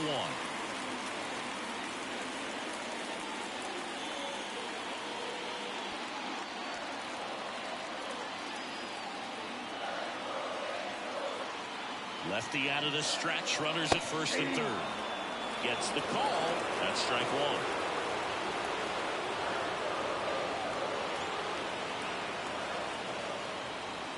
Right through there for a strike. Well, a good breaking ball like that can buckle the hitter, and by the time you realize it's going to be in the strike zone, it's too late to pull the trigger. Tying run at the plate. That's towards center. And that will end the inning. Angels strand a couple, still looking up at an 8-5 deficit. Welcome back, and a new arm on the mound to start the 8th. Number 45. Pretty tight game, so they're looking for quality pitches out of him right here.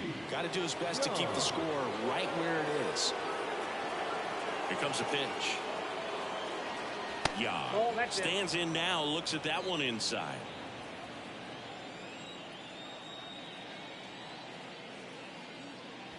And another ball. That's inside. The wind of the pitch. That misses, and that's ball 3.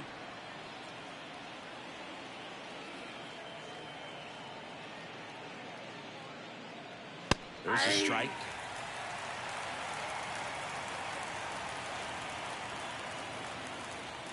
Three 1 is on the way.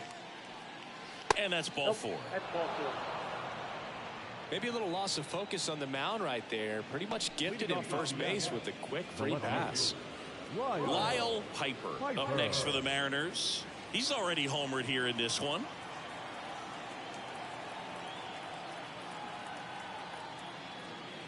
Top of the zone for a called strike.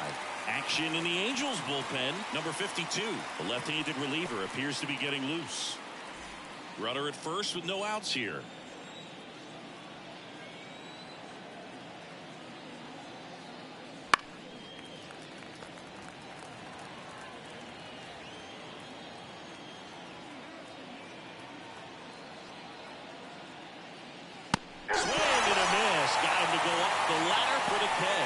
Typically that high fastball, if it's close to the top of the strike zone, a hitter, if he's prepared for it, can get to it. But that one just had that little jump at the end, which indicates there's a good spin rate on it, and it didn't decrease in velocity as that hitter's internal clock would expect it to, and that's why you see the swing and miss. Norton in the box now. No balls and a strike.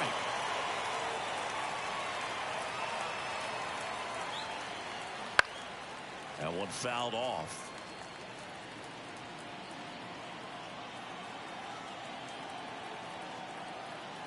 And the righty deals. Ball one low. 0-2 count. You got the opportunity to expand the zone. Could get the chase there. Let's see what he comes back with next.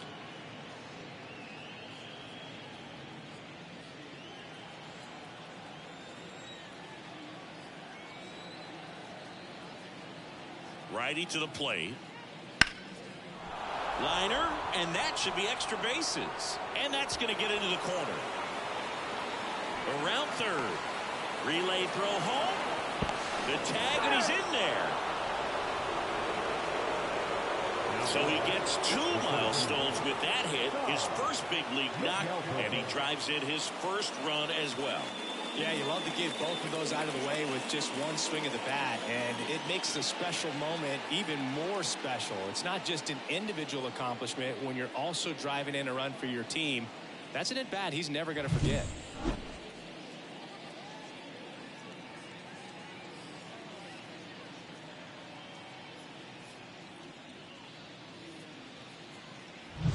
Cy McAlpin getting ready to hit. 1 for 3. First pitch misses.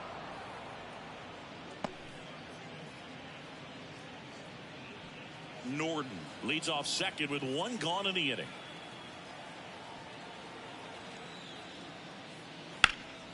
In the air to left down the line. And that's a foul ball.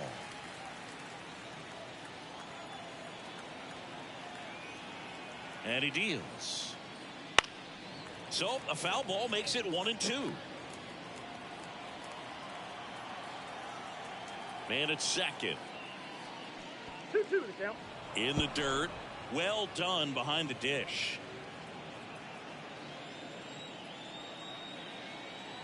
Moved to second, and he's back in easily. 1 out and a runner at second.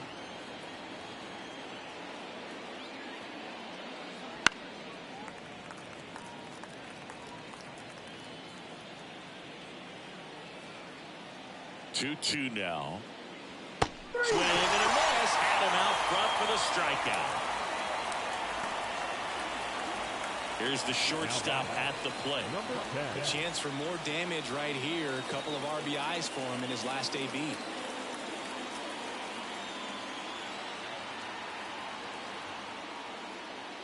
First offering, and it just misses.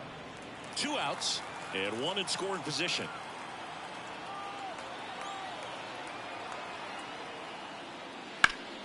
Swing and a liner foul off to the right. The pitch. 2 balls, 1 strike. This one in the dirt. No advance. Good job behind the dish. Righty delivers. And a foul ball.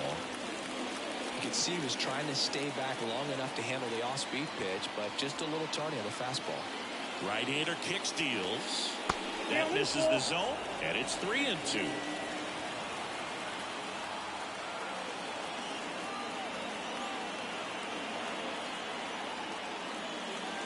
Swing and a miss, struck him out. They limit the damage here, but a run will score in the inning on this RBI double. It's now 9-5.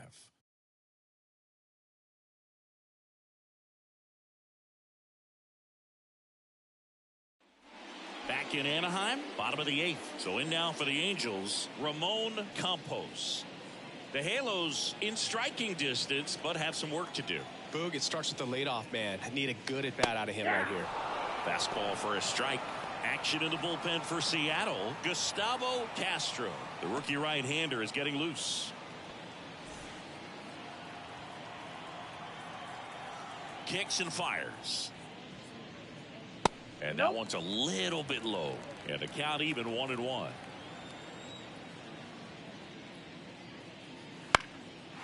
And a liner around into right center for a base hit.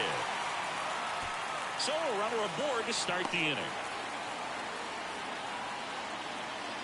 Just a really nice approach to shoot that line drive to the opposite field. There's a lot of hard work and discipline that goes into getting a result like that at the plate. Doesn't come naturally for most hitters. Now, Luis Reyes.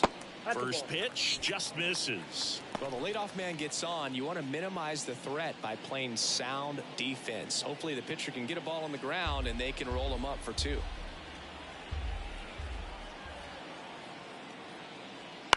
Roll to short, could be 2.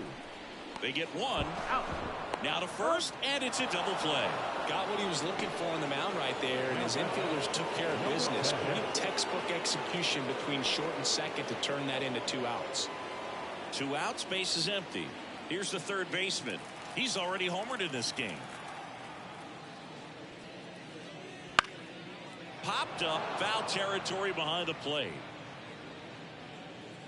Nabs it, and that is the third out of the inning.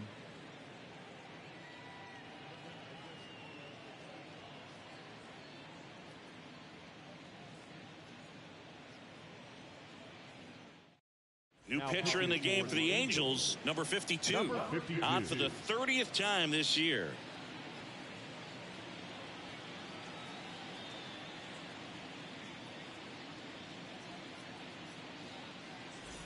Now the Mariners catcher. 0 for 3 with 2 strikeouts and a flyout. And the pitch. And that one is lifted in the air. Hauls it in for the out. Really nice job to get your first out of the ball game. Back to the top of the Seattle order. Here's the Mariners leadoff man. Strike 1.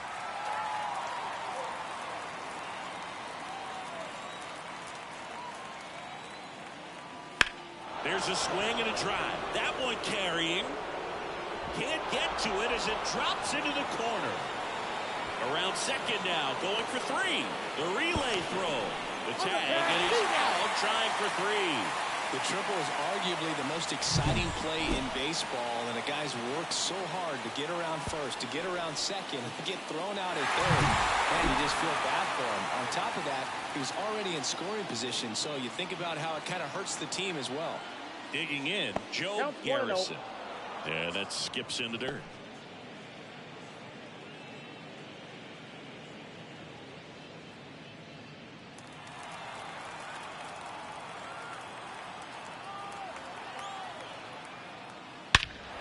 Swung on, belted. Niemula going back. And it's caught just in front of the wall. Oh, man, amazing catch to end the inning. As a former outfielder, I'm feeling proud right now. Saw the wall, didn't get afraid, held on to the ball.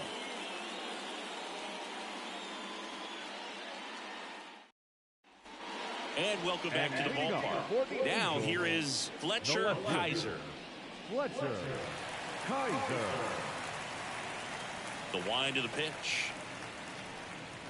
Just off the outside edge.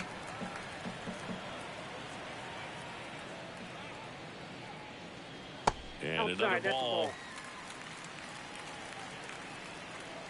The lefty fires. That's in for a strike. Big at bat right here. He did the team thing, took until he got a strike. Now he's got to go to work, shorten up that swing a little bit, do whatever it takes to get on base. And that's in the dirt.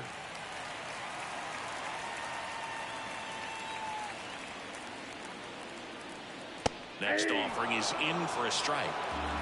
Count is 3-2. Payoff pitch. Caught him looking for the K. Wow, that's a tough call for the hitter, but the pitcher will take that all day long. Not quite in the strike zone, but he found a spot that the umpire is going to, at least for now, allow him to get that call. So hitters are going to have to make an adjustment, but pitchers are going to learn from those things and really try to exploit them if they can. And now it's going to be Jerome Corley. And a foul ball.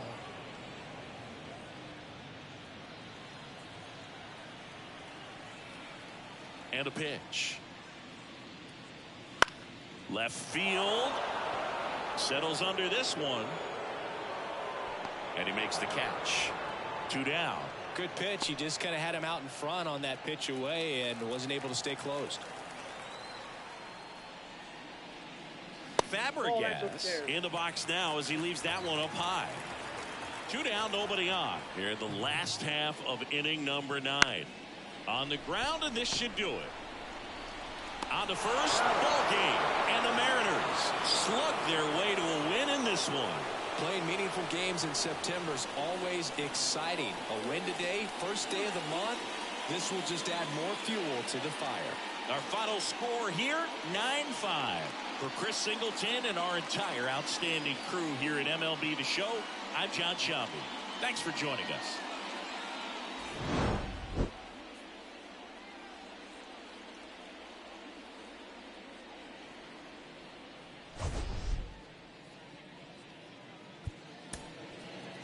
Our final.